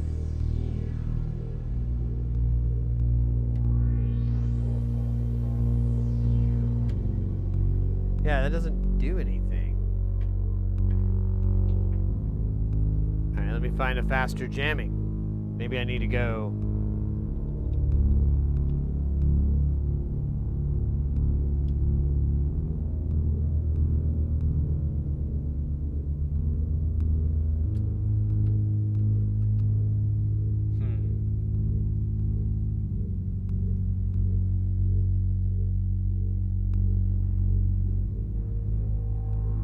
Maybe the enable? It needs to be enabled? I don't know. Let me try that. Yes! It freezes it and then the jams become live. That's... Of course.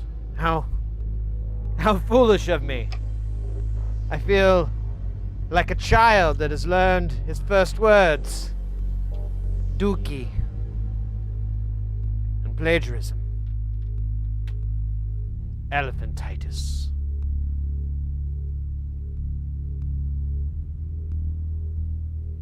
Yeah, that is weird. I don't know how to use this. Let me keep going. I'm just gonna fill the rest of these jams up real fast. Maybe not even, I don't know. This is weird. So it's just...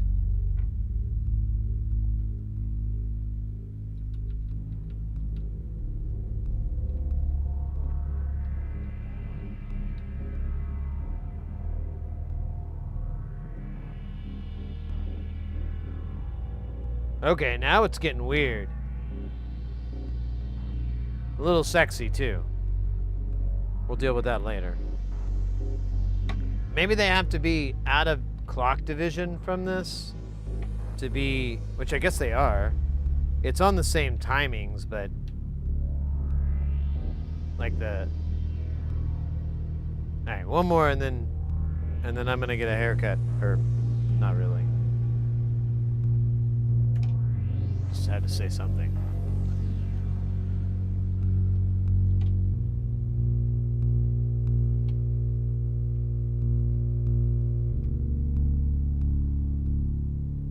Okay, that is genuinely interesting.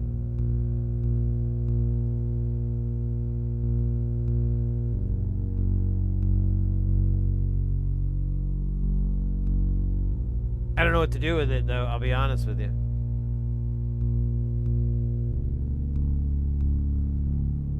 They killed my pony. Oh, no. Is it doing lower...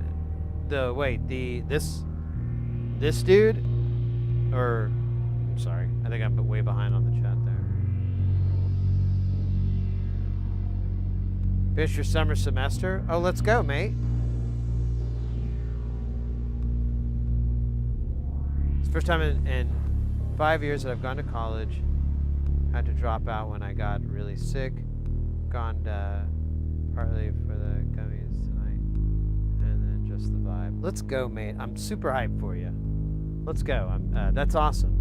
I know that is a big ass accomplishment. And yeah, you're saying that you had to take a break and everything. I know that can be really a big deterrent to come over. Whatever. So kudos to you, mate. I'd have another toast, but I already had like 2 little glasses. I guess I could have like one more, maybe. Yeah. You graduated. Not everyone. Or wait, did you graduate or did you just finish a semester? No. Hold on. Let's quantify this a little bit here. Just a second, I'll be right. Just going off the side here. I mean, did you make the dean's list? Come on, you know? Are you really living?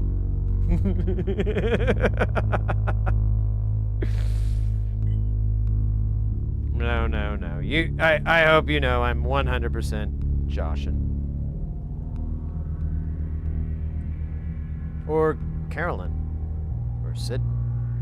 Oh, Sidden. That sounds like kitten. That also sounds like kitten. Sounds like kittens. Let me catch up on chat. You hear more bass. So the bass actually. So let me give you an idea of who's on first. Oops. Let's get rid of that.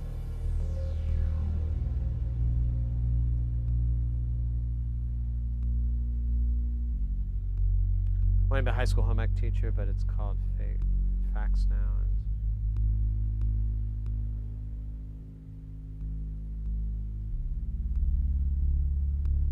Hey, yeah, mate. It's, you know. So you're getting into education. That's your vocation, effectively. I mean, it looks like you're going in a specific area, but that's not unusual at all. That's fantastic. That's an even bigger toast. My parents were educators before they retired and everything, and it's from my perspective and everything, it's one of the highest professions, vocations. You know, it's up there with doctors and engineers and teachers. It's all.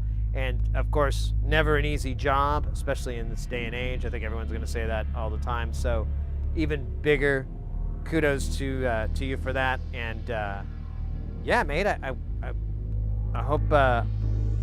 wish you all the best on that.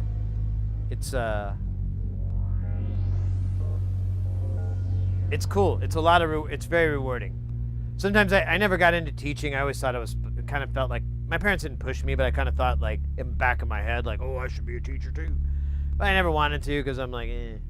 And then nowadays, I kind of feel like, well, I kind of am, but it's on my terms and the way I want to do it, which is probably not efficient, but who cares, you know?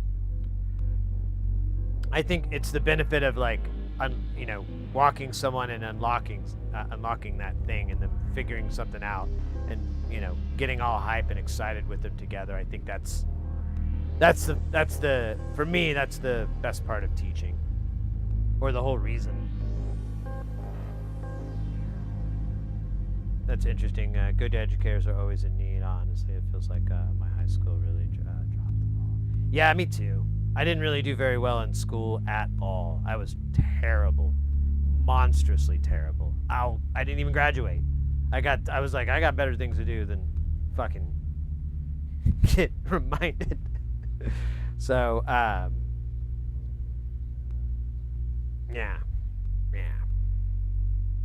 Anyways, I think I said I'm genuinely appreciate. You bet. You deserve it. You deserve it, mate. Totally. Anybody that's getting into the education profession, from K through 12 or the college level, all of that. Even or vocational teaching as well. Like just any type of deal where you're building lesson plans and curriculums, and going through the best way to walk your students from this thing to that thing. That's teaching. That's a very difficult job to do. It gets easier as you keep doing it, though. My mom, in the end, she was a professor, and she ended up teaching education. That was her school. She taught 5th grade for most of her career, and then she kind of got bored and a bunch of other stuff, and she's like, I'm going to go teach at the university, and but I need a doctorate. So she went back, and it took her a while. She had to take a break as well. We actually talked about that just the other day.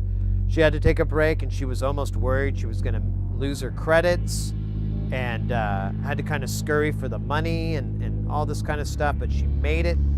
She got it. And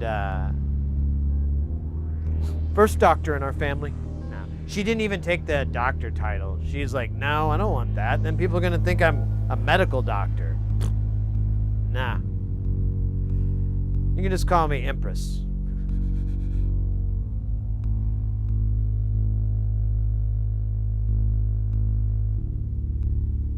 Cushman, it's actually something I struggle with today as an adult. I live alone.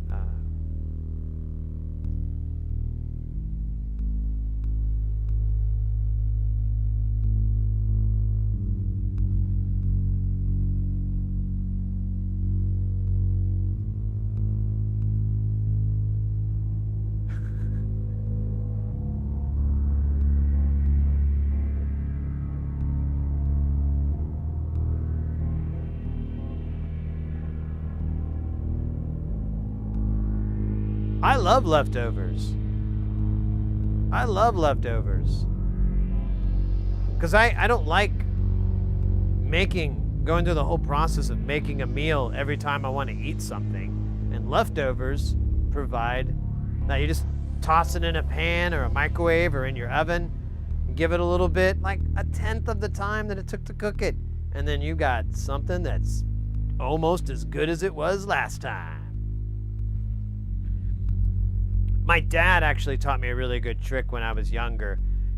He would take leftovers and add a bunch of stuff to it.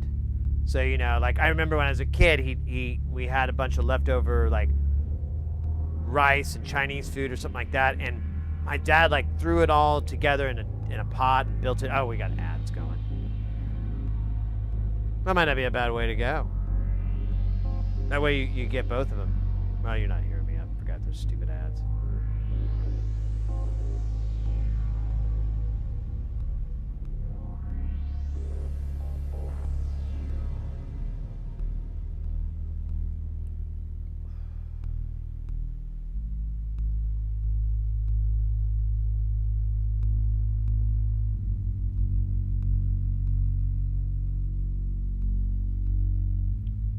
Ooh, that's a good one. Yeah. That's funny. Well, I'll wait until the ad's over, but that's amusing to me because I'm the exact opposite. I love to make large portions so I have leftovers because I just like leftovers.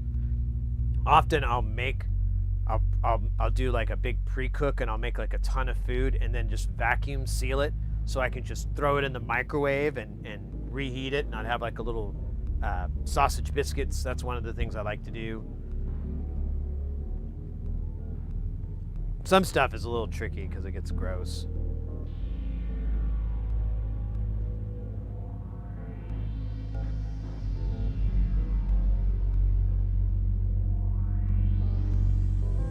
Wow, you guys are really cool. I really appreciate y'all jumping in to help out with each other. What a nice community. We're super, super lucky. Super, super. Honestly, I was thinking about it it was a couple of days ago. I was thinking about man, you know, knock on wood, we really don't have too much issues with toxicity or anything like that. I mean, I'm sure, you know, the bigger you are, the more that's likely, but we don't really have that issue too much at all. I think we've had like a hand, like not even one handful, and not even like half of a hand, like not even a full hand, like a little bit of a hand of people that we've had to say hasta luego, au revoir. Well, that sounds like you're Greeting. Whatever. Get out of here. Kick rocks. We had to say that to like I think like 2 or 3, maybe. It's been pretty small. So, anyways, enough bragging about how awesome you all are. I don't want you all to get a big head.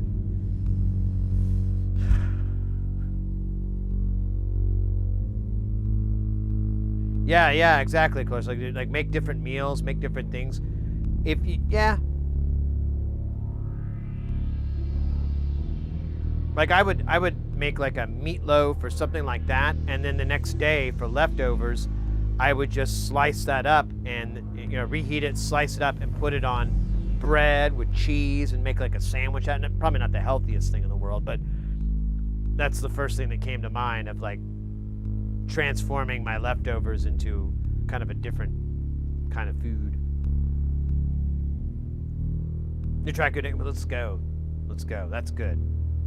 Well, I'll just keep doing what I'm doing, which I don't know what that is. All you guys talking about food though is making me dumb hungry, and I've got quite a while before I'm done with this stream. Where are we at? Actually, we're at, I think are we at the halfway mark? Yeah, we're about halfway into the stream. I might, since I had that little, although I'm feeling pretty good, our heart rate's been pretty healthy too. I don't think, wait, what is that? Oh no, it's a little spike. Yeah, the heart rate's been pretty healthy, so I'm not too worried that I need to dial it back, but we'll see. I can use it as an excuse if I'm really tired. But I'm having a good time. Saturday night. We don't get these kind of times too often. Sometimes just once a week. Once a week we'll get a Saturday night. If we're lucky. I remember in the old days we used to get those all the time. 5, 10 a week. Now it's so hard. All right. Enough stupid talk. Let's get into lower level dumbness. So we've got, I don't know what the 1 divided by n is doing. I'm trying to think of a way we could hear it, but there isn't really a way to do that.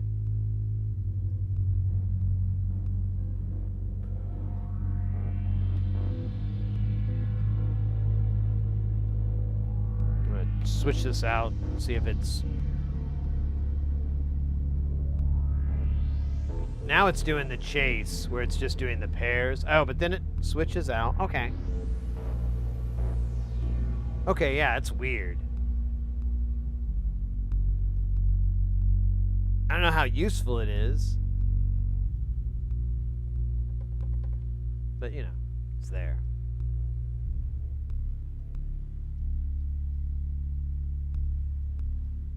A pickle snack? Oh my god, that's a good idea. I'll tell you what, let me kill this guy. Because I don't feel like tequila and pickles, I don't know if that pairs very well. I feel like the vinegariness with the pickle and the agave, the sweetness, I don't know, it could also be like the greatest thing ever. It could be shit, or it could be gold. I just realized what I said. I should listen to myself when I'm talking.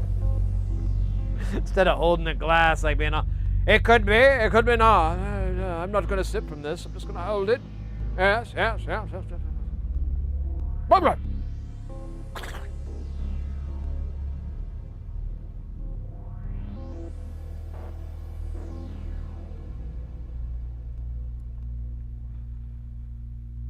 Ooh.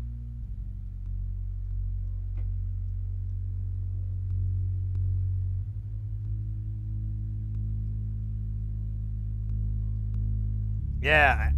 Well, Jen, I don't like gin very much. I like vodka and olives. I love it when they use oh, what's this? Blue cheese. Oh my god. I could do vodka martinis again just to enjoy that delicious blue cheese treat. I think there's an olive somewhere too, but I just, I'm like, blue cheese soaked in booze is pretty awesome. Is what it says. It's tattooed across my back. I'll show you. You know what? Never mind. There's some pictures. But yeah, it says blue cheese soaked in booze is awesome. There's tattooed across my back, and then I've got this big Steve-O pose. I'll have to show you guys later. It's pretty awesome. And I still gotta get the shading done, but it's been about 15 years. I don't know. Probably gotta get it all redone.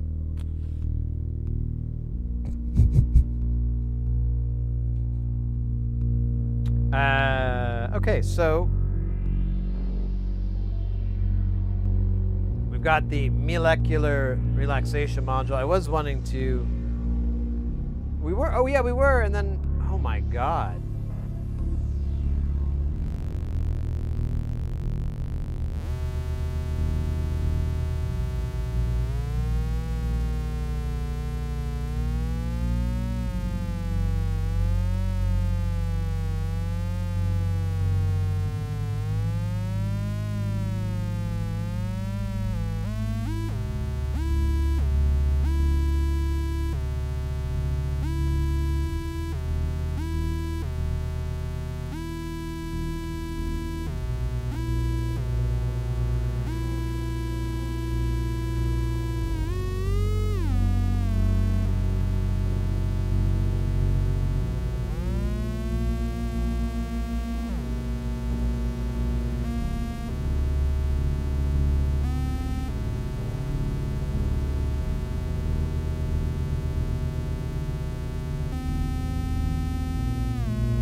How do we run out?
awesome. That is not in key or in anything, really. But it does illustrate the beautiful magic of the molecular relaxation module.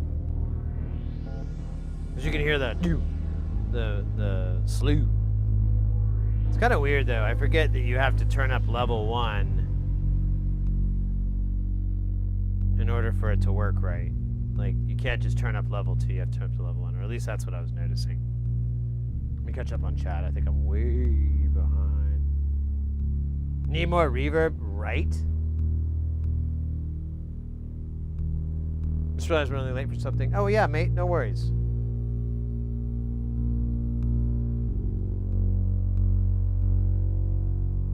BattleBot? Oh fuck yeah! I don't know if you're still in chat, mate, but you have to share that.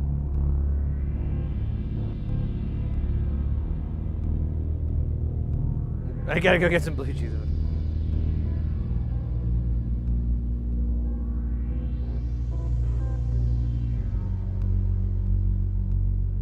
DJ Semicolon, welcome.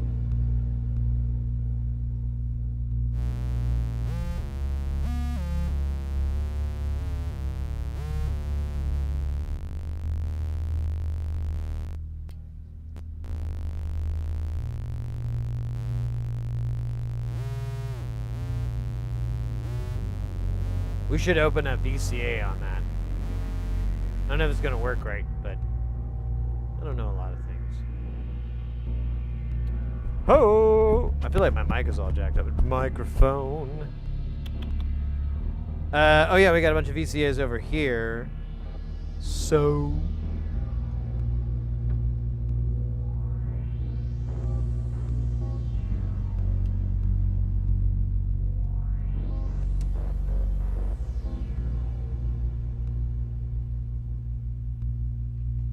While painting? Oh, that's awesome.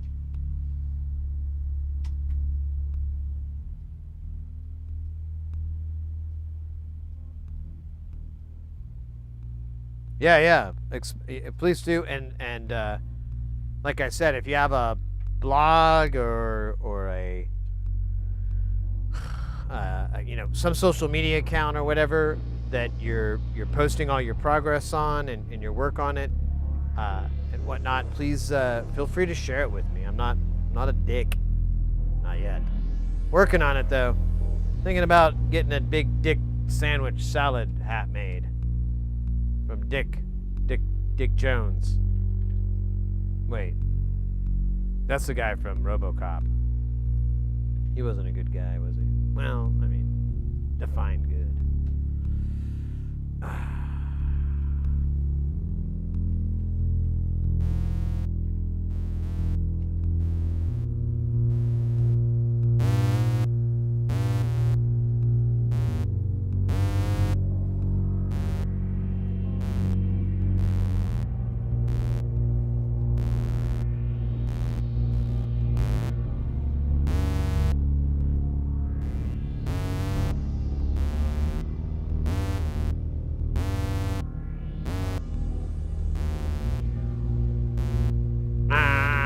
Great. All right, we need to put it through some delay.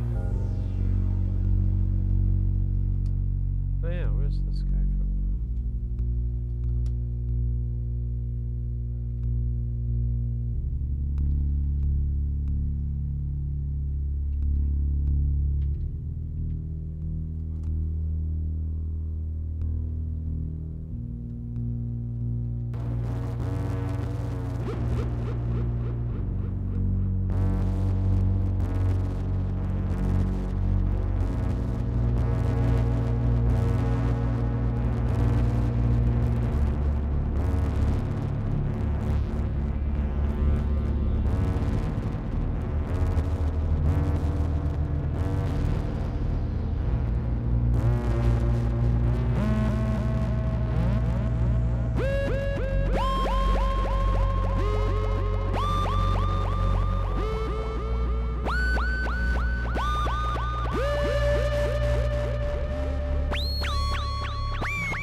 See if I can attenuate that a little bit, because it's all distorting to Kingdom Come. It's kind of cool. It's kind of annoying. It's kind of not cool.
86. Oh, wait, wrong camera. Let me give you the right camera. Right camera, right now. Do do do do do do do do do. Yeah, 86.8 or in non-freedom units, 30. What does that say? 30.6 C.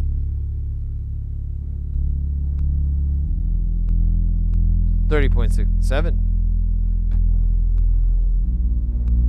In other words, it's pretty damn warm in here. Oh my god, it's actually mega warm.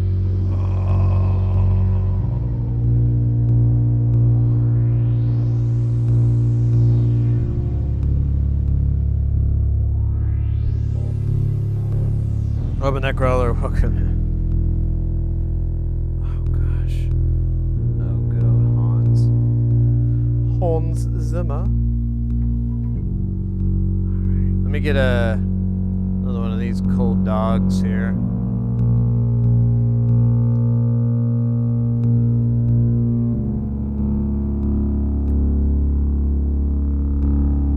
Actually, I'll be right back, guys. I'm gonna take a quick break. I'm gonna run to the restroom. I'll be BRB.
Well, in the words of Matthew McConaughey, all right, all right, all right.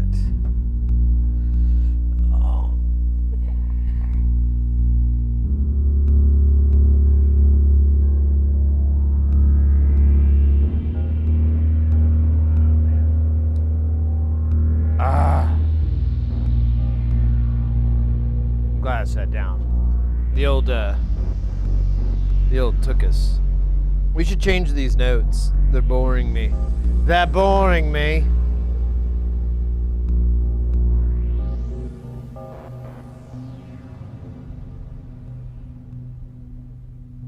Dude, yeah, it is really sweaty in here.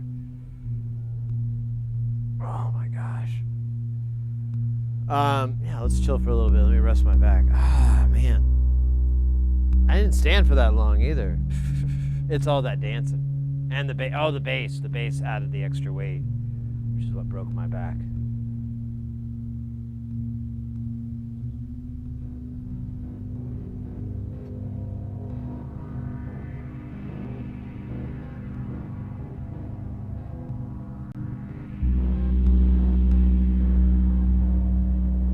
Much better with the, yeah. No, I agree.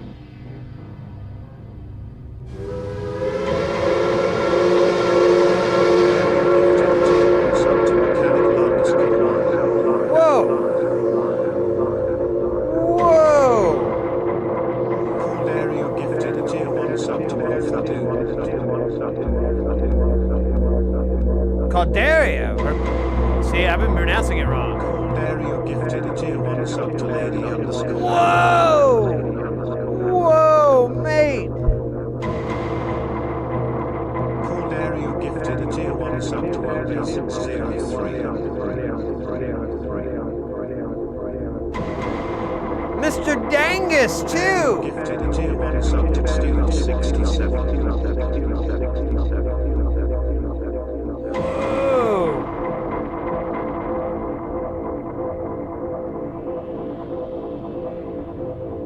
Thank you so much, Mr. Dangus, for the 6 months. Thank you, Caldario, or Caldario. Now I don't feel like I'm pronouncing it right. For the, what is that, 5 gifted subs. Oh, thank you so much, mate. You're chill. You're good. You're the good ones. And then, thank you for following Maestrin. Let's go, guys. Oh, I thought you said chug, like I gotta chug a beer or something. I'm like, I ain't got no beers. I don't really like... My chug days are in a different time.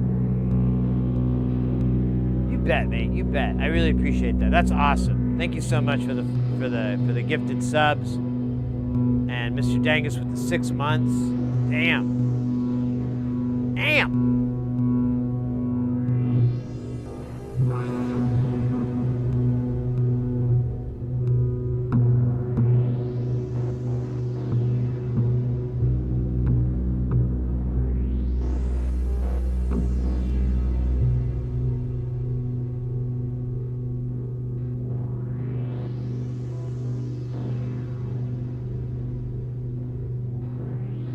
The BCD code.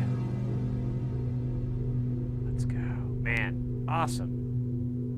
I don't know, I guess we could do more jamming. Pardon me, Mr. Robe. You know, it just dawned on me, once I get the workbench, there's a little bit of getting in the way of it. Maybe I can figure something out, but I could, I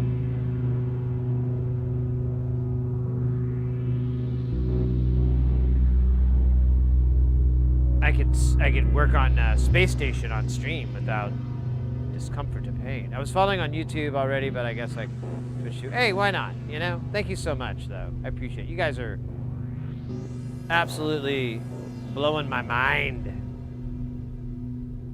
It's totally blown. There's... is that like samples? Is that what I'm hearing?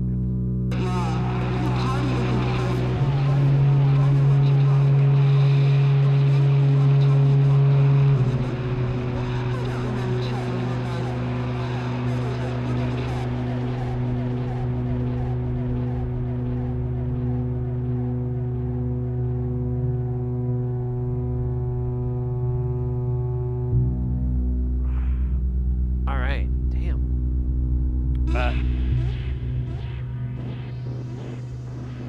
It's a little slow. It should be faster.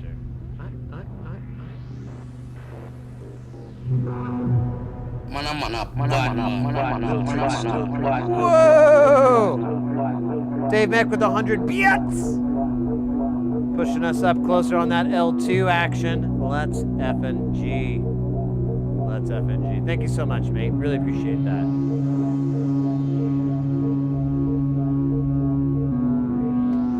Oh. You think this makes sound? I don't know. You think this is supposed to go somewhere? Oh, Jesus.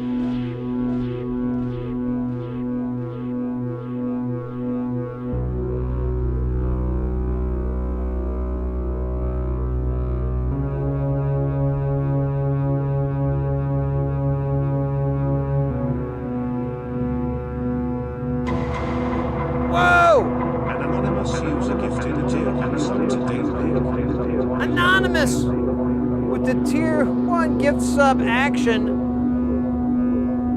Throwing it right at Dave or Davimic.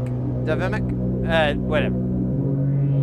That is awesome. And we're there it is. Now we've reached that. That's 2 goals today, mates. We got the subscriber goal over on YouTube of 1K. That's 1,000 for those that aren't familiar with metrics. And then we got that on the sub goal tier. Just busting up records, taking names, kicking butt, and we're this level trace. Sí, capitán. Muy bueno.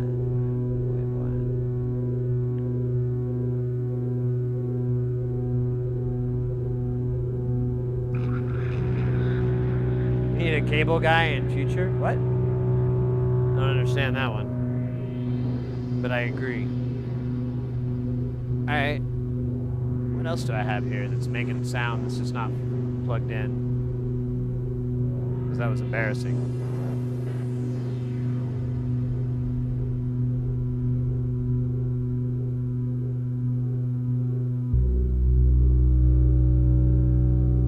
And that's not really...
Spacecraft man. Oh, there we go.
Hype train, killing it, guys. Level 3, level 3.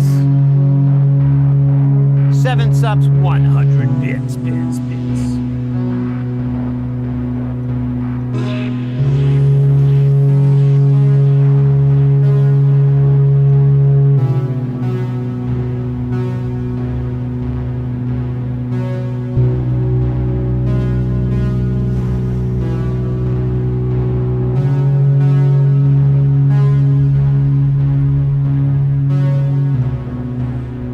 That's actually an awesome emo.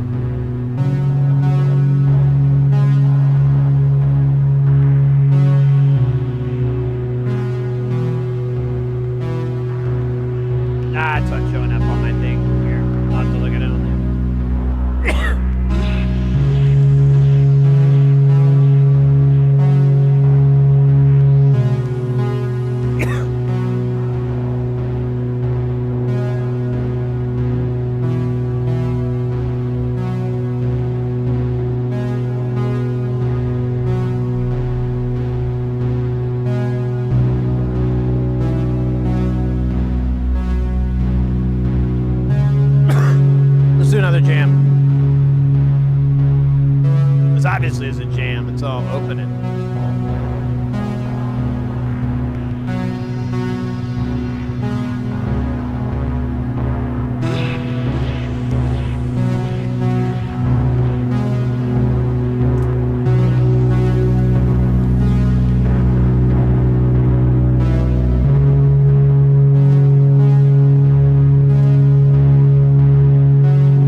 Laser, it's good to see you as well.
I think I need to do some tuning. It was like, I think I hit one of the synths and I knocked it out. And I'm like, you know, wasn't really in tune with the bass. I think I got something a little weird anyways, so might be for my best interest or something. I don't even know what happened. There's like a bunch of sounds I like found. I'm like, oh, great. That's there. Oh, that thing. That does that thing, doesn't it? Oh, I forgot to turn this on.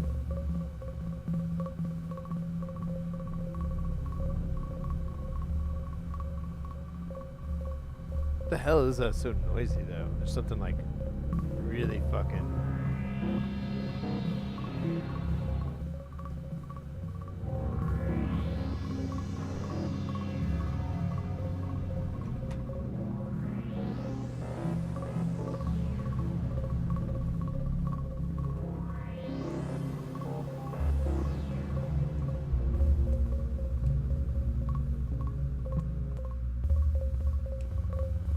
Oh, it's that thing. Wonder what's up with that.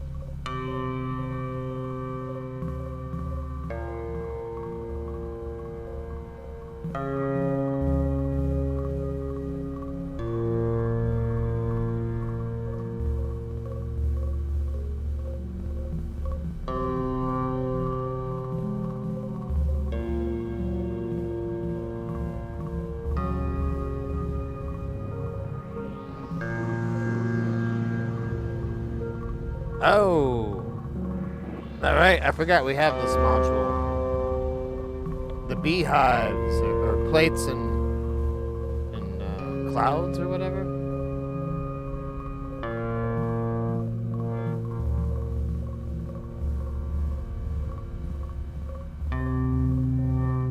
That's why it's so noisy.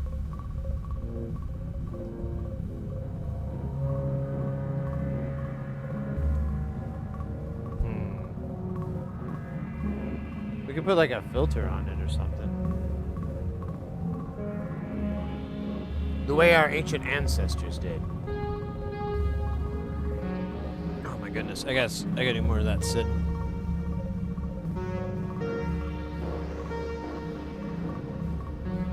Press F1, welcome in.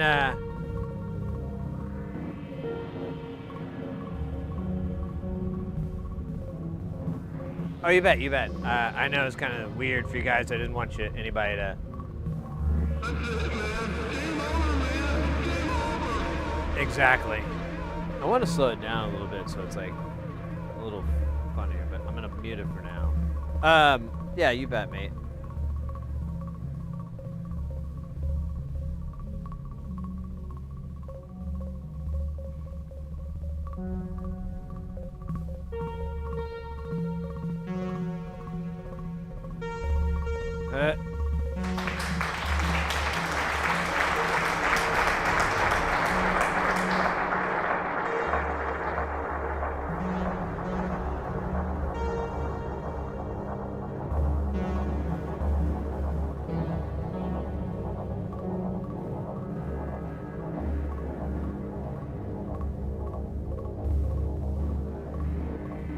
Alright, now I think I'm caught up on chat.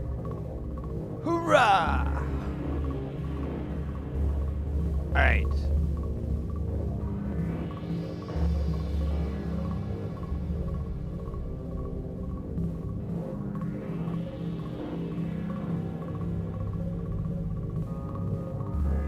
I think I don't want those anymore, so I'm gonna make that go away. Ugh. That's actually kind of nice.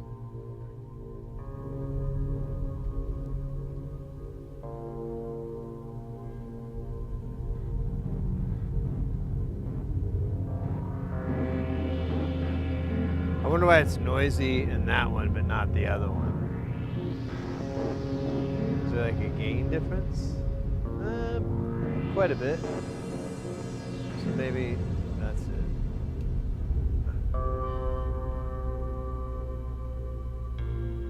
Yeah, that's cool. That sounds pretty, actually. Yes. It is the soundtrack for the electronic dojo. Oh, that's so cringe, right? Sure.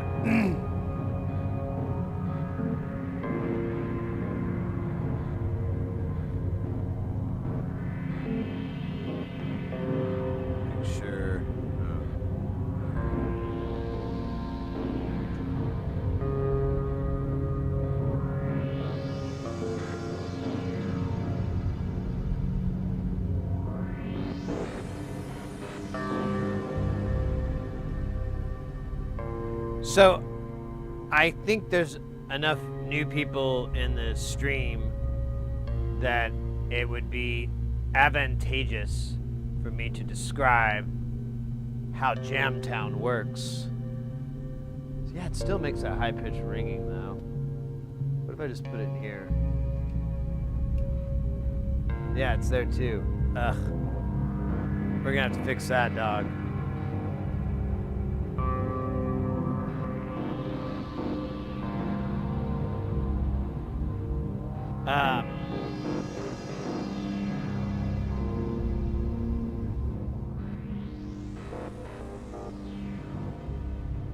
So this isn't anything unique. A friend of mine, and I think I've seen it, showed me like Colin Benders has like, is it Benders or Bender? I think it's Benders. Bender is the guy from, dude, that one's noisy too. I hear it now too.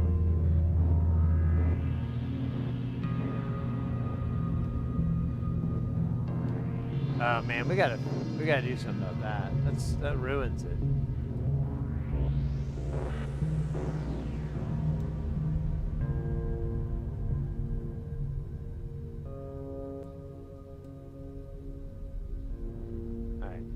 All right.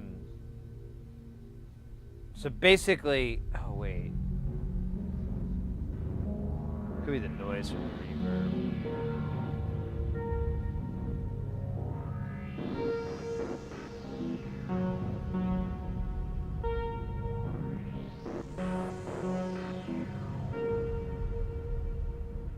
It's very distracting, so I gotta make sure it's dead.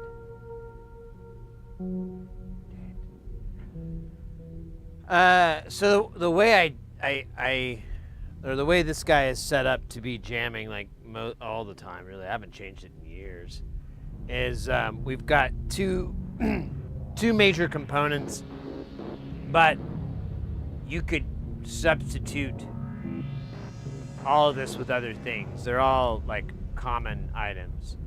One is a sequencer. In this case, we're using the TKB, which is like a Surge 4x16 sequencer. It could do a lot of other cool things, but for this purposes, we're just doing 4 channels of 16 at the same time. And then I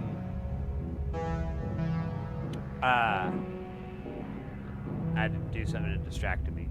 And then the other component is the Ornament Crime, and it's in the quarter main mode, but all that module, the quarter main is a voltage quantizer or quantitizer. I realized I was saying it wrong, and everyone made fun of me, and I don't even know what the right way to say it is. You know, changes it into different scales, like chromatic or minor, major, Hindu, whatever. It's got some cool stuff, but it does that. That's the big part of it, and the other half of that is a sample and hold. And so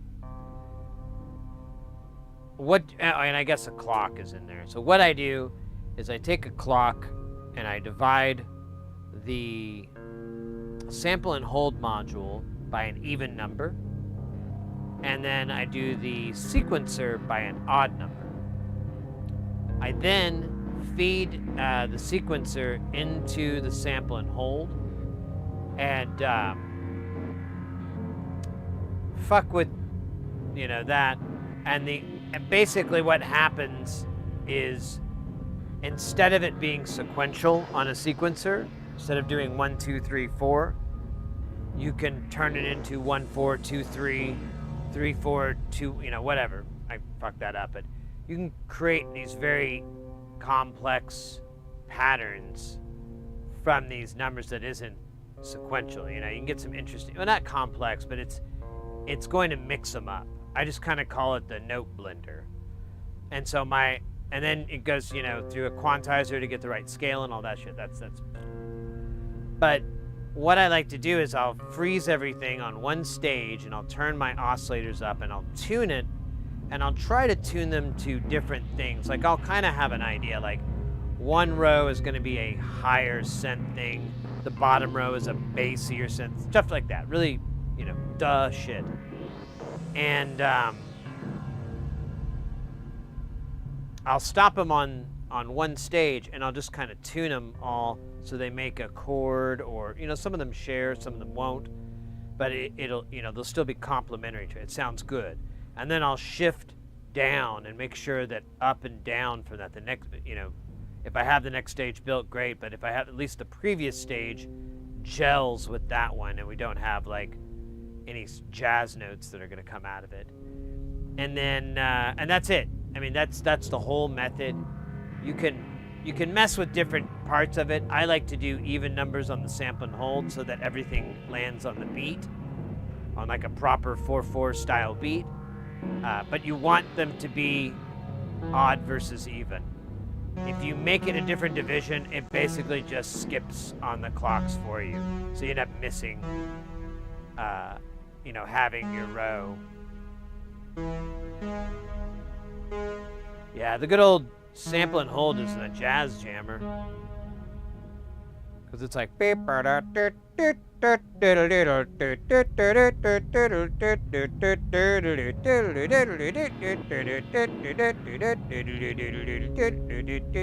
just never... It's like that Autechre album that never repeats itself, but with bit instead of beats.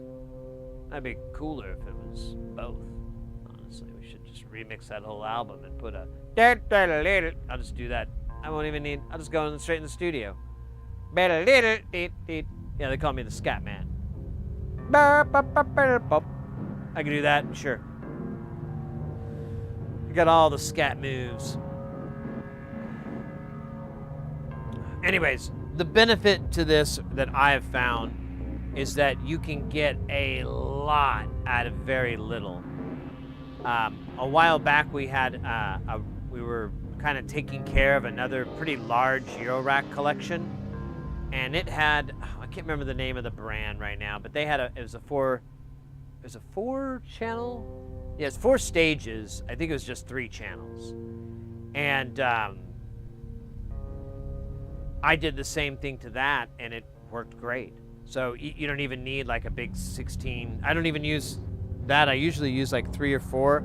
If you get a lot of notes in there, if you make like really long sequences, like 16, 14, 12, whatever, 8, it's gonna be like a long walk to get there. It's gonna take a while for it to to loop, and also too you'll want to play with odd and even numbered sequence lengths, because that can get you different stuff too. I just fuck with it. I don't really care. But if you were trying to write like dance music or whatever, you would want to stick with, or you'd want to experiment with, find out which one works better for, and probably not mix it in one song. Yes, the Allen rig. I was supposed to do an interview with that guy. I kind of like got really, really busy and just put it way to the wayside. And nowadays I'm not as interested because it's been so fucking long. But I was kind of hoping to, and he's doing all right again, you know, working wise. So I might hit him up and see, you know, if he still has this modular, and if he's wanting to actually create a space station or something along those lines. That thing was pretty cool. It's fun, like messing with all these crazy modules I never thought I'd see.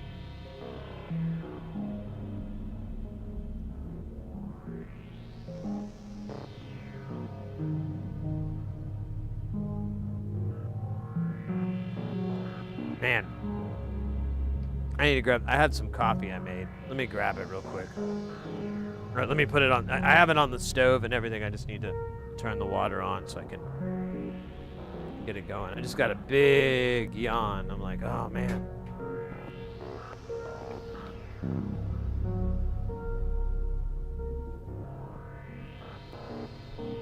The busy day yesterday took me out.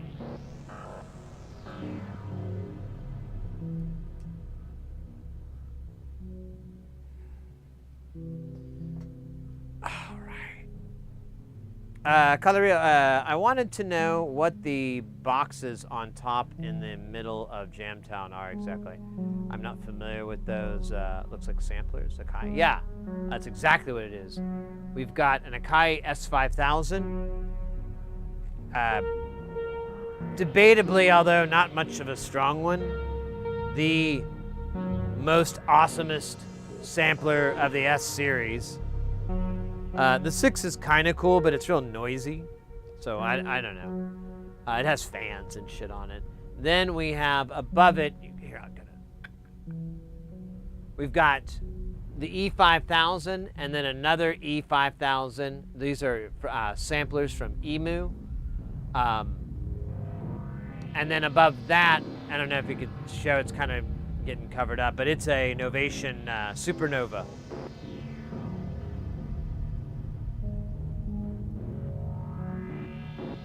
And yeah, so a little explanation. For like a long time, like in the late 90s and a good portion of the aughts, I was in like industrial electric bands and stuff, or projects or music thing. I did some stuff as well. And so a really, really big part, especially in an industrial project, is samplers and samples. It's kind of like the guitar. It's what it is to guitars are to metal. You know, yeah, you could make metal without guitars. That's cute. But well, it's changed a bit, but either way, at that time it was, you know, really big. And me and my bandmate were, the last one was a Novation Supernova, and that is a polyphonic analog modeling synthesizer from the late 90s.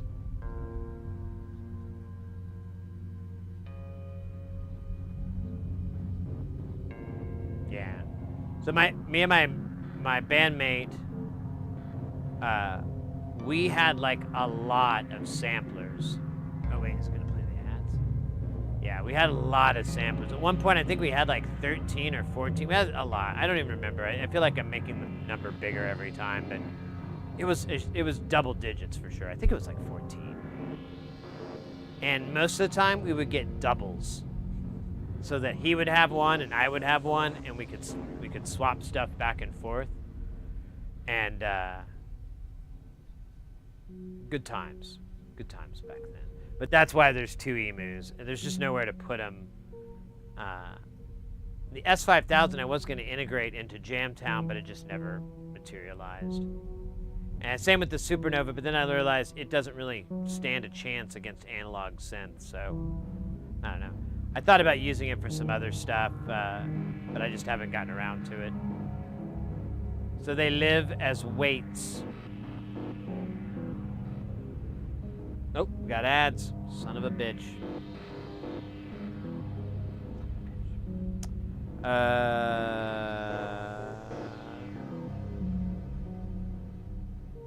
Let's see, we could, oh,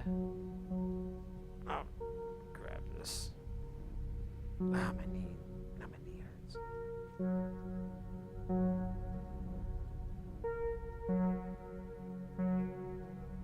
Where are we at on time? 6:20, nice. Man, it is warm in here.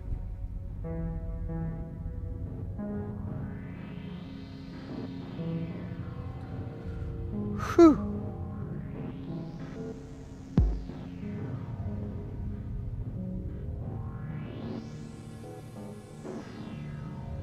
Yeah, that's like the only thing you can do to really get it to cut through, but it still isn't that great. We looked into modding it. I wanted to see if the DA that they had would it was, you know, anything better, or there's anything possible. And it's interesting, and are we getting that weird smelling thing again?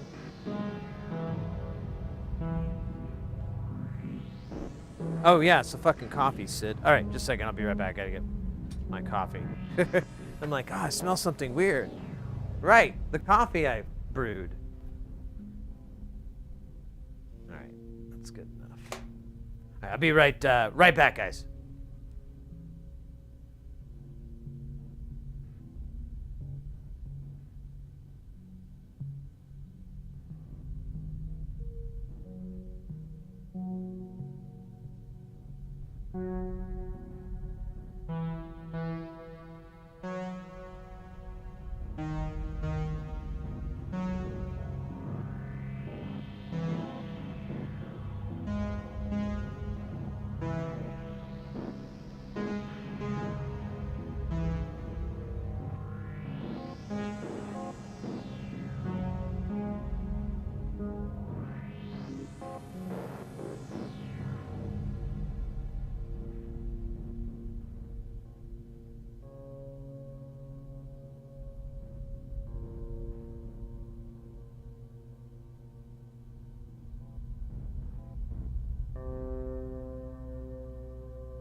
I got my little tonic. The elixir. So I gotta let it cool, but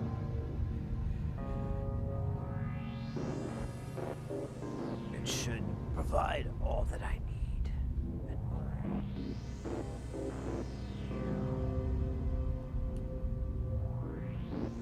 Oh, a quasi-MIDI Raven? Oh, nice.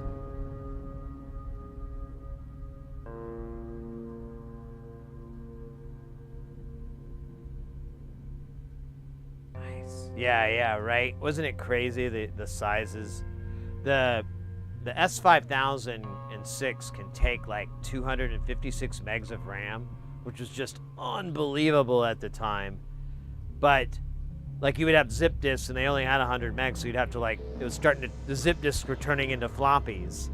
But like Giga Sampler came out and just decimated it, like that whole market. And there was really no point. You were already on a computer, you know, recording anyways around that time. People were doing that more and more with especially with electronic and whatnot. Why not cut out the extra shit and just do it on there? So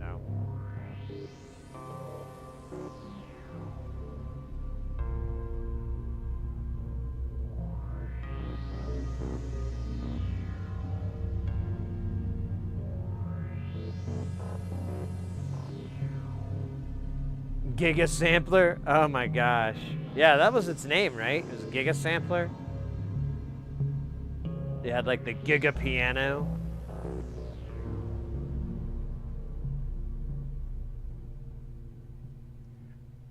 Oh, I agree. There's very little reason to use a hardware sampler nowadays, except for like live performance scenarios. Like that would make sense. But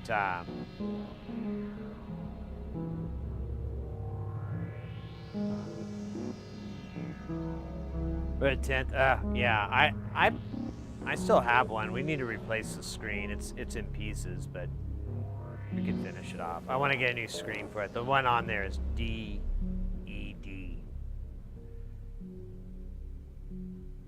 But yeah, I remember Roland put out the V-Samp, and there was a couple of interesting things in the sampler world, but it was really just pretty unremarkable. I think the well,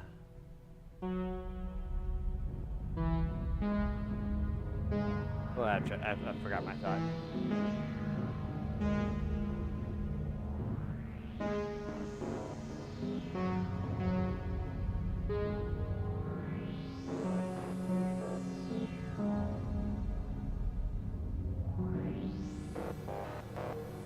Oh yeah. Now I remember what I was gonna bring up. So when I first started doing like audio and AV work, I did a lot of band load-ins at the casino, and one of those bands was Yes, and I can't remember. I think there were like 2 members still in the band, but the keyboards, we got to set that up, and it was, and I wish I had a better memory on everything, but you know, the big wide, you know, 2 stacks, and there was a controller on top, and I think it was a Virus, or you know, like a Virus TI or something like that, or I don't know which, if there was a keyboard, but what I remember very well is that it all ran to the rack, and the rack had like a Mac on top of it, and then a cable running into the rack, and then it went to an audio interface that was rack mounted, and that broke out into cables so they could plug it into the mixer as per the input list. And but inside the rack too were 2 S5000s, and but they didn't even turn them on, and I was like, wait a minute, what are you, why is it? And they go, oh, those S5000s are just backup.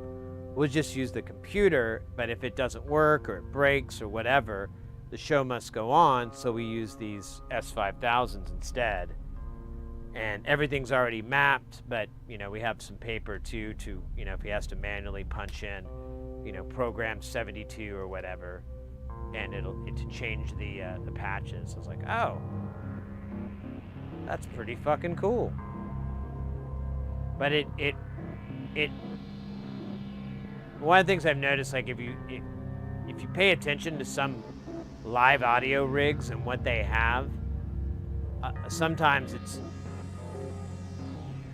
I don't know, I pay attention. Like that sounded really good, and then I was watching, we did the Motu, the 828 ES, and we did like a teardown and repair. We did some little repair work on one, and we sent it back, and like, oh my God, what was my fucking point? Oh, damn it, I forgot. Let me catch up on chat. Calderia, I never get.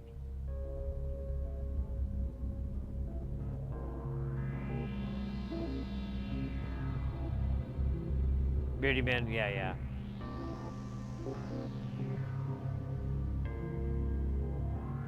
Yeah.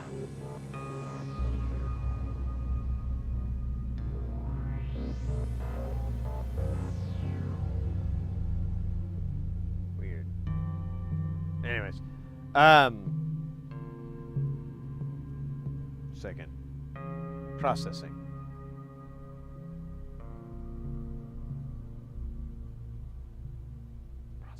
Oh, yeah. Now I remember what I was trying to tell, and I fucking forgot. Damn, I am turning into my dad. This is how my dad did all the time. So, I was looking at,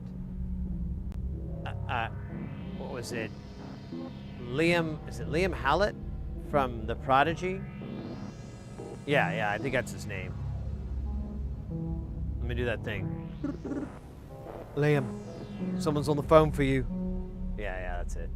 And he's like, oh, fuck's sake. I'm trying to write this fucking tune, mate. Oh, man. I don't know what he says. If he says mate or man. I would say mate. He had like 4 or 5 of those things in a rack. And that kind of sold me on those completely, because everything, when we took it apart, said it was awesome. And then seeing that, I'm like, well, it probably sounds really good in a PA. Nice and big. Big. Like the Boltons. All right.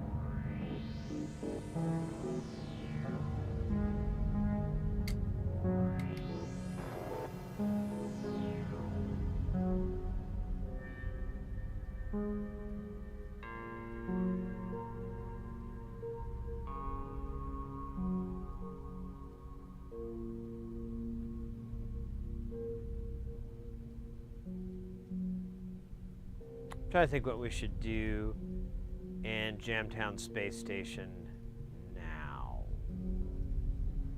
We've got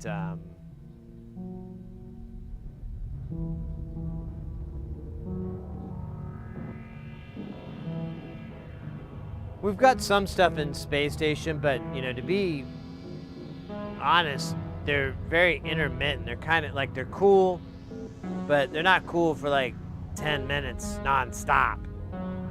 They all need to be broken in and out pretty slowly too.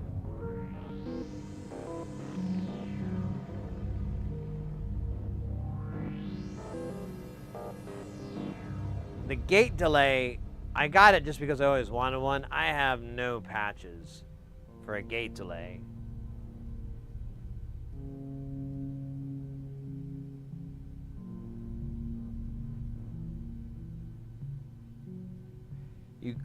Well, wait a minute.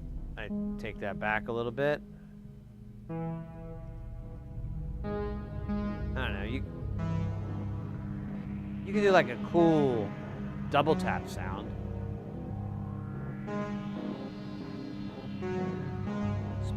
Oh, yes, I agree 100%, Maestro, that Space Station might be a better sound designing synth. Yeah, I started realizing that as we were building it. Like, there's so few modules that have 1 volt per octave.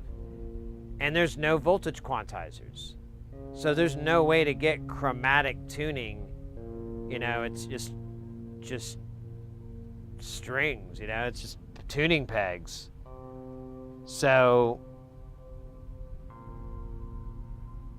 because of that, I mean, and that's kind of what I've been doing. I've not been trying to match it. When I put that against there, I was like, oh, you know, those notes are kind of, you know, they work. They sound like a minor or something of it, so it kind of has this nice pairing.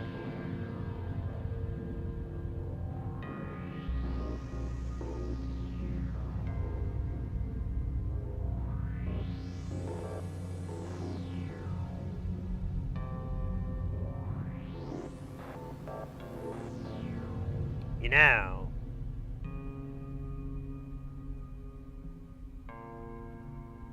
me neither. I'm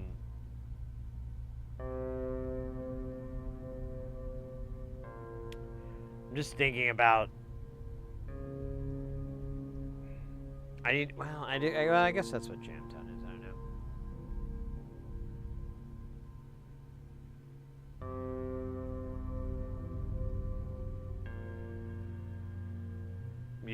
Yeah. Well, we've got some patches in there. I'm just trying to think of something that we could explore that I'm interested in.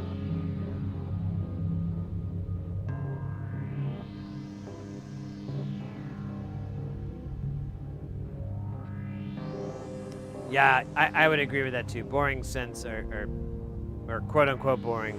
Because like it's the simplicity. You're just focusing on like a very small handful of parameters.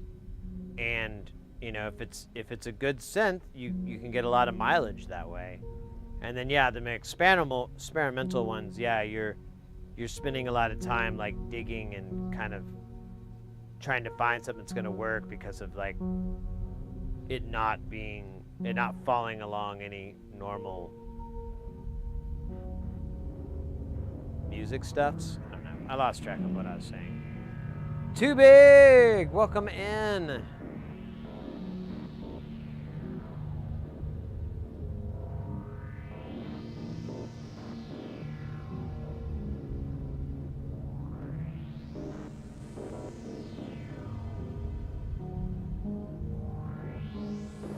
Yeah.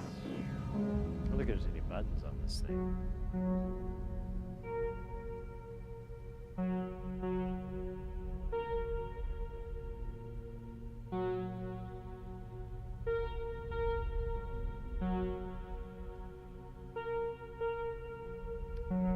Let me see.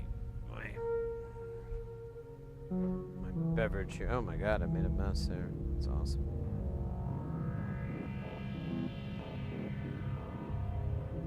Actually, that's pretty good.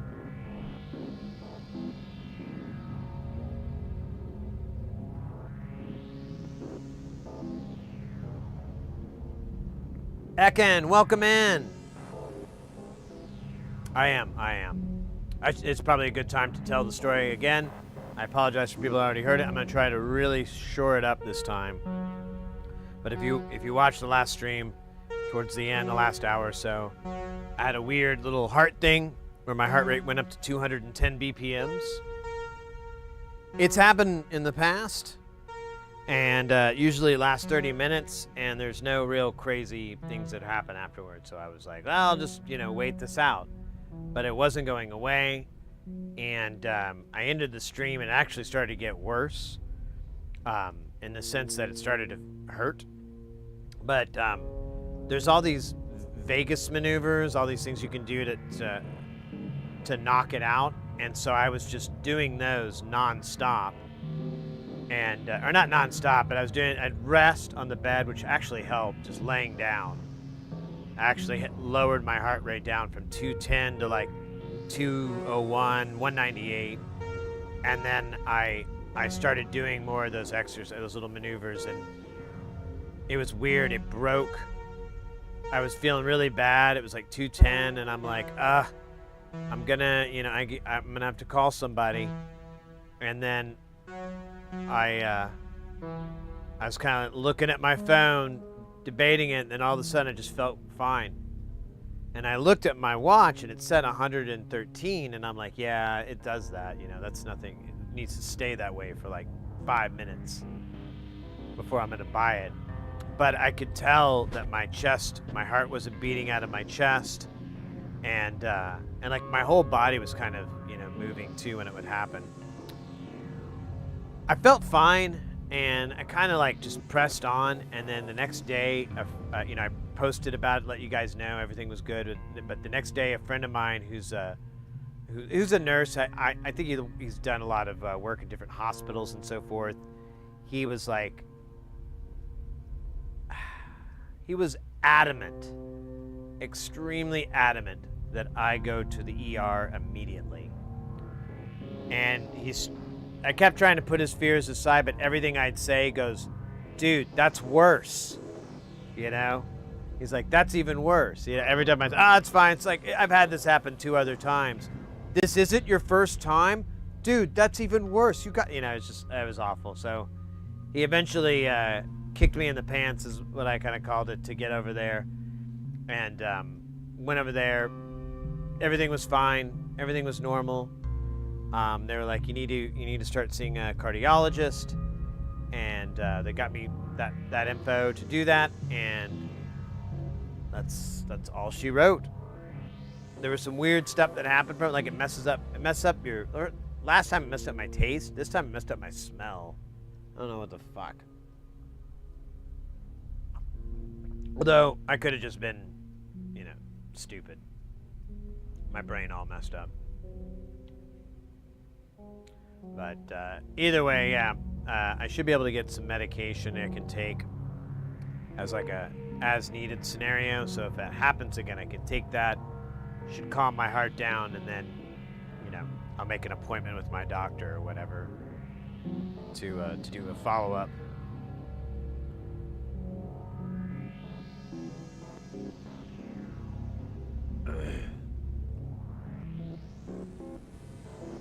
Excuse me, just drank that wrong. But nonetheless, Too Big Egan, welcome in. Hope you guys are having a good weekend. Everything's fun. Everything's cool. Hey, guess what? Get this.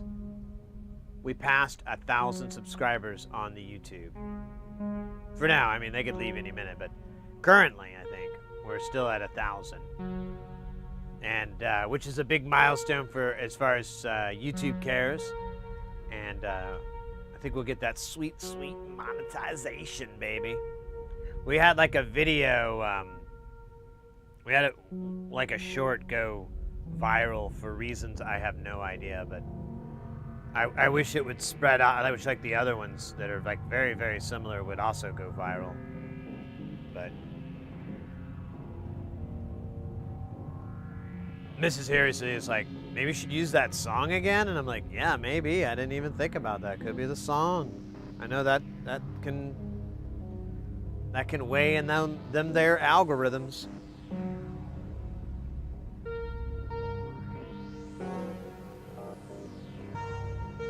I think I forgot to put my salt in there. Man, this is actually pretty not my best work. Keep up in the cardiologist. Yeah. I had one, and then my insurance wouldn't cover, and I don't know, something weird happened, and I was like, I'm feeling fine. I don't need to go, so I just didn't. I didn't bother to find another one, or figure out a workaround as far as the insurance issue, but.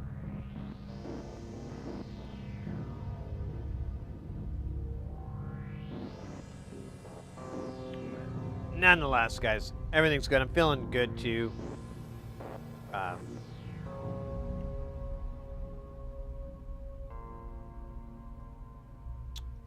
that's it. That's all I got. That's the story.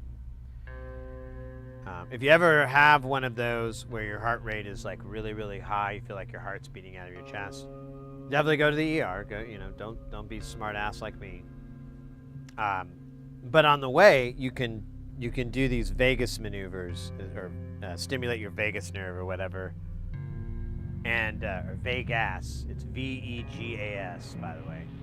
I think that's how you spell it. I might be wrong. That'd be funny if I was wrong and it was like Las Vegas.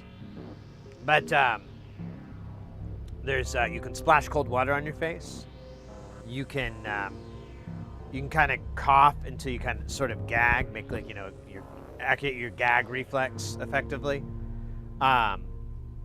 You can bear down like you're gonna poop, but don't. Popping your ears, you know, holding your nose and closing your mouth and just blowing air into your sinuses to kind of pop your ears. I think that's it. I think that's all. I feel like I'm missing one. But these are all ways that you can trigger that nerve and it'll reset your heart, which is honestly a cheat code I would have never figured out had it not been told to me. Be like, wait, what? I bear down like I'm gonna what? And that's supposed to make my heart work? Are you trolling me? All right. Fair enough. I'm just saying that's a very unusual thing to have a person do.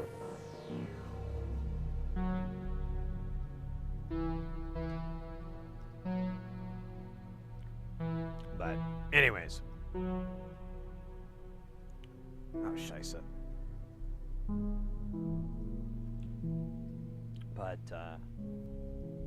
yeah, 1,000 subs on YouTube. So excited.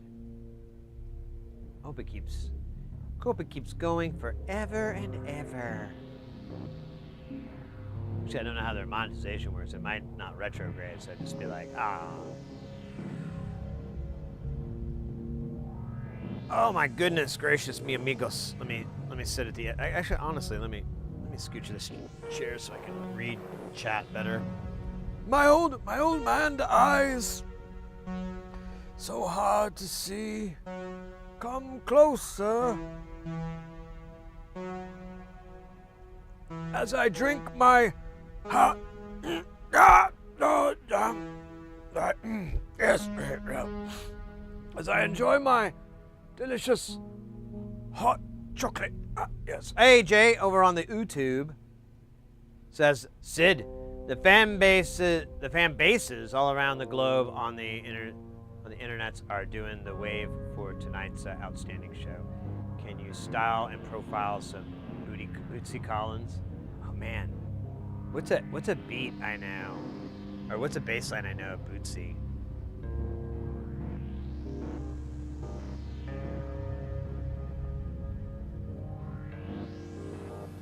Did he write the Being Real bass line?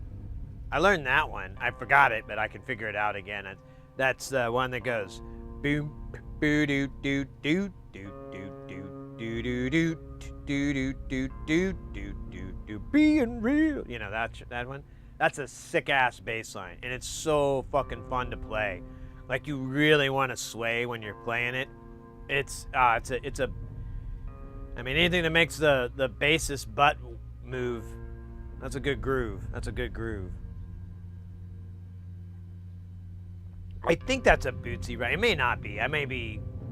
He has like a lot of famous kind of bass lines that you sort of forget about.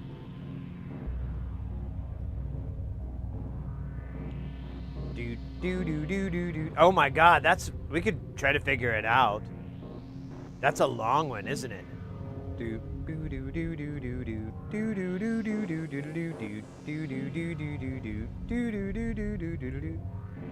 Yeah, and that's my my acapella memory version of it. That's probably not even the right notes.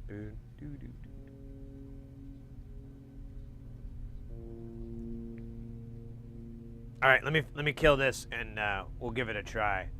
I like that one. That is Bootsy, isn't it?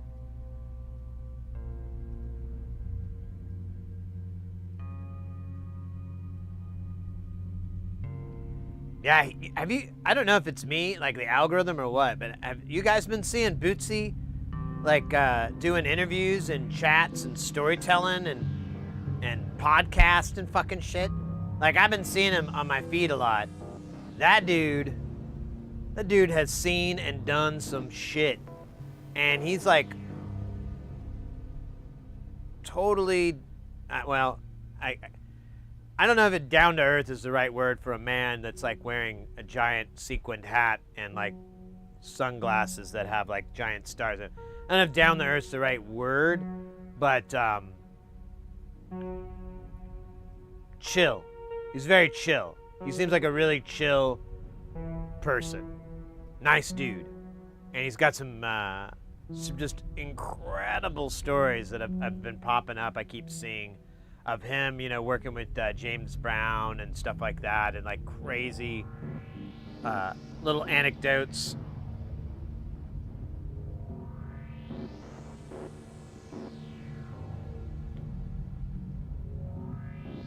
$73? That man is 73 that I saw on my phone? Dude. I mean, that makes sense, but yeah, you knocked me over there. Yeah. He looks significantly younger. Maybe he doesn't have any gray hairs. That gray hair really tips it off. The family requesting maybe some craft work. Ooh, yeah. We could do neon lights. The Anglo German hour. Yeah. This segment is going to be 60. What is it?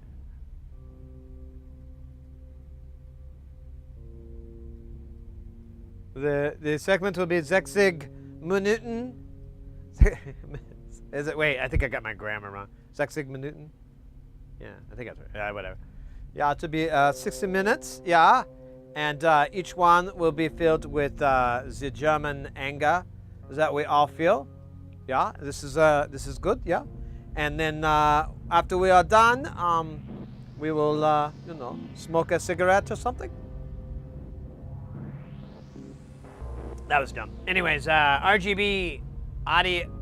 RGB. I'm just gonna go with Audioscape. Yeah, Audioscape's cool too. Audioscape, welcome in. Good morning from Germany. Willkommen. Guten Morgen. Guten Morgen. Lowenbrow Brewskis, what? Oh, Lowenbrow. Oh, never mind. I'm being stupid.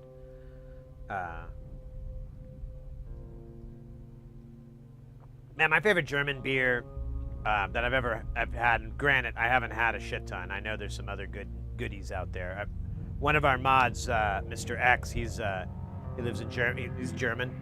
He didn't live there. He's been living there his whole life.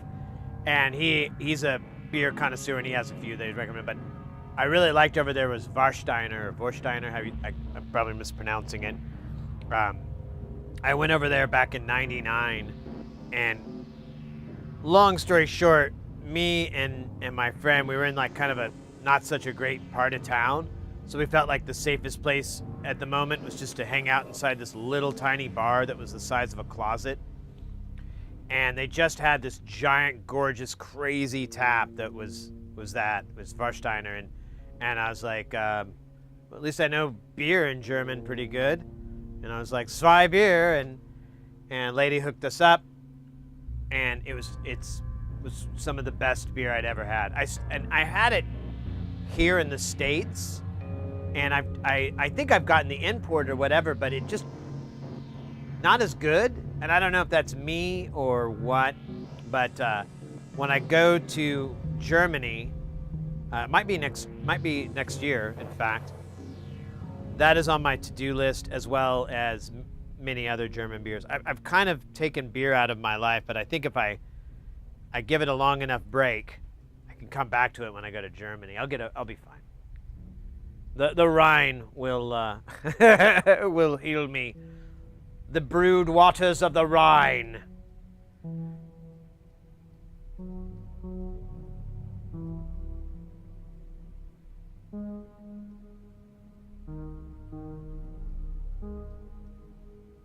You've been getting him as well on YouTube. Yeah, me too. I've been seeing a lot of his videos and shorts and like little animated sequences from it. Let me see, what does that say? I can't read. Yeah, we're good. Let me do his statements here. Yeah,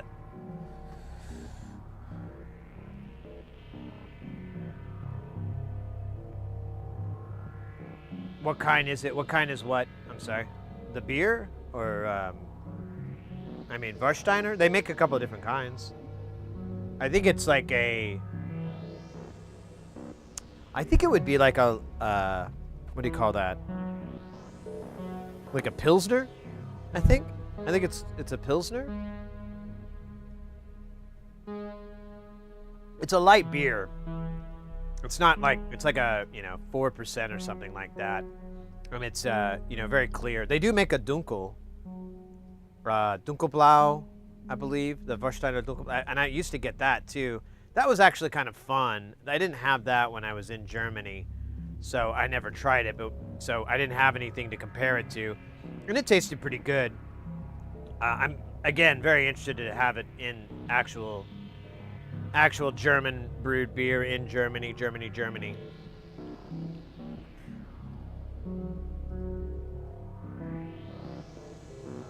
Too much beer in German, I'm into American weed strains. Let's go. We are very 420 friendly here, mate. Very 420 friendly. In fact, now that I think about it, let me have a dab. I think we're due a dab. Actually, I'm finished with this coffee. Nothing really pairs well with a coffee than a big O dab. So we'll do that, and then get back to it.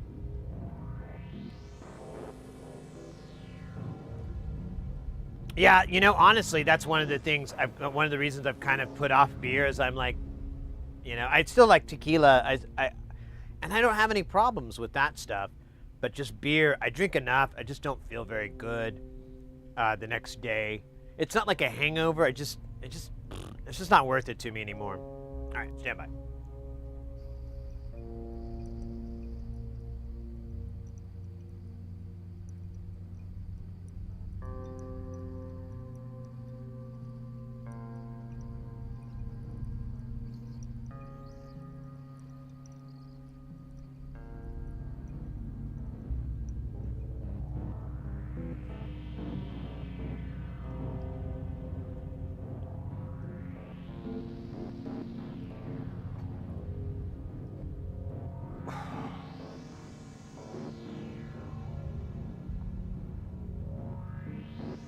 Oh, double dab ad. There we go. Thank you, Mars Panda. You kill it.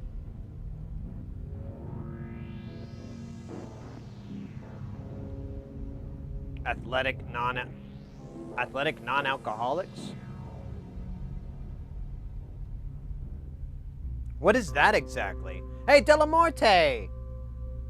Welcome in, mate.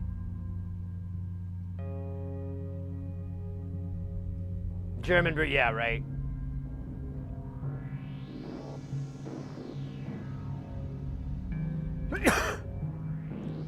Yeah, well, so there's a cooldown Marzipanda, so if that happens, it's not gonna double it up or anything. Or it shouldn't. Yeah, it didn't, because it was, I think 11 before.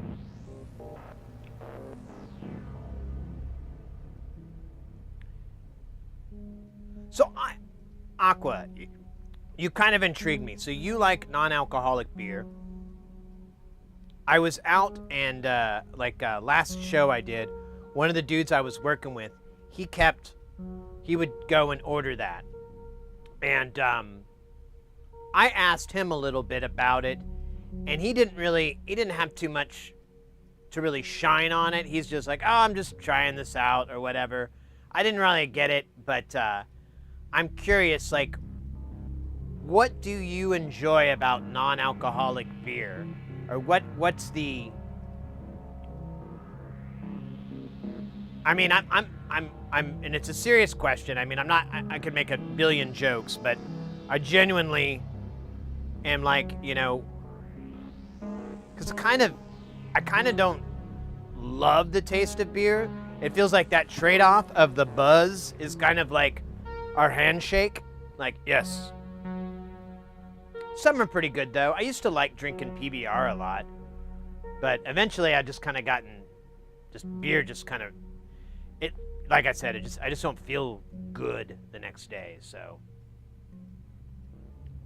Been trying to do trying to cut that out. I've been, since the tequila has absolutely nothing bad that I have no problems with it the next day. The worst thing that's ever happened, I had like a little bit too much tequila the night before. No, not too much. I knew I was like kind of tipsy a little bit, and I thought, oh man, I'm gonna have to pay for this tomorrow. That's gonna suck. I got up, and the worst I had was like a burp with that, tequila in it, and that was it. I brushed my teeth, and went about my day, and didn't have a problem. Never bothered me again. And that was it. Just a gross burp. So I stuck with those, and it brings me back to what I am, is where I like the tasting aspect of the tequila. I like discerning. It's kind of like wine tasting, but obviously smaller doses. I don't know. I think wine tasting is just an excuse to drink wine.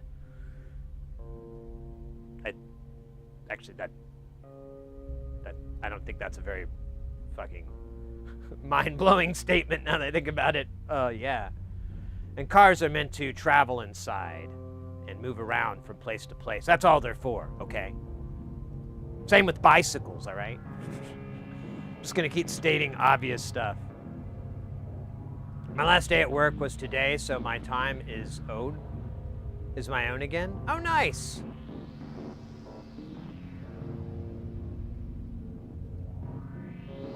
3D lasers, take care.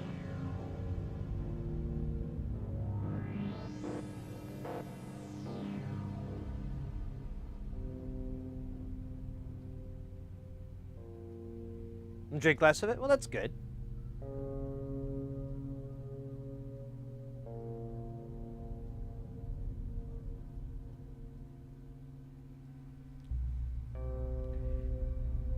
You like them too, Marzapanda? Interesting. I'll give them a try someday. I'll have to give it a try. You've intrigued me. Because you're like, that. You guys are now like 3 people. Because I think that guy was even, I want to say that Athletic now. I'm wondering if he was talking about it. To be honest, it had a couple of drinks, but we were talking about it, so.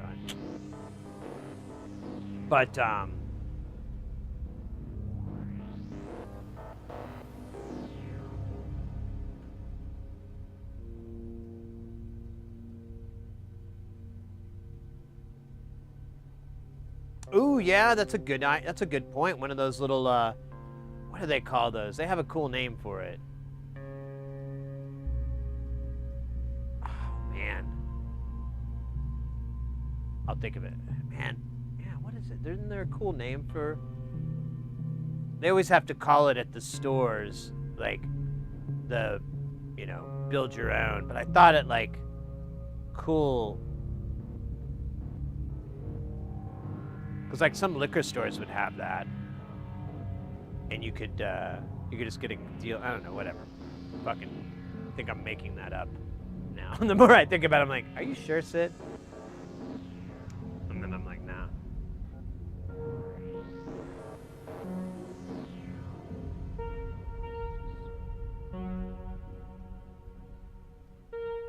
Interesting. Yeah, I'm in that boat these days. I'm just trying to drink stuff that's not sugary, I love the Dr. Pepper. I love it so much. But that's a bunch of sugar in there. It's not terrible, but it's still nowhere near anything I need to be drinking that much of. And, I can have that coffee thing, and that's not exactly the best thing either. So I drink the Liquid Deaths, and those work pretty good. They sweeten it with agave, so that's not too bad. And but I don't know. The thing I love the most about Dr. Pepper is how complex that flavor is, and how much it's happening every time I drink it. Yet it's super refreshing, and I haven't really found anything that replaces that. And so I'm on this quest sort of to find it. Like Liquid Death does make a Dr.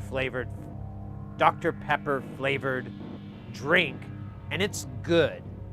I actually like it more than their root beer one, but it's still not even remotely close to the same. It's just like it's like sweetener or whatever. You're like, that's not sugar.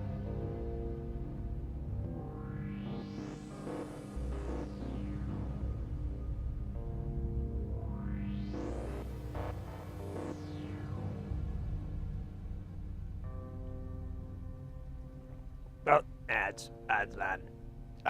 Yeah, the Liquid Death's pretty good, but it is expensive. I know there's some other stuff I could go out there. I think like La Croix has some carbonated flavored drinks that I think I've even had a couple times, and there's a couple other ones, so I might look around and try those. It's just, I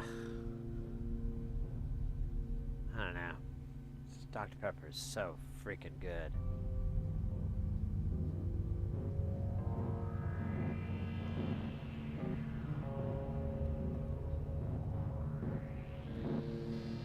If I ever had a kid, I'd name them Pepper and hope that one day they would enter into the medical field or the academia and become a doctor, so I could call them Dr. Pepper.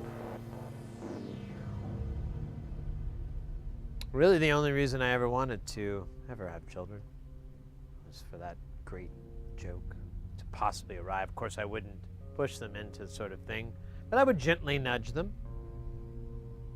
Maybe just start calling them Dr. Pepper right out of the gate. Tell them they're my favorite. That's a very great way to convey my love. You're my favorite, Dr. Pepper. And if I'm talking to the drink and not the kid doesn't know. Maybe they do, but maybe they don't. Maybe they don't care. Doesn't matter. I'm a good dad in that sense. No, I'm kidding. What should we do? We could do some more sound designing. I kind of want to... So there's an oscillator in Space Station that is pretty damn cool. I like it a lot. I kind of have been thinking about maybe getting like a pair for Jamtown, because I'd like a new oscillator for Jamtown, and I kind of feel like that would be an inexpensive and super featured option, and I could just use it for that. So I'm talking about, of course, the Kerishu VCO. Or Kerishu? Yeah, no, I can't remember how you say it. That thing sounds sick as hell. Chocolate stout.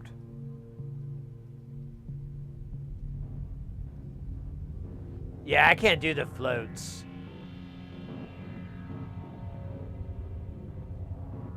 I can't do the floats. I just realized that was there. Man, I have bad reading skills or something. Yeah, it sounds good on paper, sort of, but man, it was not good. There's a brewery here well, it's over in Tempe, and it's kind of, oops, let me put the heart rate back on. It's kind of, it's called Four Peaks, and you might have seen it, might have heard of it, and they have a lot of different beers that they have at the restaurant that they rotate that'll be specialties. And one time they had it was a chocolate stout, and I thought, man, if I had ice cream with a chocolate stout, vanilla and chocolate, I wonder if I could make that work. I didn't try it. I think when I went to go do it, they were like, oh, we're out. And I'm like, do you have any chocolate flavored beers? And I go, no. And it was like, I remember it was like a special, it was a bunch of Mexican chocolate too. So it was some weird story. Like, they gave us this whole fucking tale about it the first time I went there. Like a couple of weeks beforehand I was like, oh, really? Yeah, they went down to Mexico and bought all this chocolate just to make it in here. We've got just the amount you can bring across the border, blah, blah, blah. And I was like, this is a lot of story for a beer, but I'm into it. I mean, you could just put on a little pamphlet or something, too. I could just read that.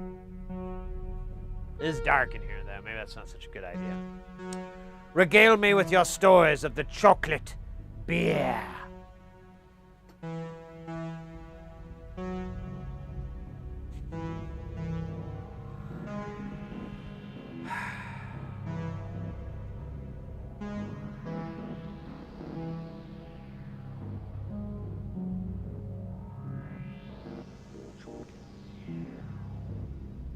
All right.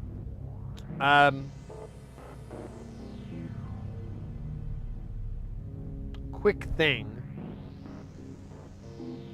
before we get back into it. I am going to put a rack here on this side because we're out of room, and you know, there's all those modules I showed you earlier on the table that are just piled, like, and oh, scheisse, there's like buckets, like I have buckets filled with modules because I don't have any room for them, and they're all 5-volt hogs, so I dare don't add them because we're like right on the tipping point of it not booting up again. It started out fine this time, but so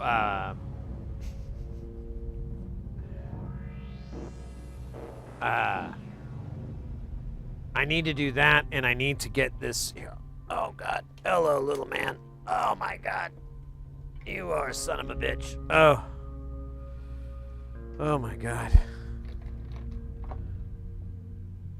This is the power supply. It's gonna go into Jamtown. Well, it's gonna add to it. We already have one. We have one of these. We have everything up to this point. Like, this board is the 5-volt board. But this is the bipolar 12. Yes. All right, here's my favorite thing about this. So I highly recommend these power supplies. They're definitely, since you're working with mains, you need to absolutely be certain you understand how you're wiring these up, and you also need to absolutely understand the protocol for attaching these leads and protect them from, you know, shorts and all that good stuff. If you don't know what I'm talking about, then, you know, don't mess with it. Go talk to someone who does, and you know, face to face. Don't go on a forum, don't do any of that. Like, literally get firsthand information on that part of the on this part of it. Don't go messing around on your own. Otherwise, this thing is the cheapest bloody thing. You can find these things used on eBay, and oh wait, was this one? Well, no. Okay, the one that's in Space Station is without the 5-volt, because this is the 5-volt power supply, and that one was like $35. Guess how much current these ladies give out.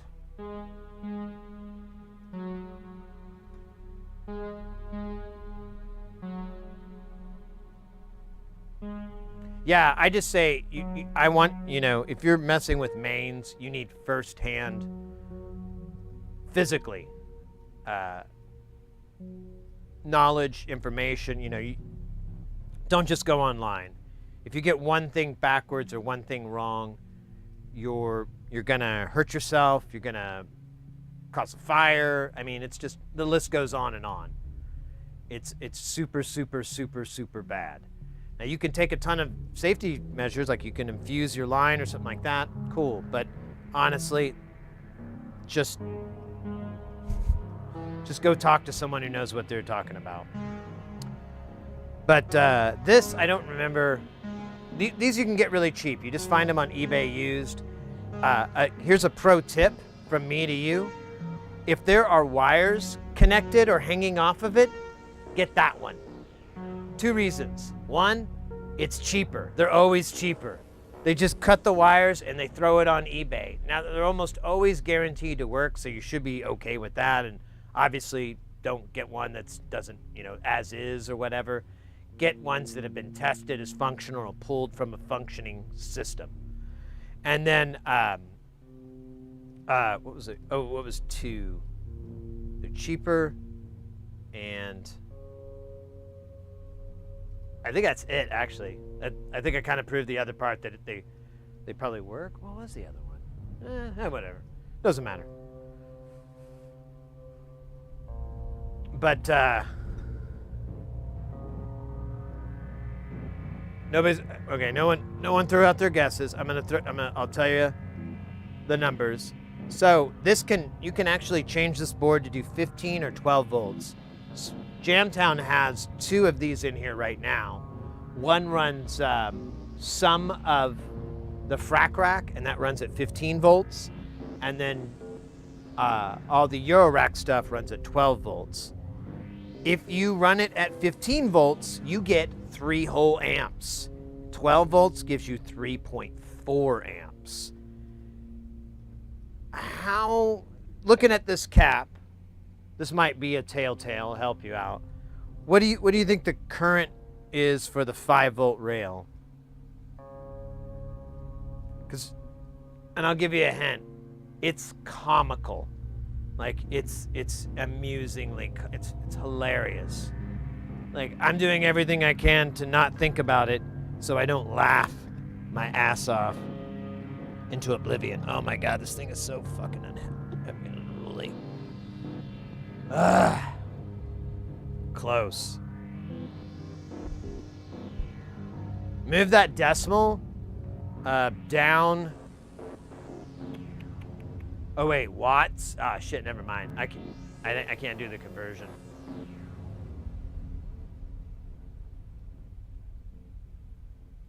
Yeah, the ones with wires attached, they're usually just cheaper, and they're probably, of course, they're pulled from working systems. A lot of the times too, they'll have stuff attached to them. Like the one we got for Space Station had this little extra board that you can get with them that they sell, and it also had like a little terminal block too. And the little board that was included was like an overvolt protection. And I think it kicks in a lot because I keep having times where it won't start up on the positive rail and I have to turn it off, turn it on. 20 amps, you're very good, very good. I like your attitude, I like your thinking. 5 amps, a little shy.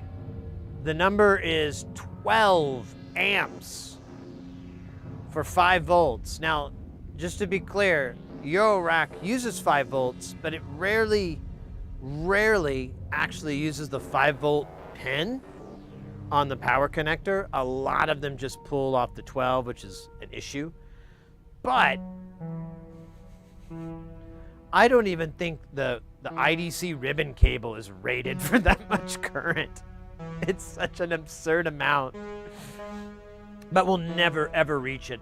Nothing in this rig uses the 5-volt rail. I've looked because I thought I had stuff that did. I have some commercial modules. None of it taps the 5 volts, so it's never going to be used. But that power supply, I'm going to mark the cables, which honestly I need to fucking order that. I totally forgot about that. I'm going to mark the cables so they're color coded in some way, and that will be marked as a digital power supply. So any module that it's like an ornament in crime or braids or anything that's not analog effectively is going to live on that big giant power supply. And if it does use a 5-volt, we can switch it over to that. Everything will stay in that realm.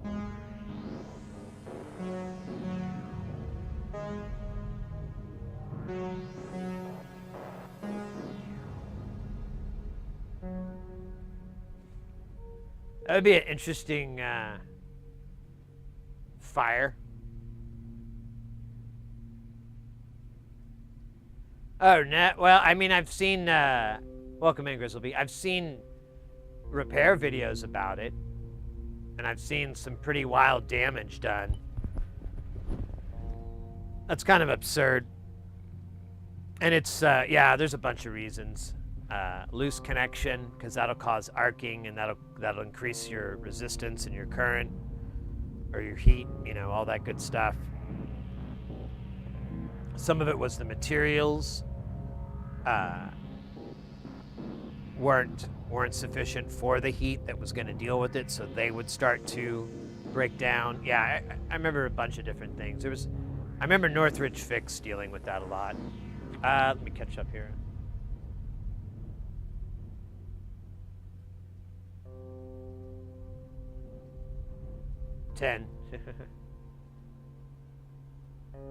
Still gonna, yeah, man, I'm glad I'm not dealing with that right now. I have a humble 1070. She treats me well and gives me exactly what I need, which is really, and I haven't even played it for like over a month now. I was playing Path of Exile on it, and it worked great on that. It's all 4K'd out, sick. But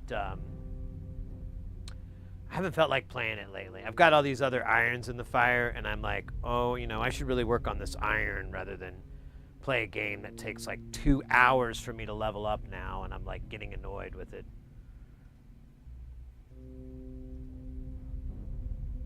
You're rolling out, Marzipanus? Yes, mate. Stay guile. Take it sleazy. Take it easy. Take it cheesy. And yeah, I'll see you in some chat soon for sure.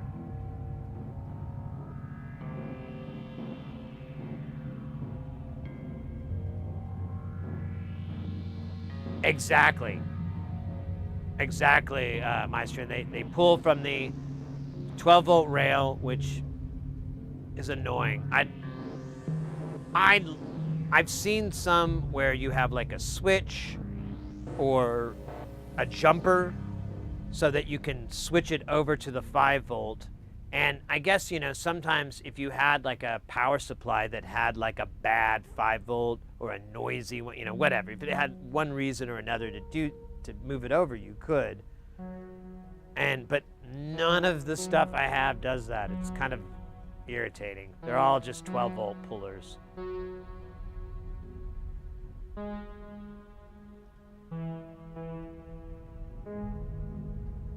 Buck converters? Yeah, that would be nice, actually. And I don't think there'd be much of a price difference. I think you'd need, like, inductors for that. I don't know, though. I've seen a few buck converter circuits. Bump. I guess, well, yeah, you're bumping down.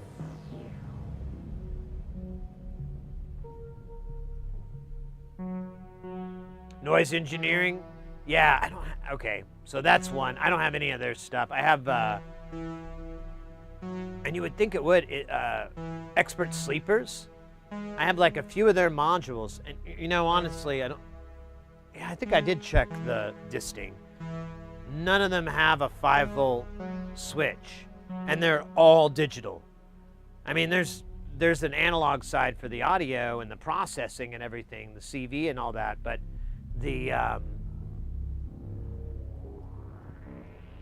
rest of all their modules is a microprocessor of some sort. So it kind of irritates. And they even have a wide connector for theirs. They don't do the 10-pin, they do the 16. So it's whatever, man. I don't get it. Why there's inconsistencies there. You know, maybe they don't like that 5-volt line, or maybe they don't want to risk the, you know, well, honestly though, you could put voltage protection on it. You could put, yeah, you could, and it would still be a 5-volt. Yeah, I don't know. You could put protection on there so it never exceeded it. To an extent, but I mean, how bad is it going to get out of that rail if it was kind of a dirty 5-volt? And even then, the consumer could just switch it to the 12, but maybe they just don't want the consumer to touch anything. I don't know. No, that's not true, because the expert sleeper shit is nothing but a bunch of really cryptic jumpers that I have to stare at really hard to go. So this selects it? Or does this mean the clock is on the? I always have to look it up whenever I've unplugged those things or monkeyed with it. Anyways, I'm sorry, I'm ranting and whining. Eurorack makers out there, what up with the 5-volt? Yo, why not use them 5-volt? Give that 12-volt a rest, baby. It's hard working. 12 volts doing so much work, pushing all them op amps. Give the lady a break. Put it over on Mr. 5. Let him do some shit. Let him push those rocks for a bit. Yeah? Ain't gonna hurt it. Hell, it's been sitting there this whole damn time. Show it some love. Show it some respect. Give it some 5-volt words to mess with. You can put some overvoltage protection. You can put caps on there to clean it. There's a million things you can do to make it as useful as the 12-volt rail that comes in, that you're tapping off of in the first place to feed a regulator. You know, maybe... I really don't know. Because, like, the 5... Yeah, I really can't... The only thing I can think of is noise. They're concerned about noise, or they're... But still, you could put a bunch of caps there. Noise, over voltage. That's it. I can't think of anything else, and you can accommodate that. So, I guess if you're worried about low dropout, if you had like something like that, like an LDO for your regulator, something that was really precisioned or whatever, but I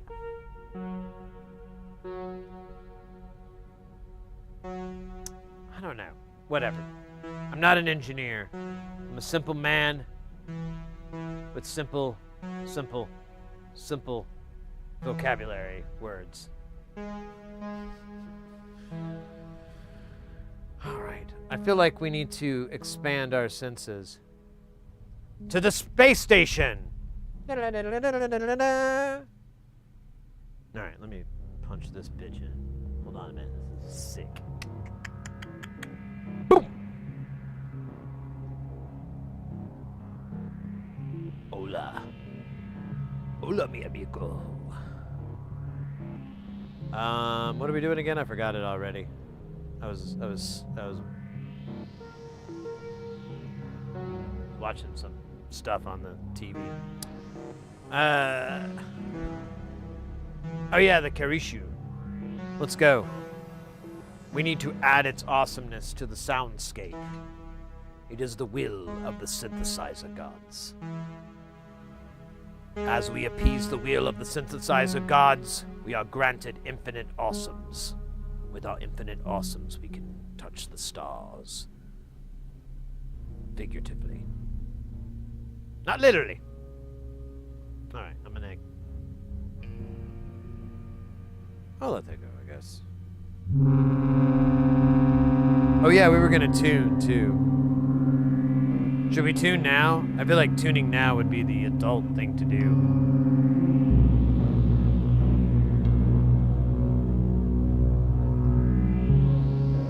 Here, it's easy to do. We just put it in A mode. It's the Canadian mode. A mode. Landed nice.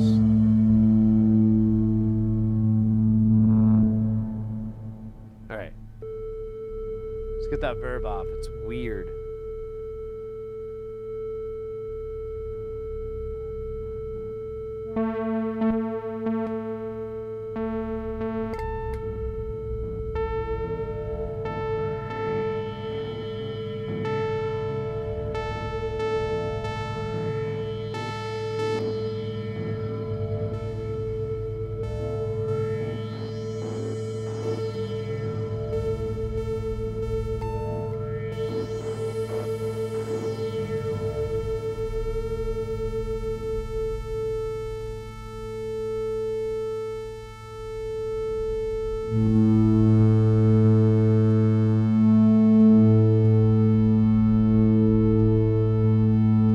I don't know what else was on.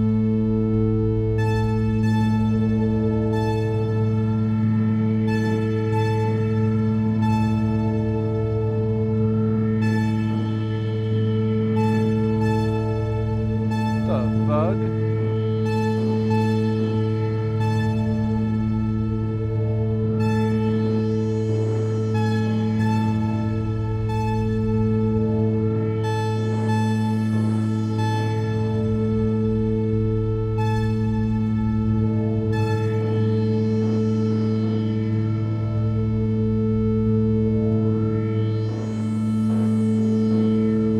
Alright, I think we're good. Here.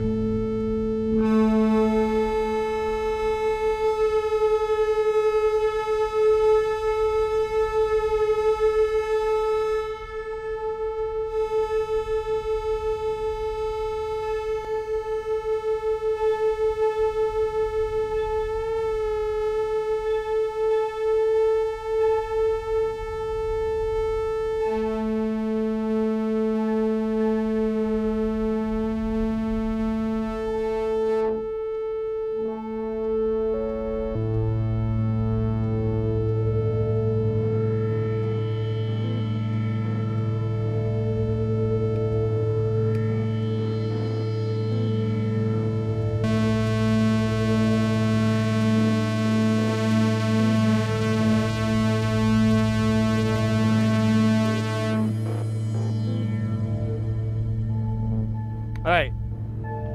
The tuning is over.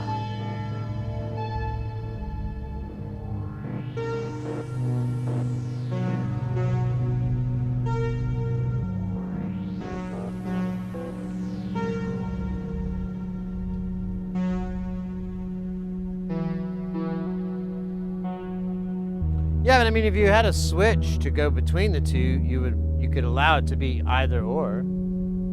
I mean,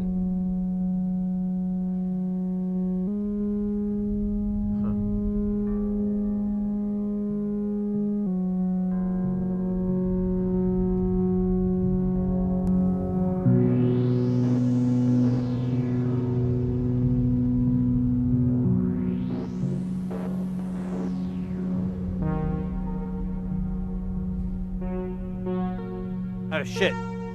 I just realized I had the wrong camera up. Sorry guys, that was dumb. It's my first day. Shit. Oh my god, it's been that way for a minute too. My bad. My bad. I'll fire me after this. You'll never work in this town again, me.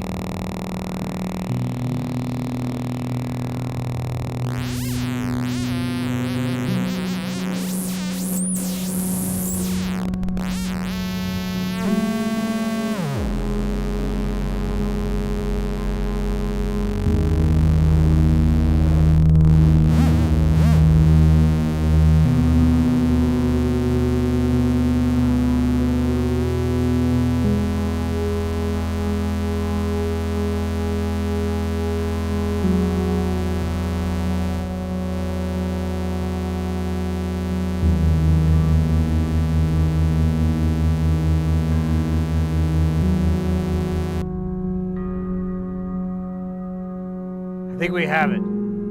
It's just that difficult. It's just that hard. First, we must run the signal through more. A filter. A god. An infinite source of awesome. But which filter?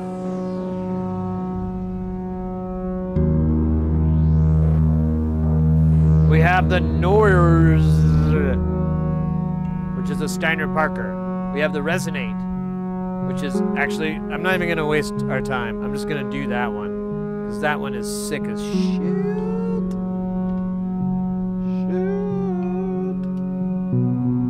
Sick as shit. So very badass. Oh, yeah.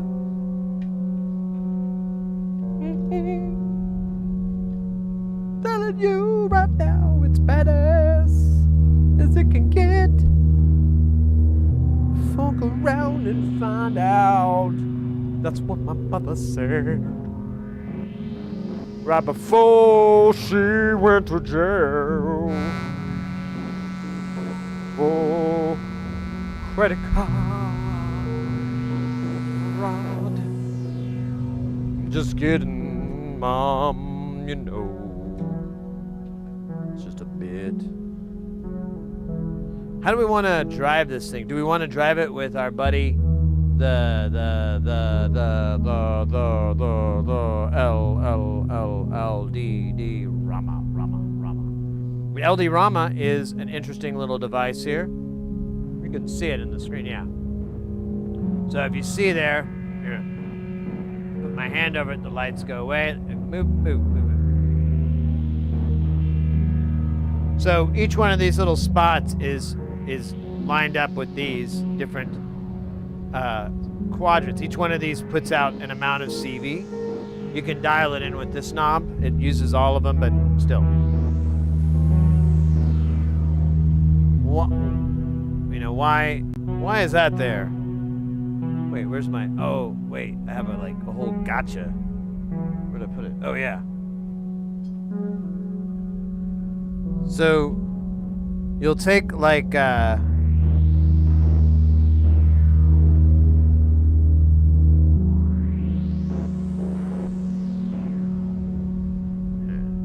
the hell is it? There it is.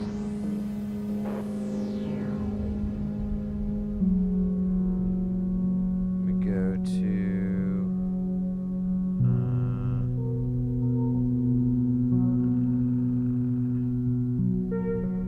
playlists. We go to music videos, and then I'm gonna pull up. That's a good music video here.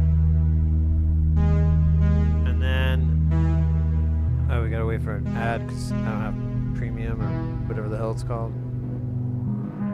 Come on. All right, we ain't got no time for that. All right, skip.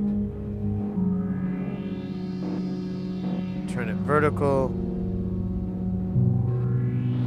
Just a second here. We have a lock. How do you, scheisse. There we go. Where's the lock? All right. So now we have it. Play our video on there. Cool. Now we put it on top of here. Now you have all this wild CV.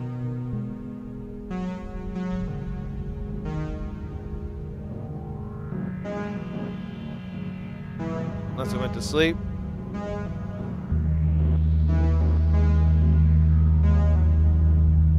Yeah, there you go.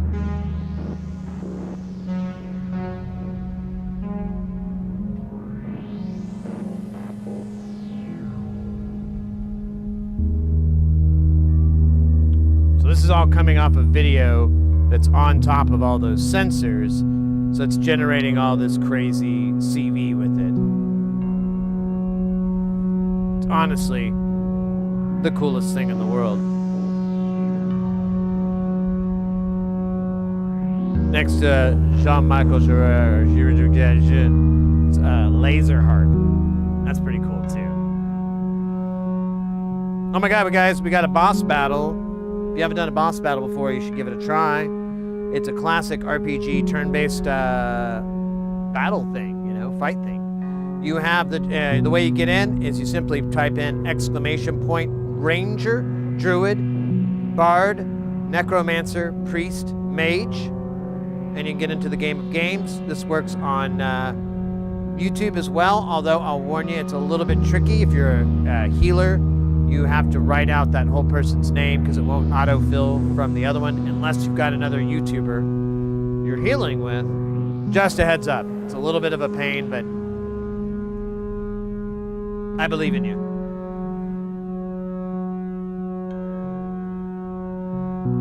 It's an easy boss battle, so it shouldn't be too raw. This video is really short. Oh no, it's still going. Maybe it's just not bright. Yeah, still cool. All right, so we'll use that to open this filter. That was my whole fucking point.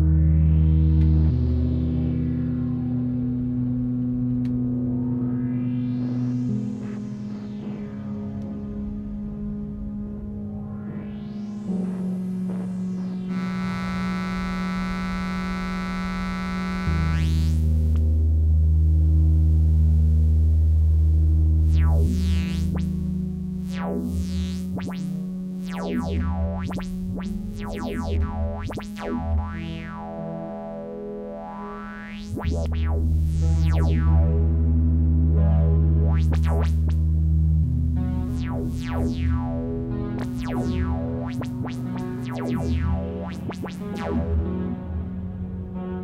the resonator awesome? Oh, guys, we got the boss battle going. Aqua, I believe you know the drill. You can type in 1, 2, or 3. 2, you will need a target, so 2 space at, and then it should auto-complete the person you're aiming for.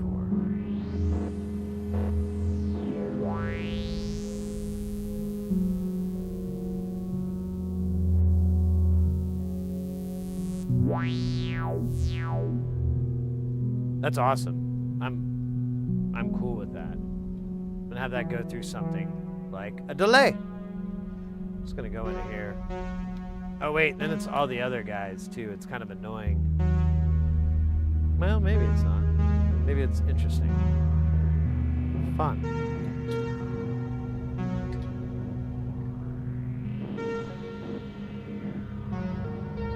All right, Angry Tomato, 1, 2, or 3 is all you need to type in the chat.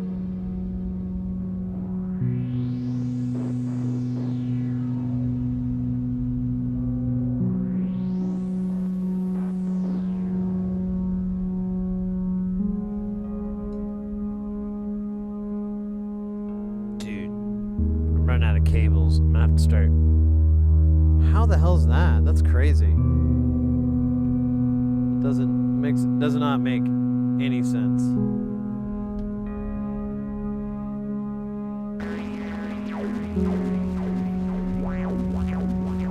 It's too hot in there and it like distorts really easily. It's so annoying.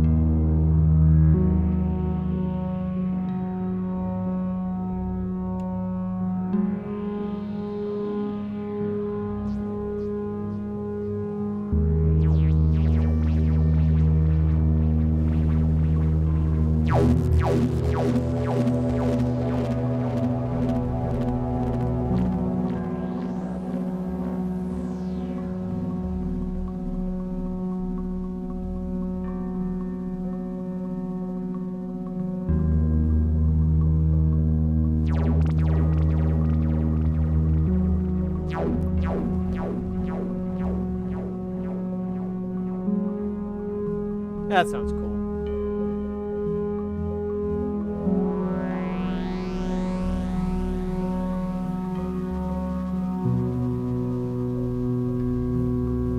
Awesome. We're having this sound.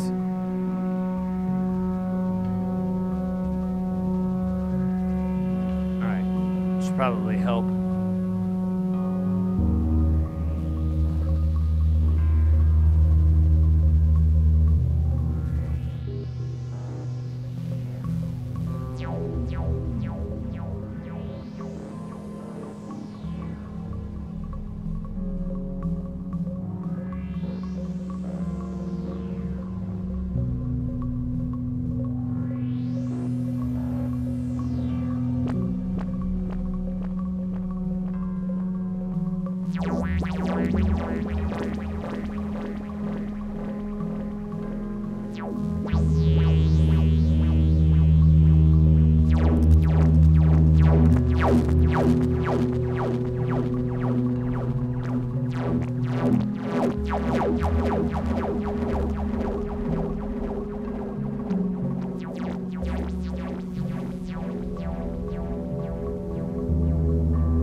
We need like episode of Law and Order or something on the phone here.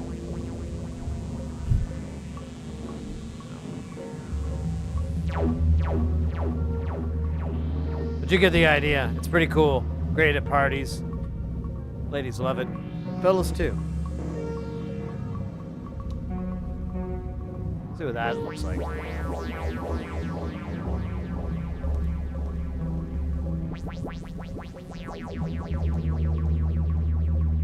right. I think we have a hit. I'm sure it won't get annoying. There's zero Zero chance.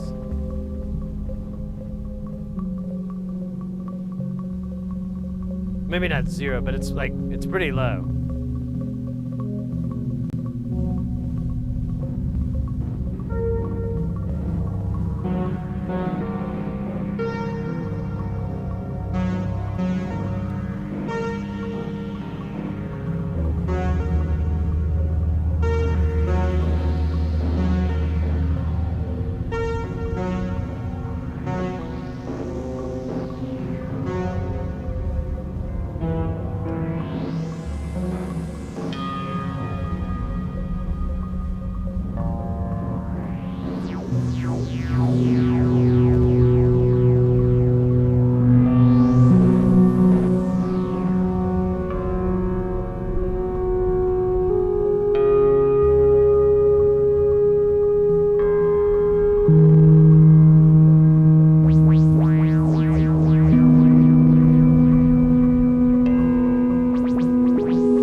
of distortion on the other side.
That's a cool patch note.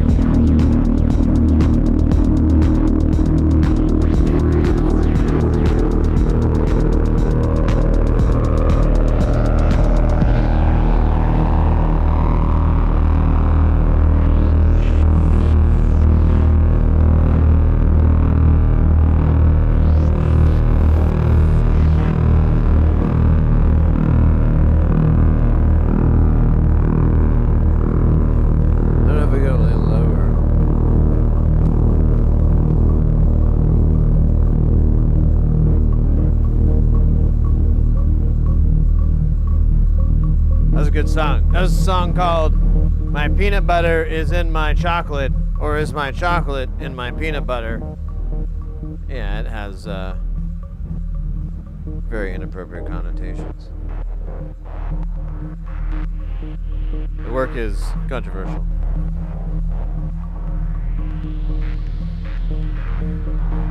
Damn dog.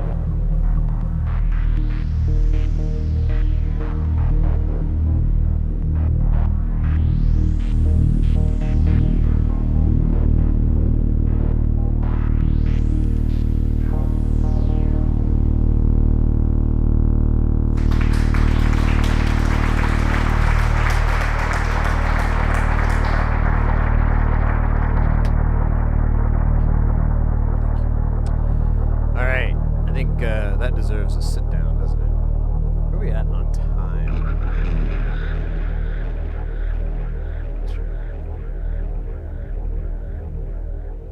Oh wow, that's on time with that. That's an interesting coinkydink. Oh, scheisse. Ah.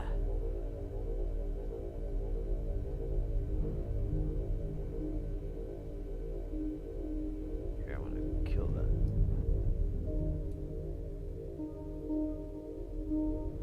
Okay, I might give that a try. That's interesting.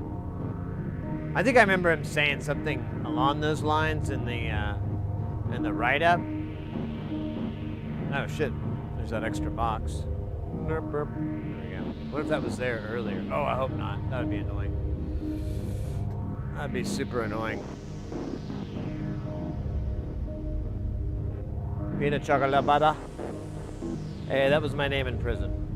Let's not remind me. Those dark days. Chomping at the bit. bitten at the chomp. What the hell?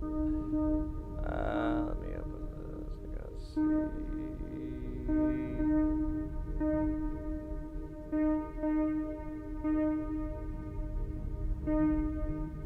All right.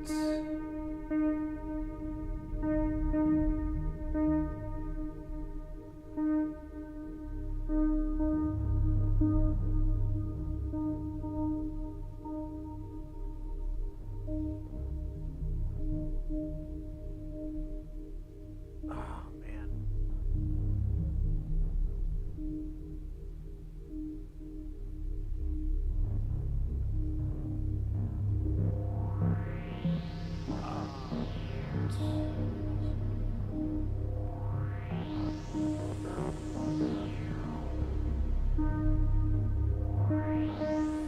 Oh my god. Alright, sorry. That was a good jam. We can go back to clocking it. I was just being weird. I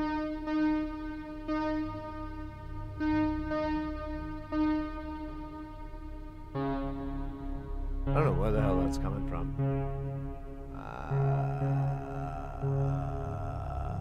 What?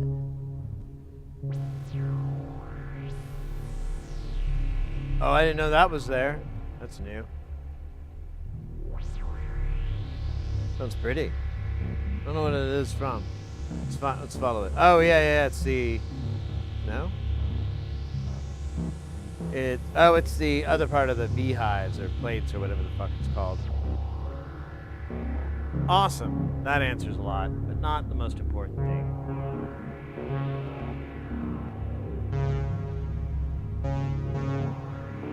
Maestro, it's cool, mate. It's cool.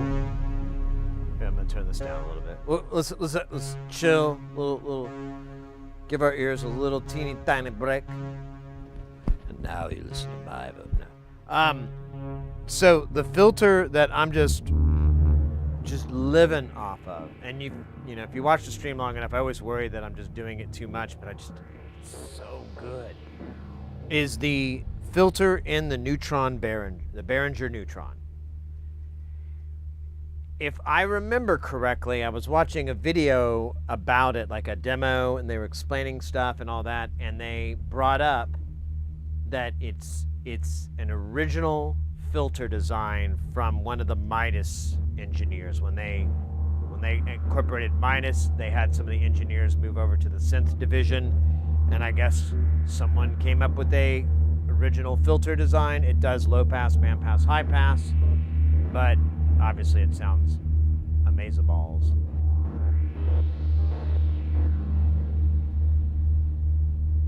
Virtues, welcome in, by the way. Just happy to see you on here after the first... I know, right? Oh, yeah, that's right. You came in, and I'm just like, hey, guys. I probably need a... Jesus, that's a big number. Yeah. That was scary, mate. I spent yesterday at the ER. I kind of like blew it off a little bit after I got it fixed. Like I got myself out of it. And then like the next day I posted about it on social media and stuff just to let people know everything's fine, I'm good. And one of my buddies who's a nurse, and I believe he does hospital work and so forth, he's like, bro, I'll just put it simply, he was extremely persuasive. He was scaring the hell out of me. So I was like, all right. Porphyry syrup jams? That does sound kind of cool. I could get with that. I could fuck with that. Is it not in the module list? It's part of the Behringer neutron itself. So, no. It's like the neutron, if you look at it, it's a full synth voice. You've got 2 oscillators. I forget I'm spacing what they're based off of, but it's a classic oscillator chip. It has wave folding and wave shaping, I should say, on the outputs, and then you have a pretty decent LFO, a filter, 2 envelopes, distortion, a delay, 2 attenuators, a slew limiter, and a what does they call it? I forgot. And a portamento. You also have a sample and hold with a rate and a glide built into it. And did I already mention the delay? I can't remember. And then it has like a little patch point off to the side, and you can patch just about everything. The default patch is really powerful, really nice. It's hands down my favorite synth. I get it if you're not a Behringer fan. I totally understand, and I get it, but this is a novel synth. This is a really awesome synth. I recommend it to people who are not. And you know, Moog makes some stuff too that's similar and whatever, but this is like the best bang for your buck. It's so cool. So, and like, I mean, it's the centerpiece of Jamtown, honestly. I use it all the time. I honestly feel like I use it too much, but then I like remember I don't give a shit. I'm like, fuck it, who cares? It's gonna get me the police. That jam was right. That was cool. Yeah. That was a little drone jam.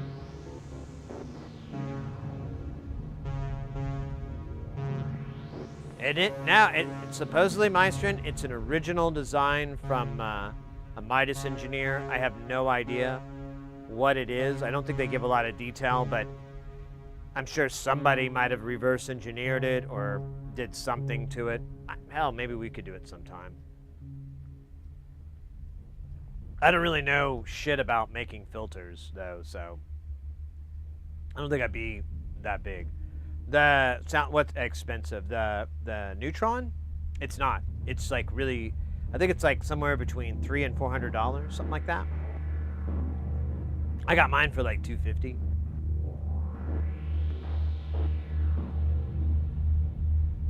Oh yeah, I doubt they're gonna, because it's an original thing.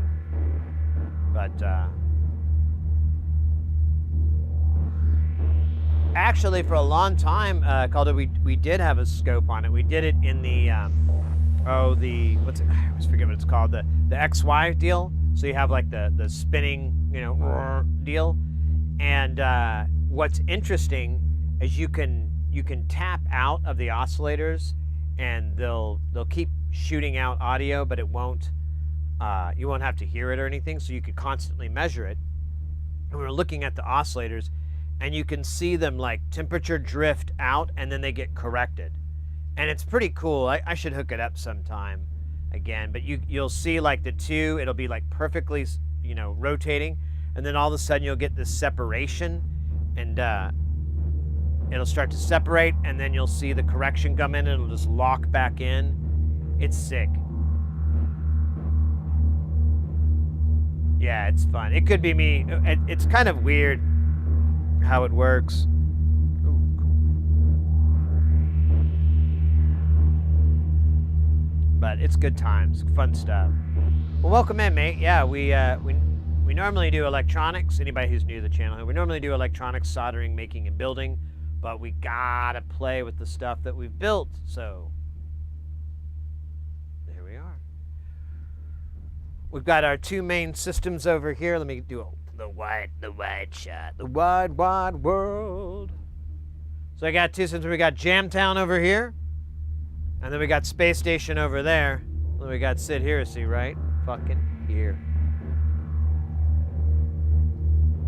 Oh, wait.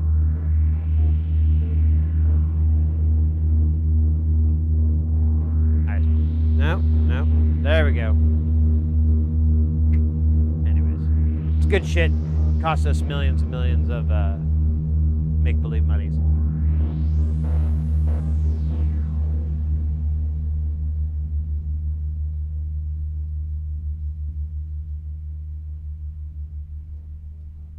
Oh, Moffat filter.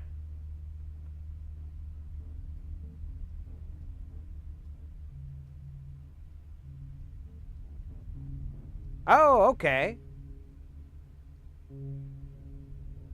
I guess it's the distortion that really goes in. Yeah. I have several of these filters. I have a couple things like the Letz one, the Wavelet is right there. This is like a redesign, but it's still the same architecture. Okay, well that's good to know. I thought it was something special, but I never really done the research.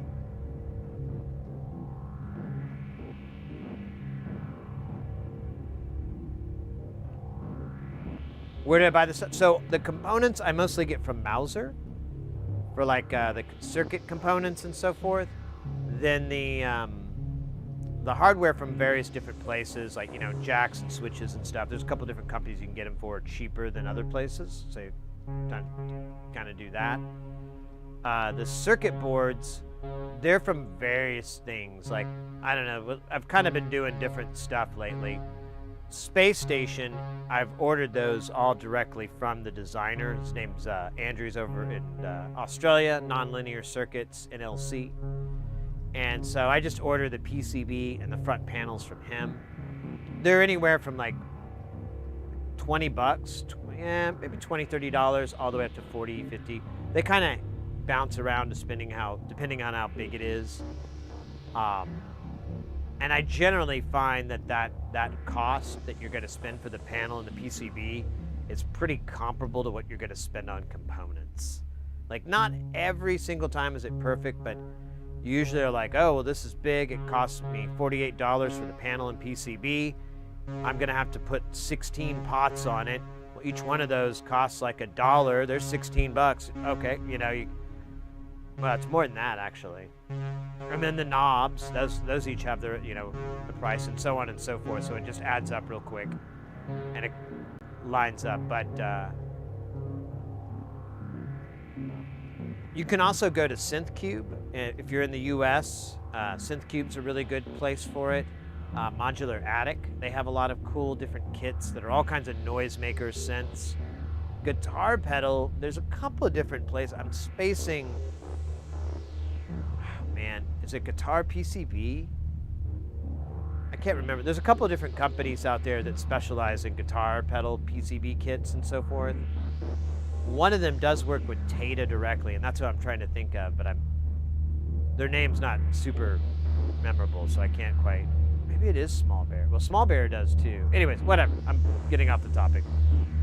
There's a bunch of places you can go to get them stuffs. If you're out of the U.S., Thonk is one over in the UK, and I never can remember the one in Germany.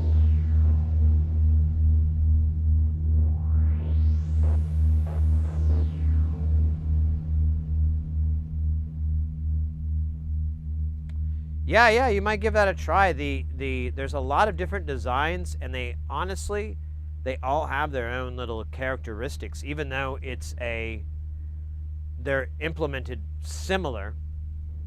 The values, you know, honestly, that would be an interesting thing, just to take the 2164 based ones and do like a Pepsi challenge, look at, you know, what caps, what values, where's the filter, how are they centering it, where's this, you know, and see what that difference is. Maybe hack together the perfect filter. The distortion is really good too. Honestly, I almost never turn it off. We can go without it for a second just to demo it.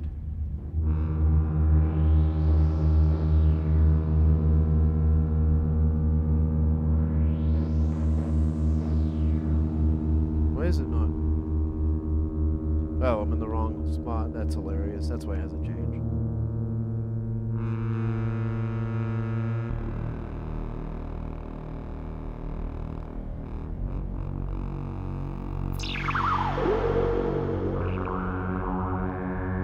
That's no distortion. I forgot. It actually sounds pretty sick without just clean. It's my favorite filter. I would like to make it. Wouldn't mind making some more of it. Maybe we could just reverse engineer it, since it's. I guess since we don't have to. Someone already did the write-up on it. So here, I'll put it in my tabs so I can look it up later. Put it in my tabs, boy. Awesome. Oh shit, this is sick. All right, cool. I'm gonna look this up. Maybe we can make our own, since the data's all there. and it's probably similar voltage. We might just have to tweak some values to get things in the proper spot. But the Schneiderladen has lots of modules. Oh, Schneiderladen. Thank you. That was the one. Schneiderschladen. Schneiderschladen.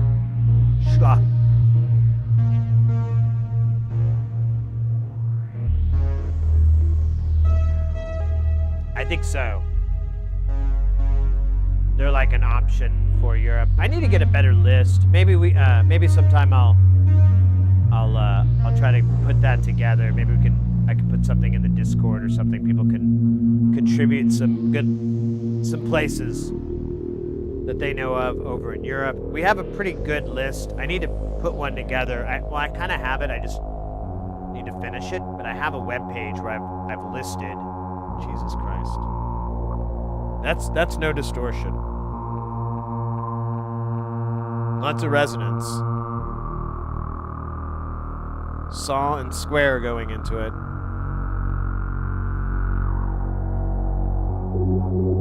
Yeah, it's a great filter. I wouldn't mind having that multiple times elsewhere.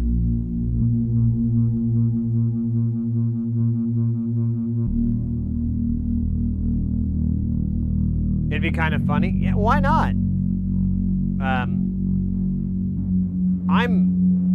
I'm always interested in open sourcing stuff. So maybe we could do something along those lines, or let the genie out of the bottle and wait for the C and D.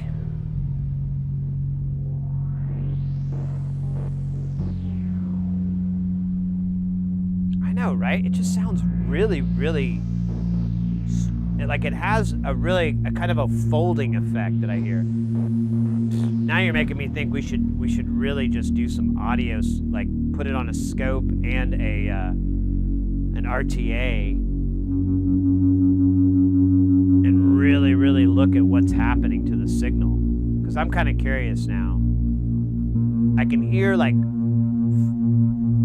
there's folding, because you hear that. Like when it shifts, you'll hear like the resonance kind of cut across, and you'll get this kind of sound. And it sounds, I love that effect. I think it sounds really neat. You don't really get, I don't know if that's really that common or what.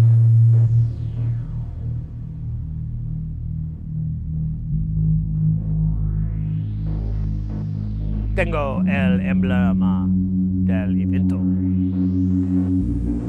Sí, Capitán?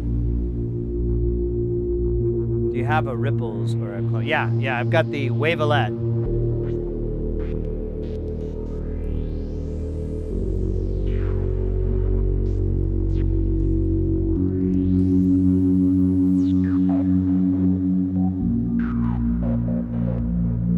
We can put a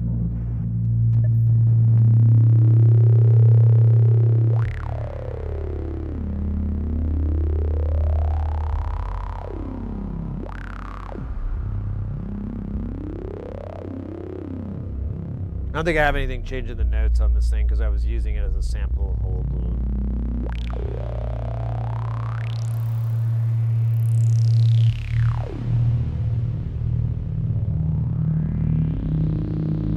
That does sound pretty badass too, so maybe it is reinvented. Whatever, it might be an interesting study, honestly, like.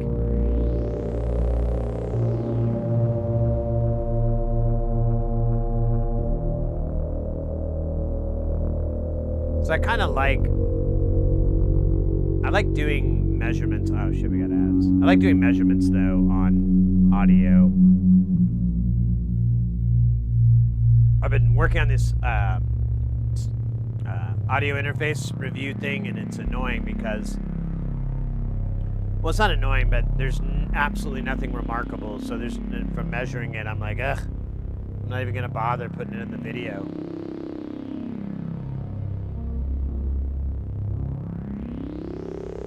Right, same here. I think we could do that. We could definitely set that up. It'd be kind of curious just to see what it looks like on an RTA and a scope, doing like magnitude comparisons of it to like you know, do a magnitude measurement so you can really see, like, oh, this is affecting the audio in this manner. And, Ooh, that was deep. I felt that in my headphones. I hope I didn't piss off any neighbors or anybody who's got some subs on this one. That was deep. And that's the filter here. Oh, actually, that's right. That's both of them. So, you know what? Maybe I'm just dumb. Maybe I don't use the wavelet enough.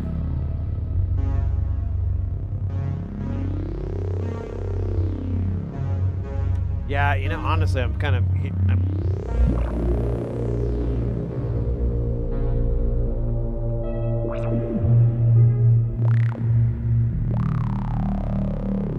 They do sound very similar, don't they?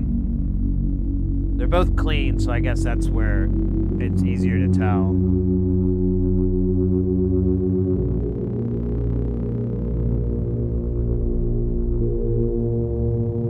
Yeah, that's what I think too, the resonance distortion, like how it folds that audio. Damn, that's sexy.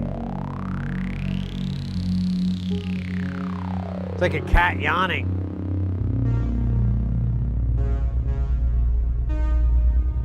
I believe it is. That's what we were saying earlier. I could be off, but I'm pretty sure, yeah, it's a 2164. That's the one.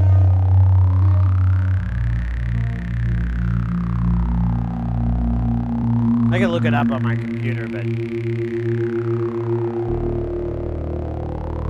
it's almost a foot away from me. It's almost 2 feet away.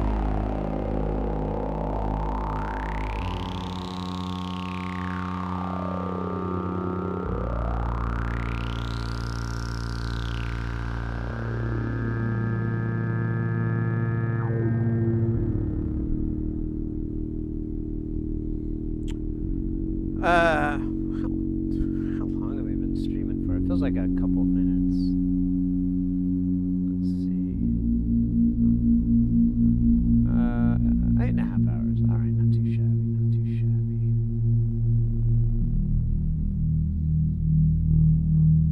Still working. That looks good. Oh yeah, I hear the samples every time.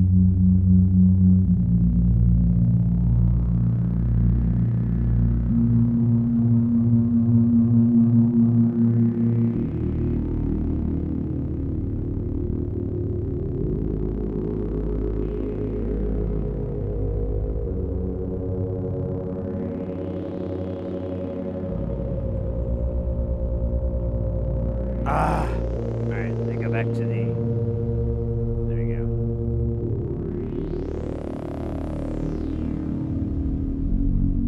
Yeah, I know, Meister, and I won't be able to... What I could do is, like, frequency sweep. And we can kind of get a measurement with that. It's kind of wonky. We could also try pink. And that's what I'm going to try first, honestly, is pink. And then I'll try a sweep. And then...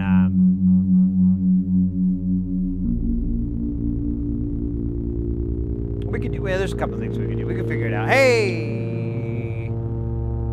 Good Maki. Man, I almost read that all weird.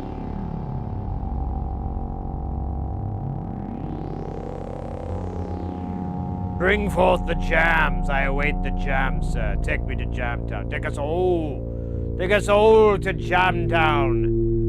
I bring only that desire. Yeah, mate. We're just... Give me like 2 shakes. We just had a little bit of ultra hard jamming. And now we're like talking about... It was really just featuring this filter. And now we're talking about how awesome this filter is. And how we might let the filter get us pregnant later. Not like together. Well, that would be cool too. We could all have our filter babies at the same time. That would be actually really great. Okay, so new plan. We let the filter get us all knocked up at the same time so we can have a filter baby. I hope mine's a low pass. I mean, I'll be happy with a band or a high pass, I'm not saying. Or a multi-mode. There you go. but you know, not everyone can get a multi-mode.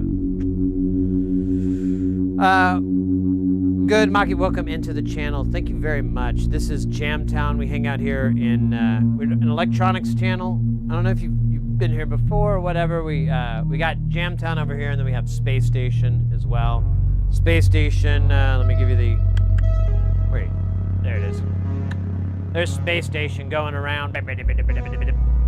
Space Station away.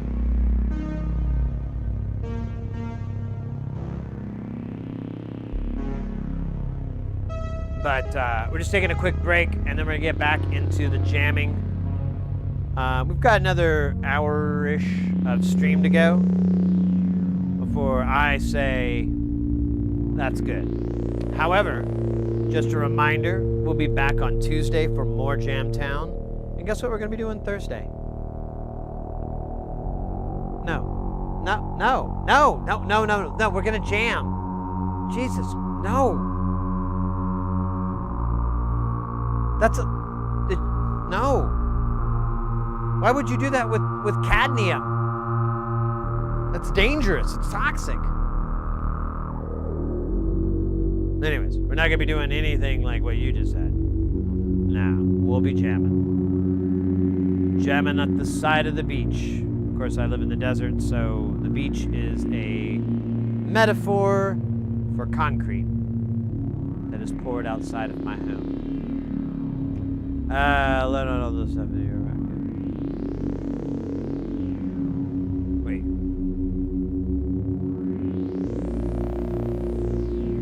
Wait. Quad V, yes, I believe so. So you could just, I mean, just do a SSI 2164, it comes up. I believe it's a quad VCA. And you can build a filter with that. The LM, there's several that are LM13700 based too. You can do it that way with the VCA effect of it.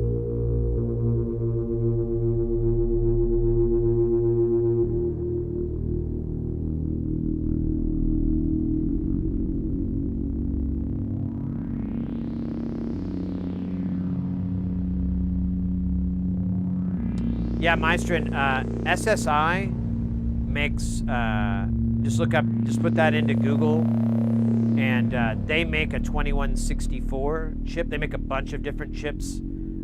Cool Audio used to, but I don't know what the status is with them at the moment. Behringer bought them like years ago. I haven't tried buying from them, so they may be an option. But the SSI guys took over, and they have, they do have a, like, you know, distribution list of where to buy from.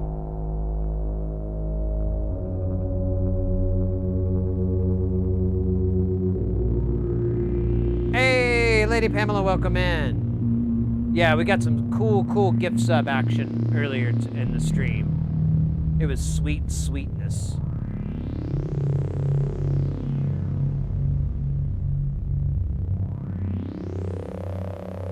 Get my filter pregnant. I don't like it impregnating me personally. Oh, no. It's the joys of filterhood. Just letting the filter grow inside of you. Nourish from you. You could play some Bach or Mozart on little headphones over your little filter belly. You know, you're gonna get a little filter belly. It's okay. It's okay. It'll go away. You just gotta work out a little bit afterwards. A lot, actually. Someone who's had 5 filter babies, I'm gonna tell you. Oh, sometimes you just don't really ever lose the weight. You try, but it's just there. It's like built into your skin or something. I don't know. But, you know, coat season's coming up, so I don't really care.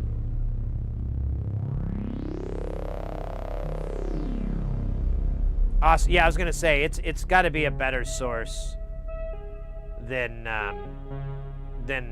most other, or at least a clearer one. What filter do you use? Well, we were talking earlier about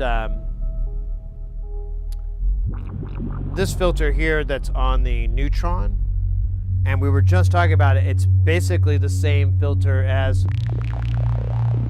this one, because they use the same core. Or at least that's what's on record. We could be wrong. I haven't checked because this is the Jamtown stream. If we were sitting down and I could just bring up the browser and we'd go. But not today. So it actually does low pass, band pass, and high pass. This one, I think it has 12. Yeah, the Wavelet has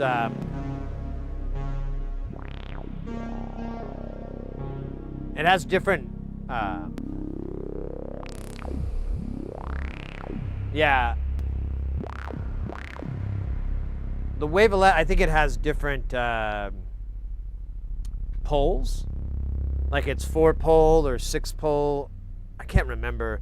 I thought it was high pass though.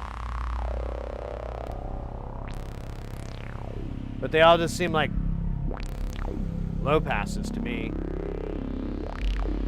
Well, anyways, the Neutron does have low pass, low band, and high, so it's good. But I mean, yeah. Don't talk to me on band pass. I'm poor. Band pass. Oh, jeez. You just tweak that in your Rolls Royce while you're crunching on your diamond hot dogs, huh? Yeah, I bet. Using $100 bills to blow your nose and wipe your face. Yeah, you band pass loving piece of shit. Yeah, I hear you. They are elitists, aren't they? You know, they're like, oh, you can put the here. Actually, we have a module, the resonator, resonate from nonlinear circuits, and it's 4 band passes, you know, that all move together at the same time. It's like the Korg Resonator 300 extended cab, limited edition, 4-wheel drive. I don't remember. I forget names. It's pretty awesome though. We hear it every now and then. It kind of does. It sounds like delay. It has this. It creates this fake delay effect. I should. There is a 3-pole SFF 2164 datasheet. The limiting mechanism is the diode pass-through path, like in class SEM 1A, 1A, SV or SVF. But those are 2 poles. I could try throwing together a quick DSP model of the datasheet thingy and see if it produces something similar to the Neutron. Yeah, like in an emulator. Yeah. Well, there are VCV rack replicas of it too. So, I'm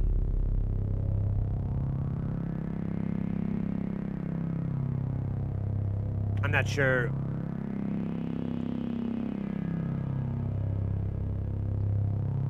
If I remember right, Martian, that's kind of your day-to-day is making little DSPs. So.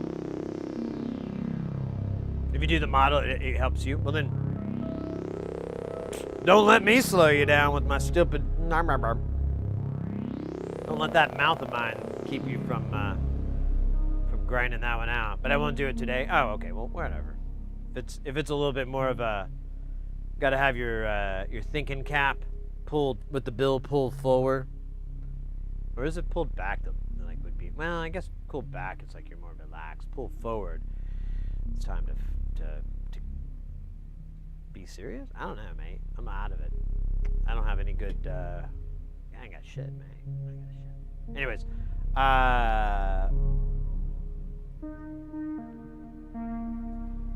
I like the, you know what I want to do? That too. I forgot it does that every now and then. It's a cool note. No, that's awful. Stretch, are you sure? See it?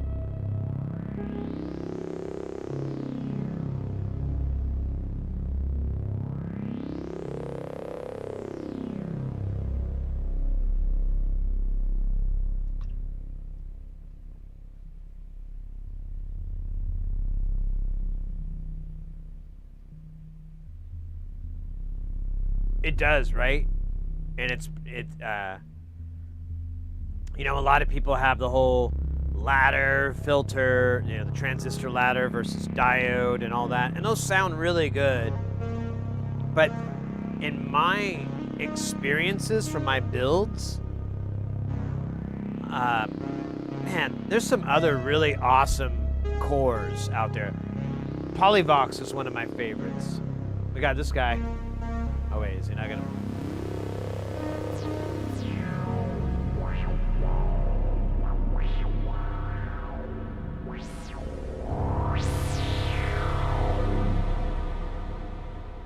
That thing is Boston. Awesome. I don't know what that meant, but it's great. That thing's awesome. It sounds better if you put some nasty stuff into it, but you get the idea. It's sweepy. The jam bubbling. Yes. We'll throw a little bit of. What would you use?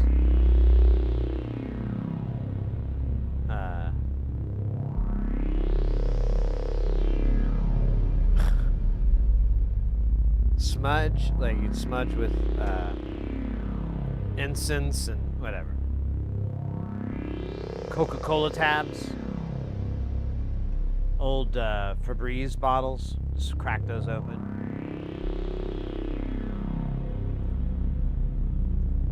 Do you run it through an analog amp? Yeah, mostly. So once we get to what you're hearing, it goes to digital, obviously. Once it hits this audio interface, it dumps to digital. But prior to that, we're pretty much all analog. There's a few modules. Well, yeah. Give me a second. Yeah, even the stuff that's like a VCA or a volume or something like that, or an attenuation that's digitally controlled, it's still digitally controlled, but it's an analog I/O. So you're still in the analog domain. You just may that thing may be controlled digitally or whatever, which is cool. Kids love it. So I don't have the speakers on. I just have the headphones on, so because of the microphone thing. It does sound pretty good when you turn those things on. I haven't done it in, honestly, years. I was going to put some speakers on top of Space Station. I was going to get some speakers like these, some KRKs, but some smaller ones, so it looked like little thrusters on top. Yeah, I am a grown man. I know. It's fine.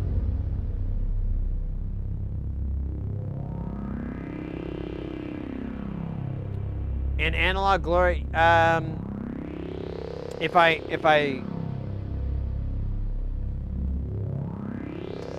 it has to go through here, but I'm gonna replace this Focusrites. I'd like to. I think I'm gonna have to wait a little bit because I had some expenses pop up, and I'm like, I don't need that right now. Everything works. So, but I'd like to get this one device. It wouldn't pass it analog. We could tap it. We could pre-tap everything. And then have it mixed to the analog mixer down here. Oh, wait, that is how it's set up. My bad. So there is an analog mixer here, and then it meets everything at the patch bay, because the patch bay is normaled into a Y configuration. So if you plug an audio signal in, it goes to the audio interface and the mixer at the same time. But this mixer's kind of beat to hell, so everything is dumb here.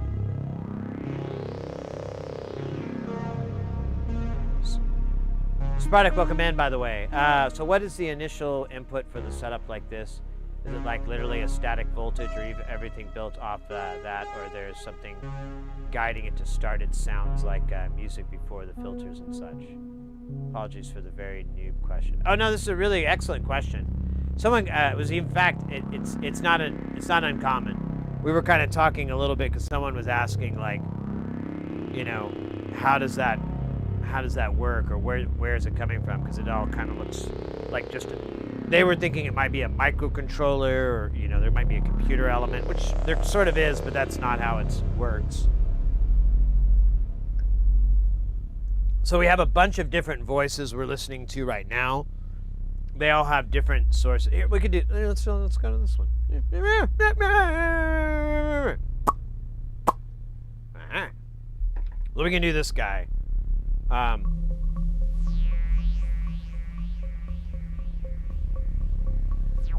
So I'm gonna take this back to this dude for now, so we can open it up.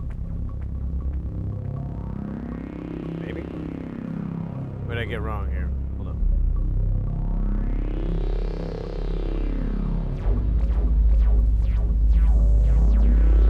Oh yeah. Let me bypass this. So the audio source for that sound is going to be this guy here. So here's what it sounds like by itself. It's just static. It's not doing anything. We should honestly change that, but I was kind of happy with how this turned out. And then wait a minute. Where did I forget? Oh yeah. So anyways, it goes through this filter,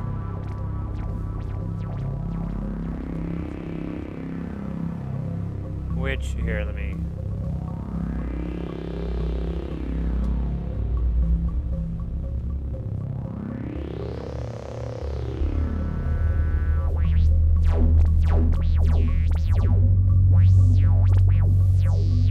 So there's the filter adding its kind of goofiness.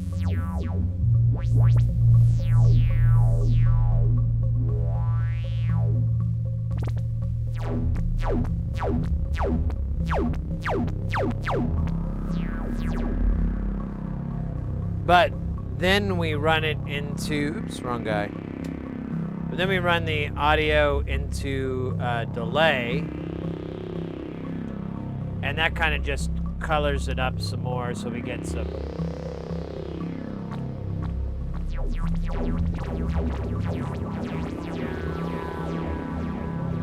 And then to move that filter up and down, we use, was I using this? Yeah. We use this module up here that generates chaotic sine waves, sort of. Like they repeat, but not for very long.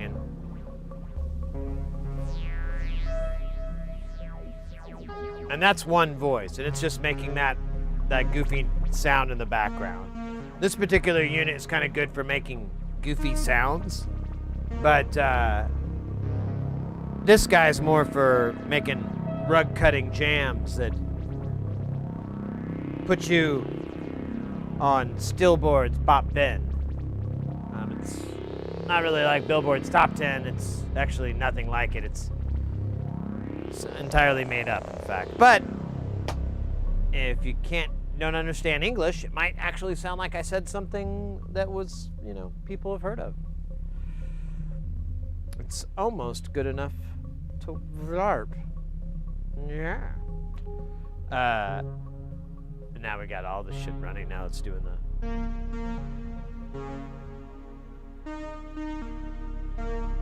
Oh, scheisse. So yeah, that's kind of a breakdown. There's more that you could do with it after the filter. We could put that one's kind of a weird audio or a weird voice. Where is this coming from? Oh, is it this kid? That one's kind of a weird voice because, it's not a conventional synthesizer. To do that, we'd probably swap out the filter with something that's like a little more, like we're listening here, a low pass or whatever. And then that oscillator, we would change pitch with either a sequencer or, you could even do a keyboard. You'd have to have like you can't see what I'm fucking pointing at. Scheisse. You'd need a keyboard. Well, you still can't even see it here. Whatever. You need a keyboard that sends out control voltage that's in a proper tuning for that, or not tuning, but scale for it to work. But it's kind of built in.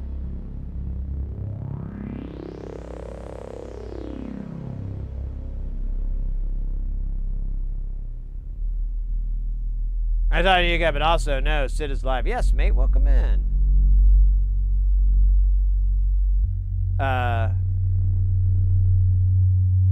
no spicy in me is recognized as the no spicy in you. Thank you, mate. From one goofy nerd with a mild insanity clause and action to another.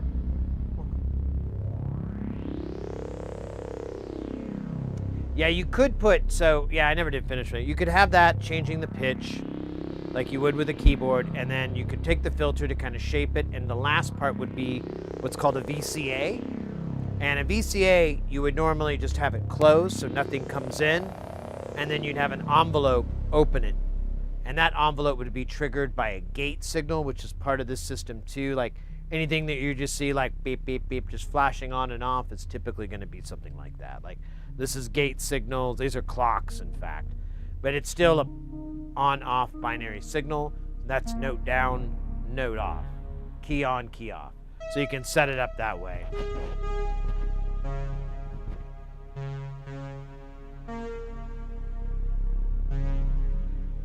Oh, I don't know. I updated it the other day. I made sure it was updated and stuff, so it wasn't. We could get some of these bugs figured out. So yeah, it can, but generally I find keeping it simple.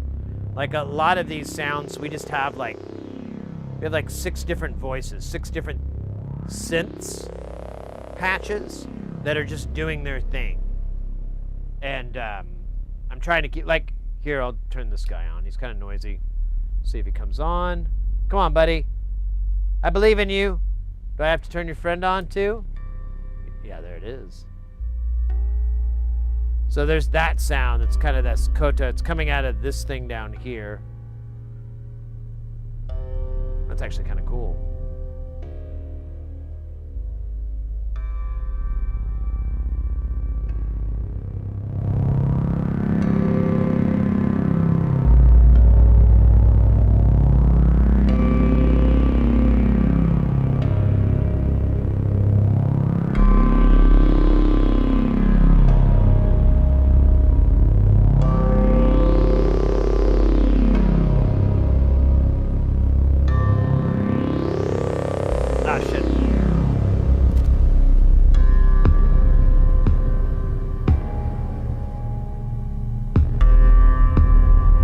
The downbeat.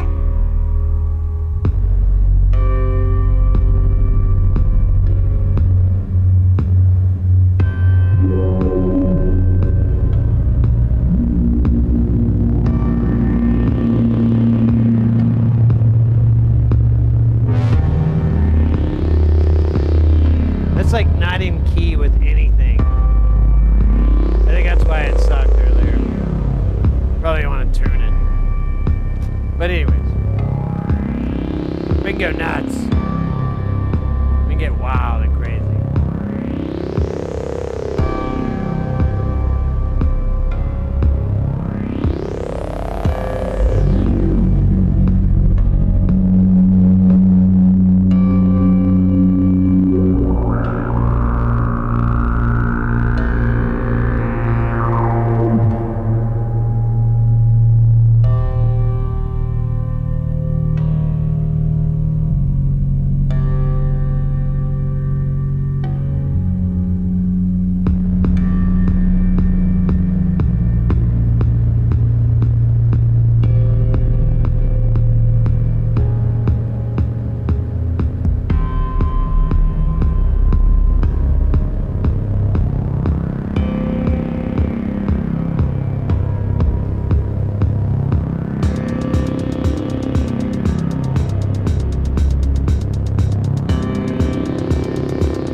an award-winning rap tune without writing an award-winning rap tune. Or doing any of those things I said.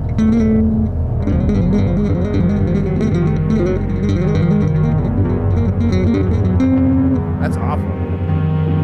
It's just trash.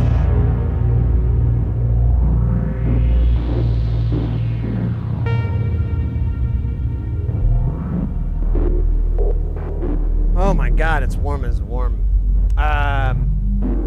Scheiße. Oh god, that thing's high pitchedness. I gotta do something about that. I see you have a 5-string bass and is strong with it. I was not dissing jazz earlier. I was just talking about jazz notes.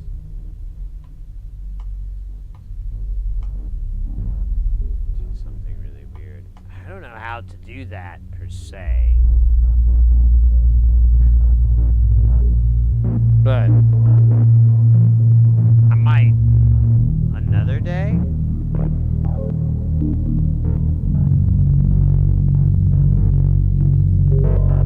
Oh yeah, it's the sound. Oh, the man working on the chingy. Okay, I'm gonna turn this down just a little bit. The bass. This is a really cool bass. I got this a few years ago. Oh wait. Never mind. We got the ads. I didn't catch that. Kelton, what the heck? It's Les Claypool. I know. Like we could do some.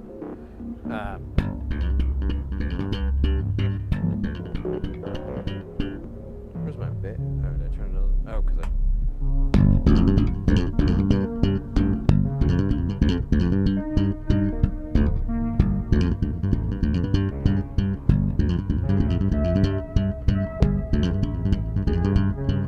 That's really hard to do. I should like use that as a warm-up.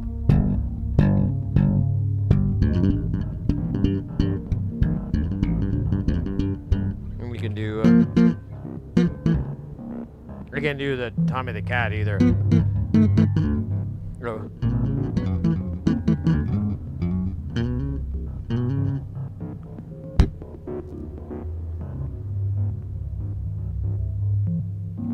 Do you have hot aisle in your rack at all?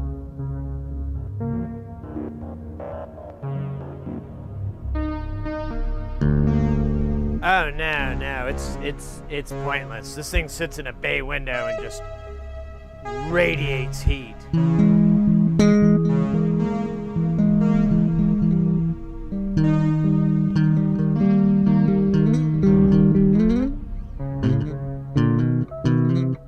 I am thinking about like trying to put something in these windows to try to limit, because it's so hot and I don't want to do another summer in here where I'm dying.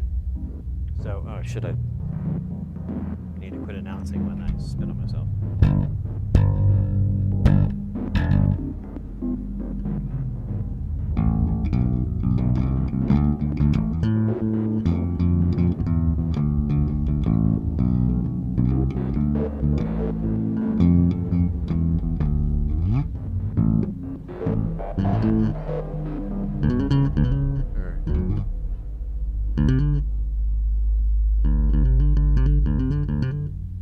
How's it go?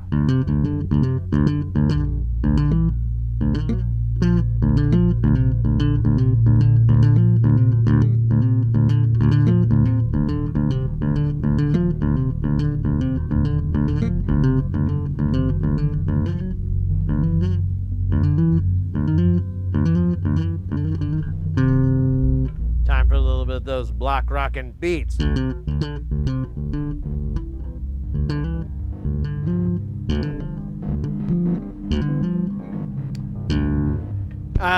What are we doing again? Oh yeah, we're talking about this bass, and then ads popped up. I didn't want for you to like go ah.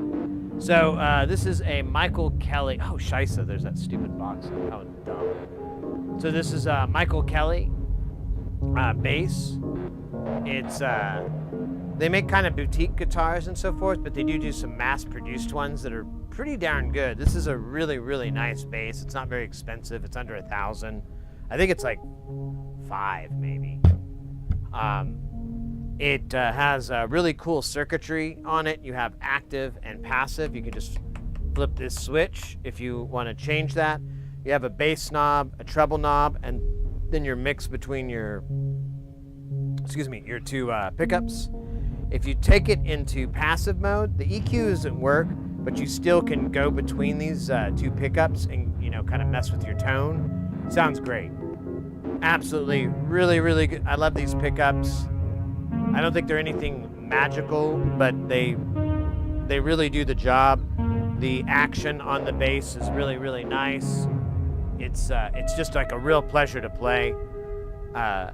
I'm kind of interested in getting some of their other. They have like a SG style. They have a few guitars like that. I've kind of been wanting to get one because I've always wanted a guitar like that, you know, so I could pretend like I'm Slash and rise out of the water like that he did in November Rain. Remember that? When he's like, pew, pew.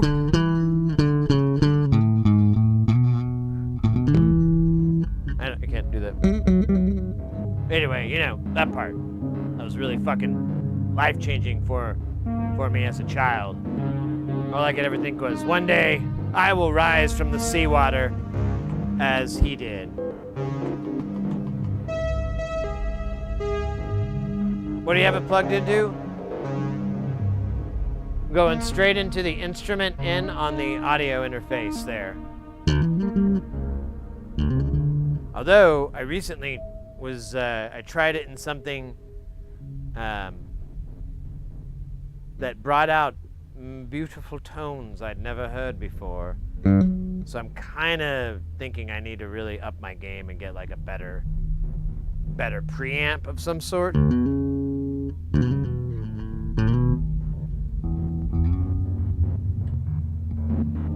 Yeah, I play with the active most of the time.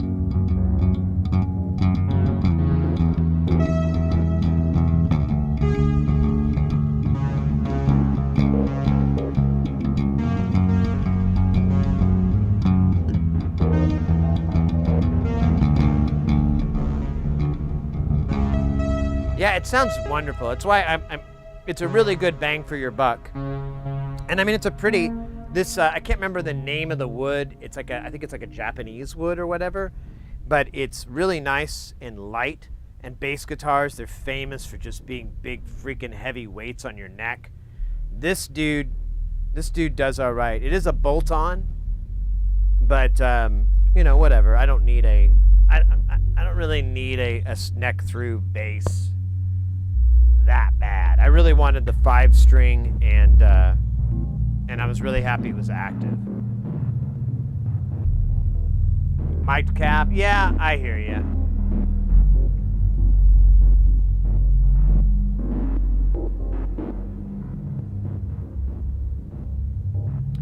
Yeah, I mean it works. I honestly, when I was basically demoing this thing, this preamp, and it sounded incredible with the bass. It blew my mind, in fact, and I did it with the passive, and that was the first thing, just to check that out as a bass, you know, as an instrument input, and it was so good. It sounded, and I was just kind of going between, using the tone knobs to kind of go between it.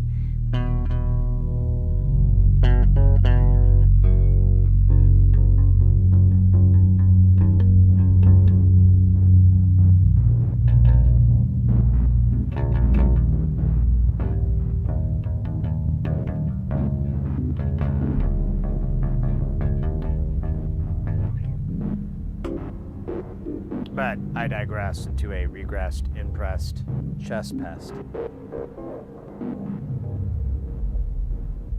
But yeah, I'll have to do something. I'd like to get a nice, real bass input or bass pre for this.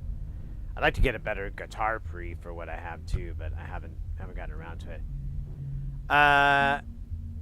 Chris J over on the Twitch. Hey man, dig your setup. 2 questions. What's the first piece of music gear you can remember being psyched to learn how to play?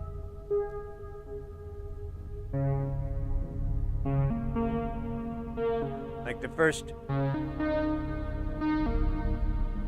piece of music? Okay.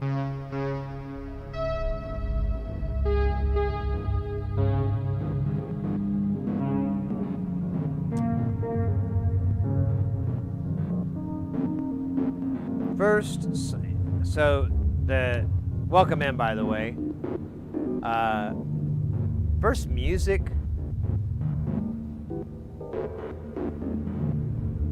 to learn how to play. I don't remember. So this is gonna sound like a flex or something, but it's not. It's not. So I started learning how to play piano when I was like 3, and I took very, very soft lessons. You know, it was pretty light, and so I kind of have vague memories of learning. You know, Mary Has a Little Lamb and things like that. But dude, why do you keep doing that to me, bro? You're so hot. But I don't know. I think the guitar was like a really big thing because I could read tablature, and tablature was kind of like a lot faster than, because I could never really read sheet music very fast. I don't know, my brain's not wired for it or something. But tablature was much easier for me to grasp. And I do remember like learning stuff like Under the Bridge. That was really popular when I was learning guitar. So, you know, the Red Hot Chili Peppers. Over here, we could do the... How do I do it?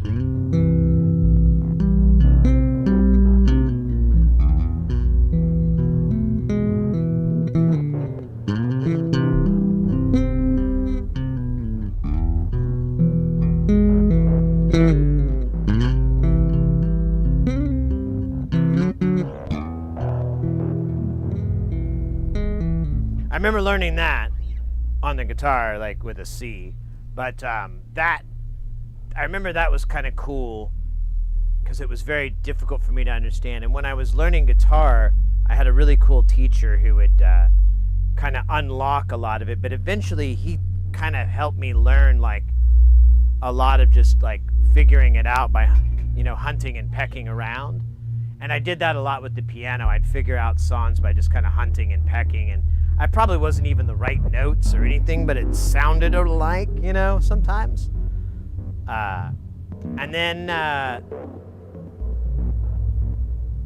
the first album I bought with my own money was, there were 3 CDs I remembered getting. And it was, it's pretty funny now I think about it. It was Nirvana's Nevermind, Pearl Jam's, whatever was it, 11? Whatever that album that came out. And then 9 Inch Nails' Wish, or the album that had Wish on it.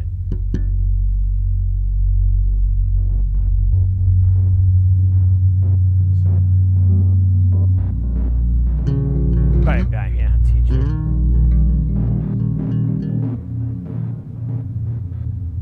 I never like stuck with it very much though, like the piano lessons. I just kind of got more into just figuring it out on my own. My parents didn't really like want to push it, so I never got good at that instrument by any stretch of the imagination. But I still like to play it. I'd love to get a piano someday in my house so I can just jam on it. When I visit family or whatever that has pianos, I usually try to get some time in on the ivories. Yeah, I like, I don't know, it's a long story. It's a goofy story where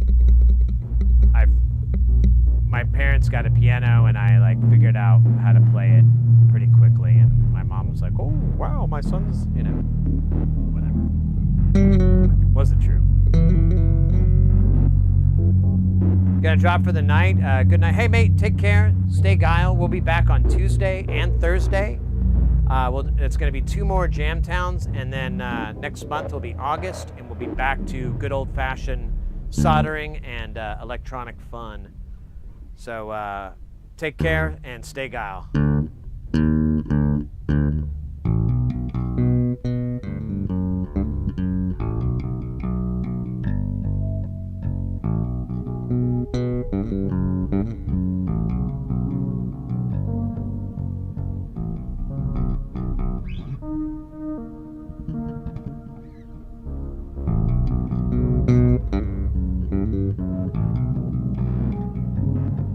Changing non-lyrics, yeah.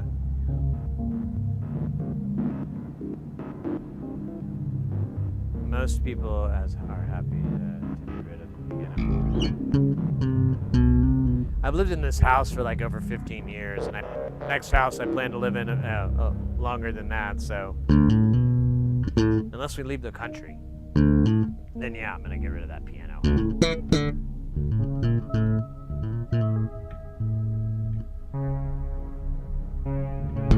All right, what time is it? How long have we been? I feel like it's been a few minutes. Yeah, we're getting towards the. We're getting there. We still got a little bit. We still got like.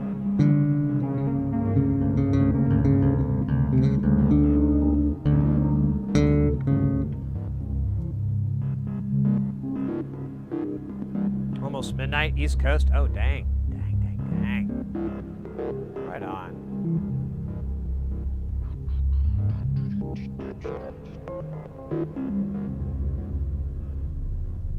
It's funny. It sounds like it's sample and hold, but it's just a wavetable jumping around via a sequencer. It is illusions upon illusions.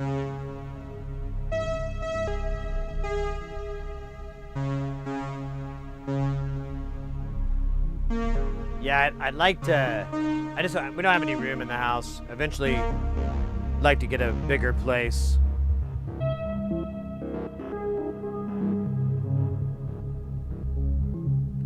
Oh man,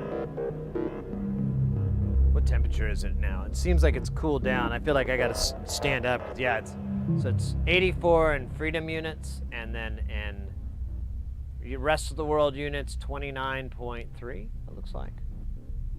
It's a little humid in here. It's probably my my humidifier. No, that'd actually be the dumbest thing ever. Oh my goodness. Oh man. Hey Tronics, did you make the cabinet for your mom? No. These are just rack units. It's just like regular 19-inch rack. The eurorack deals there, the rails and everything, that's from Tip Top. They make probably the cheapest option that I'm aware of where you can get, and it can be desktop too, it's kind of nice, but it will on its own mount, and then you get two rails, they're 84 HP, and it's open in the back. So, you know, you can run power to it easily and everything like that.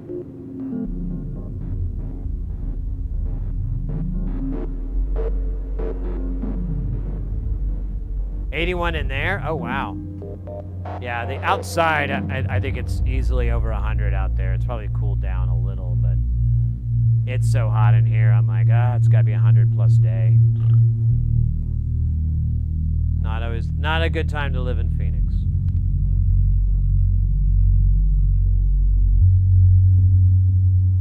Yeah, the bass. Oh, that is we've been going on and on and on about the Neutron. Here we're gonna put it back in nasty mode. So that's the Behringer Neutron. It's probably one of my favorite synthesizers. I was talking earlier. It and the Shruti are like my favorite mono synths out there.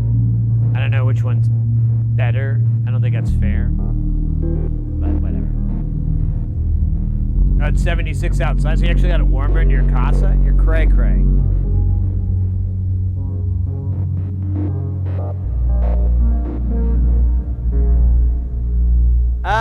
So you're probably right, Maestrin, although I did put an AC current meter on the power for all of this.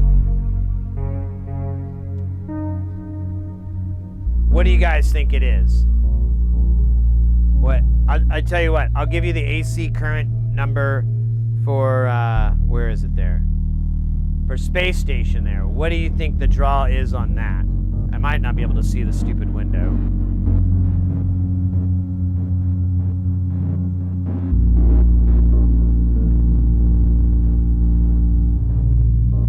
No way, that can't be right.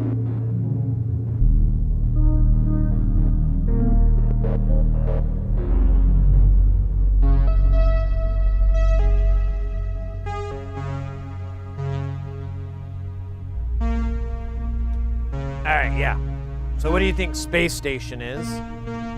If you'd like, I'll tell you that, and then that'll maybe help you figure out what Jamtown runs at. And I'll give you a couple of scenarios. So right now, you can give me the current for what you see here, because I have a measurement for all of this. And then if you wanted to add the speakers in, I have a separate measurement for that. Space station is on a separate plug. It has a separate little kilowatt thing or current reader. But I'll give you that one in a second. 10 amps at 60. There you go. Yeah, we're at 110 here in the stats. Addie, by the way, welcome in. I can't remember if I said hi. I saw you say hello, but I don't remember if I replied.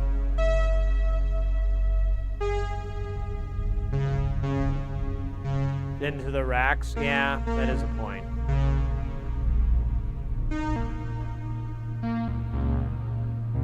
Okay, altogether you're saying 10 amps?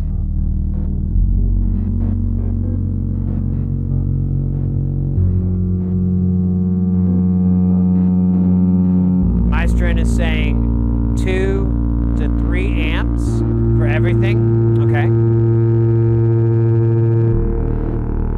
I'll give it a little bit more, see if anybody else wants to throw their guesses.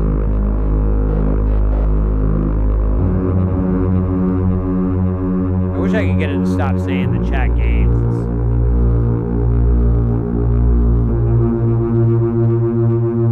Or at least do it less often. It's weird.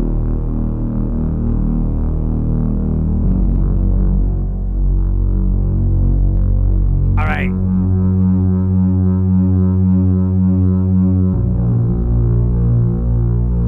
So, space station is 782 milliamps. So that guy is 3/4 of an amp.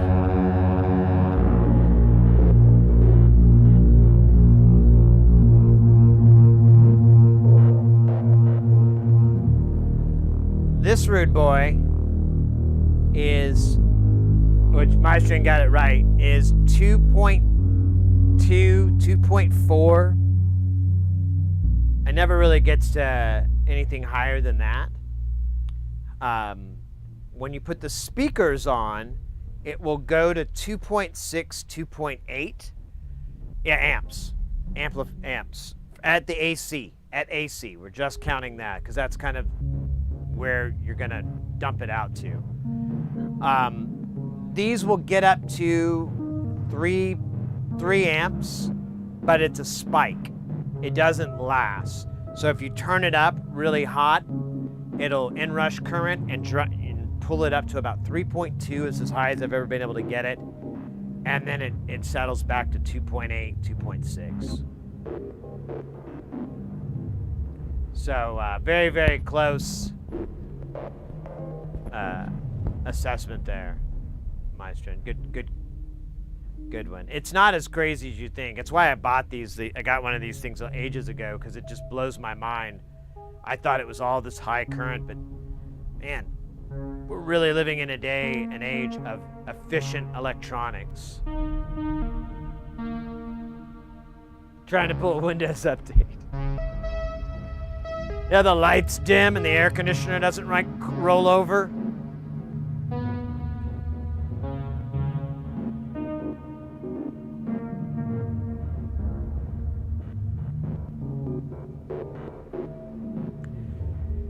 Oh my gosh, it is still warm in here.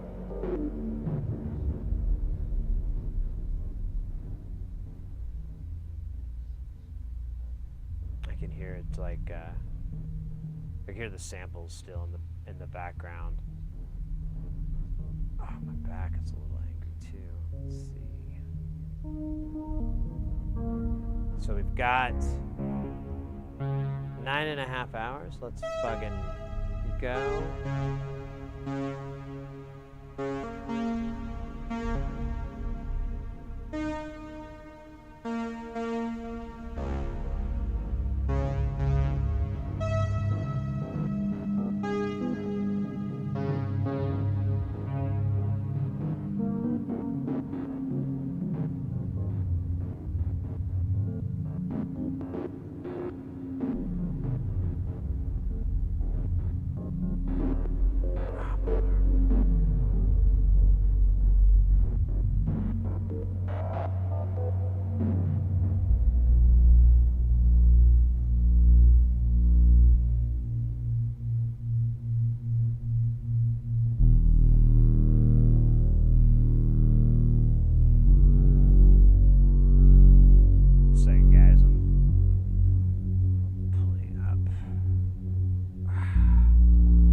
I have a pair of 220mm ducted AC motors pulling air off the hot pile of my rack. Just have to circulate the air in my room.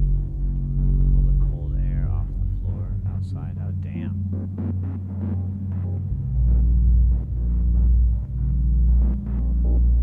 Absolutely, that's a really true fact, Maestro. That the analog modules, like someone was asking about like power. Generally, like a good rule of thumb is to average out about 50 milliamps for an analog module. Digital, double that. Just double it. They will sit at often at 100. There's some that I see that idle at 90, but like in the beginning, they ask for a bunch of current. I think that's just, you know, getting everything set up or something like that. Maybe it's an inrush thing, and it varies between different units. But yeah, I would argue 100 milliamps is pretty good rule of thumb for digitals to expect. Maybe give yourself a little bit of extra room if you don't have any way to measure the current.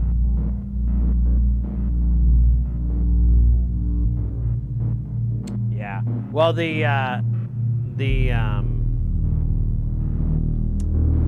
Fourier from nonlinear circuits, that thing takes up like 200 milliamps. It takes up a ton of current. It's awful. I mean, it's cool, but not for your power.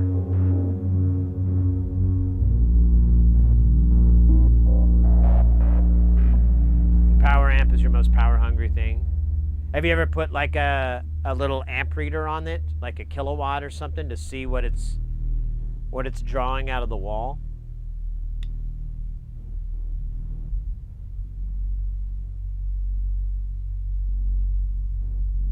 Yeah, I mean, and that's like an average, honestly. A lot of modules I see are much lower numbers, like 10, 20. So I'm kind of just accommodating for that instance when you do have a module that might be like 90 milliamps or 100 milliamps, but a lot of them run pretty low. The NLC stuff runs pretty low, although I think we're at our limit. I think we might have being close to 3 amps or something. I haven't measured it to see because I've just been... Well, it's not exactly the easiest thing to check.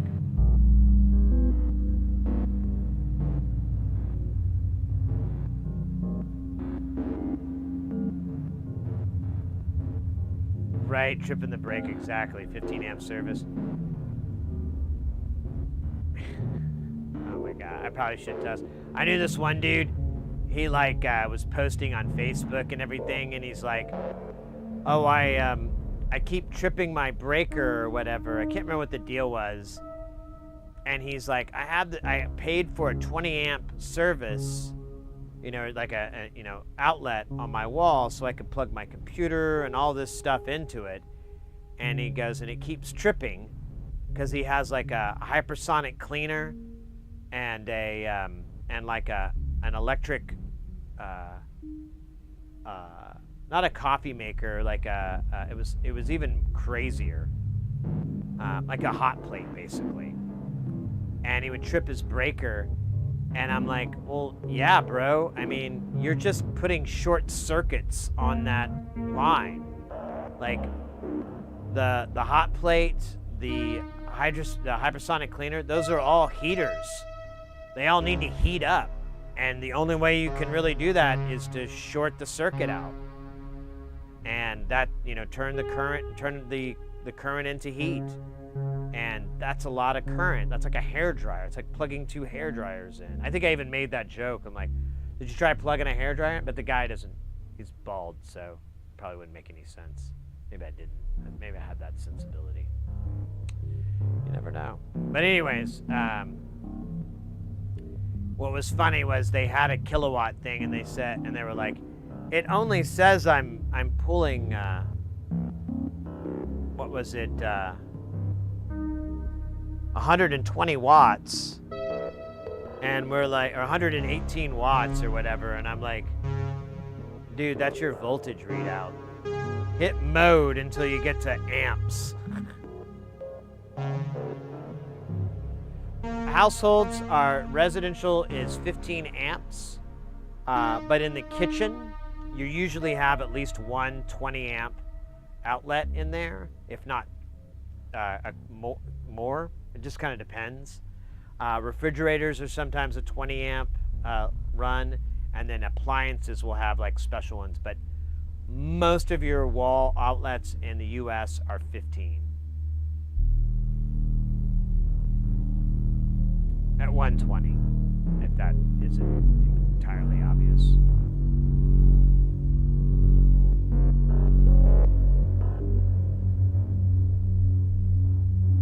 Yeah, 20 amps just for your wall, like your usual crap, is very rare. But a 20 amp for your washer and dryer hookup, yeah, that's not uncommon.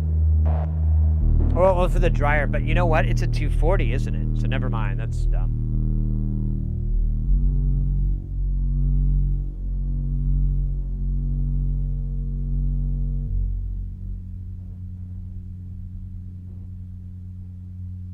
Yeah, that's true too. Yeah, the 16.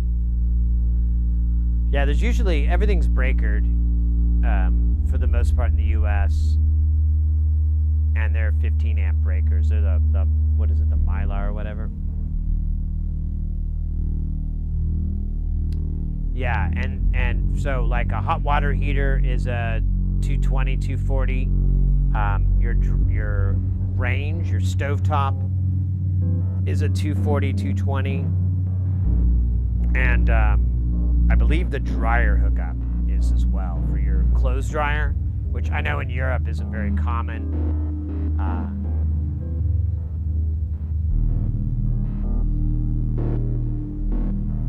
The U.S. hotel, yeah, no crap, no shit. I kind of test mine every now and then. Yeah, well our range has a 220 hookup, and it's a big old fat one. It's a big NEMA connector, and then I believe that the dryer is the same way. And honestly, those are just accomplished by having two wet legs go to it. It's not, particularly anything wild. It's just two 110s or 120s or whatever going to it. But anyways, fun with U.S. residential electric. Gas is better for cooking. I couldn't agree with you more. Growing up in Oklahoma, it's pretty common to have like gas, like propane and gas ranges. And I used to live in a house that did, but here in Arizona, it's pretty uncommon. And we don't have like gas lines. We don't have a lot of natural gas lines running through neighborhoods or anything like that. So usually if you're gonna have a range, you'd have an external tank for it, which I'd be down for if I ever had a place in that option, because I do love cooking with gas. Mostly the best benefit for me is that control. Instead of having to, you could just turn that fire from really hot to cold, cold to hot to low, and that temperature is going to change very quickly, versus a range where you have to wait for the coil to cool down, and it takes a long time, and I've burnt a lot of things, and it's it just kind of sucks. But I guess I can get one of those little hot plates, those little gas hot plates. I just have to make sure I got a fan going or something. Yeah, cooking on gas is great.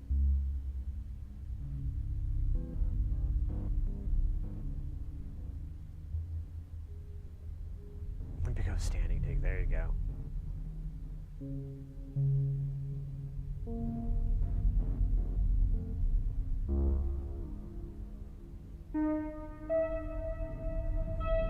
From kilowatts from any random second, I don't know. My cast iron pan has an electric. Oh, my cast iron pan hates. Yeah. Ours is working. I bought a cast iron not too long ago, and it seems to be working. the bass guitar. This is here. I'll throw it up on the Michael Kelly. You can go to michaelkelly.com and you can find this. They have it in a red as well. It's very pretty stain, zebra wood, or it's a zebra stain or whatever. But I can't remember the name. It's like Sangha or Shanghai, something like that. Yeah, I love this bass. It's fantastic. I'm not really in the market for any other bass guitars right now. I wouldn't mind some other guitars, but bass, I feel like just solid with this guy.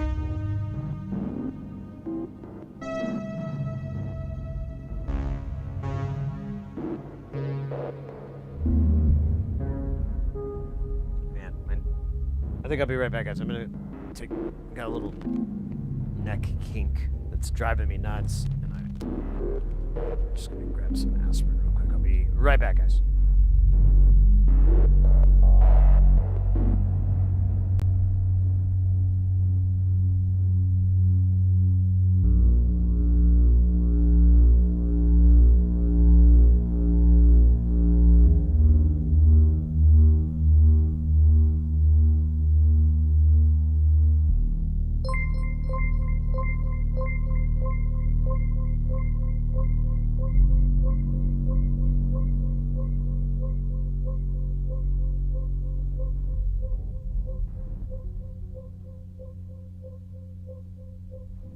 All right.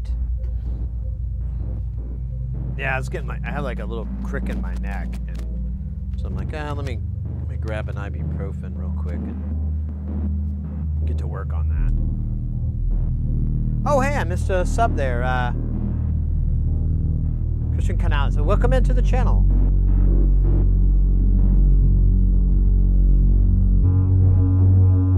What's up, Devin?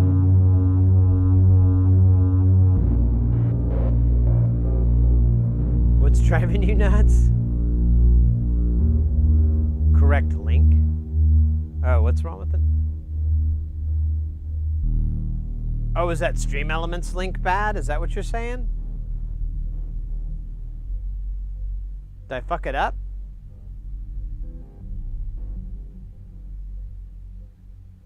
Oh yeah, I know. In AV, they'll run a lot of stuff at 220, 240 for lighting because of the current variance you get.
All right, kind of getting a little bit feeling like I'm good. What is this guy coming through? Oh yeah.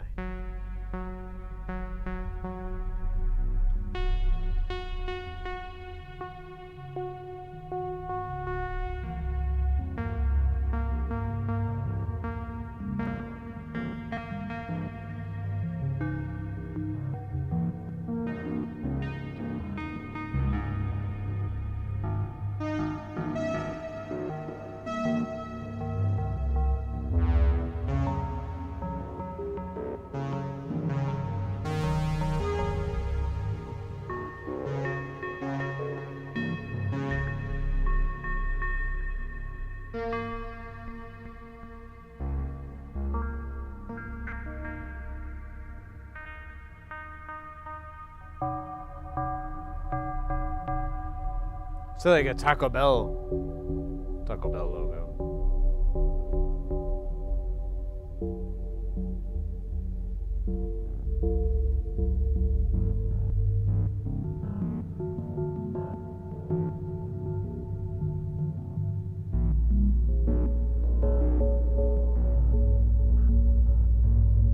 Oh, yeah, that's not gonna work.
Maestron is asking if that's an impos from Ingmod. Where is it? I do have one.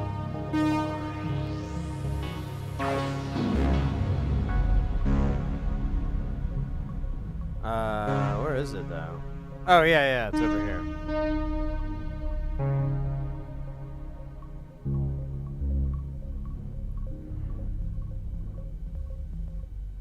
And then we're gonna kill that guy because he sucks.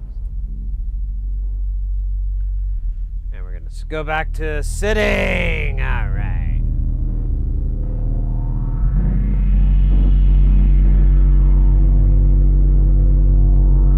It's not bad. I don't think it works right now, to be honest with you. I don't want to like embarrass myself. I know the oscillator might be broken. Honestly, we might want to fuck with it sometime on stream. Like, you know, fixing it.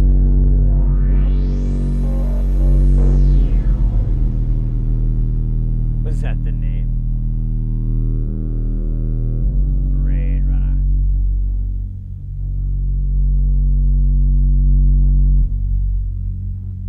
Yeah, I mean, you can. It has like an oscillator in it, but you can just do it. It uses that Analog Devices transform multiply chip. I can't remember the 8732 or something. I can't remember the model. It's been ages, but it's a little 8-pin dip chip, and it's pretty wild what it sounds like. It's like when you know use one of those. I've built some other things that use that as a ring mod.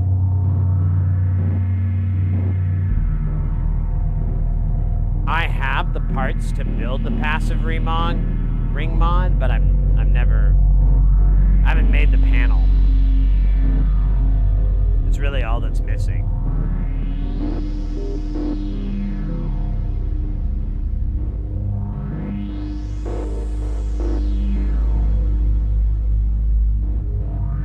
With the germanium diodes and everything.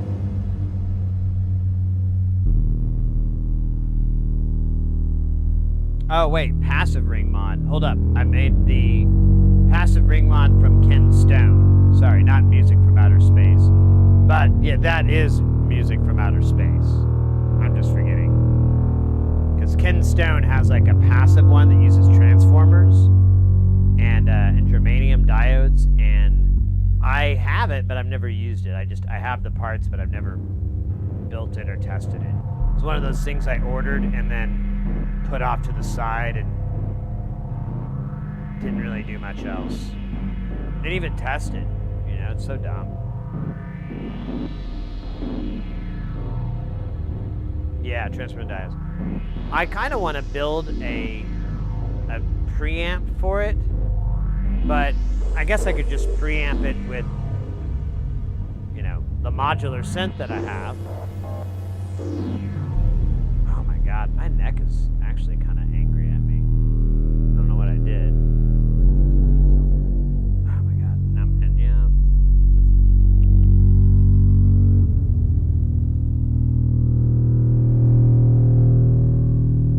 Let's see.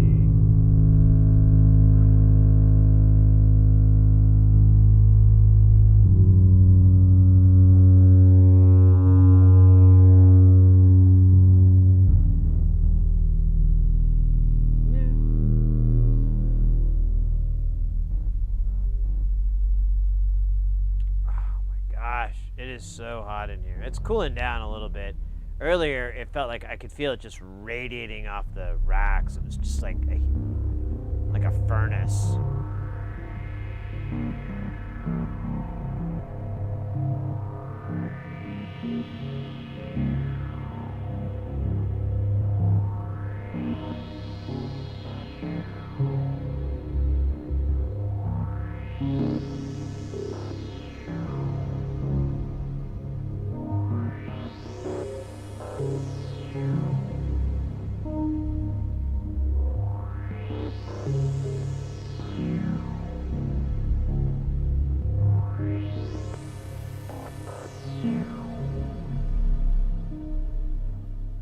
Extreme heat warning.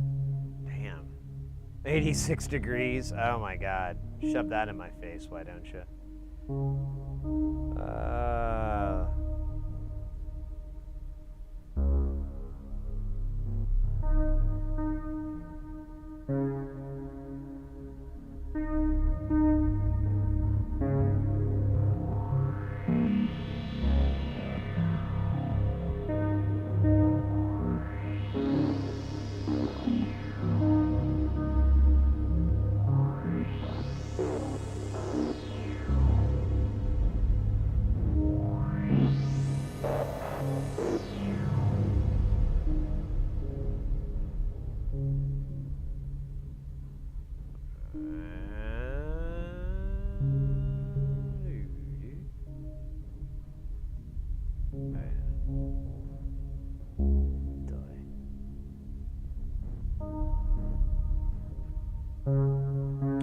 Let me check here.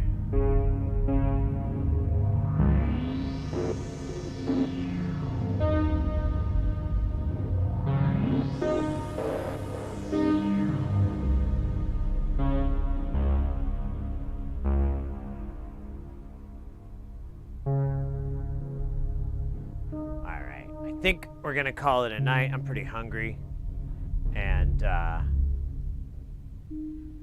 it's getting late. We streamed for, I think it's 10 hours, right? Let me double check. Yeah, we crossed 10 hours. That's nothing to sneeze at. I'll fight you otherwise.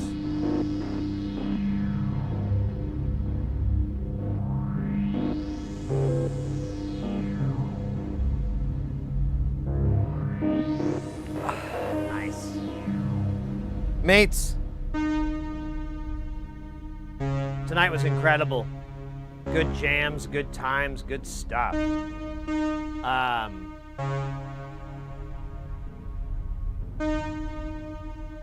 Haven't even started soldering yet. Yeah, I know. We need to get that going.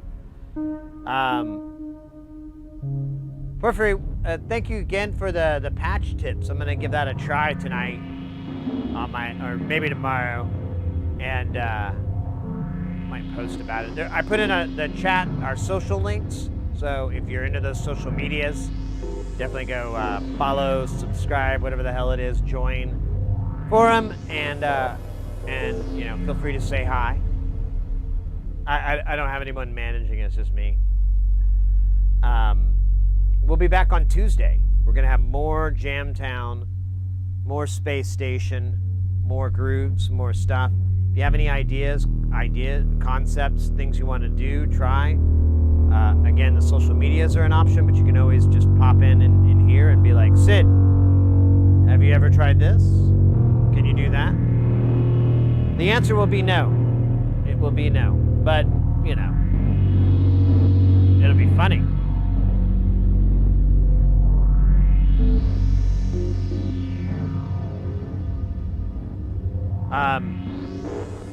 Tonight has been incredible, guys. We cracked 1,000 subscribers on YouTube, and it's growing. I just looked at it. It was 1,000 and I forgot, 19. That is absolutely insane.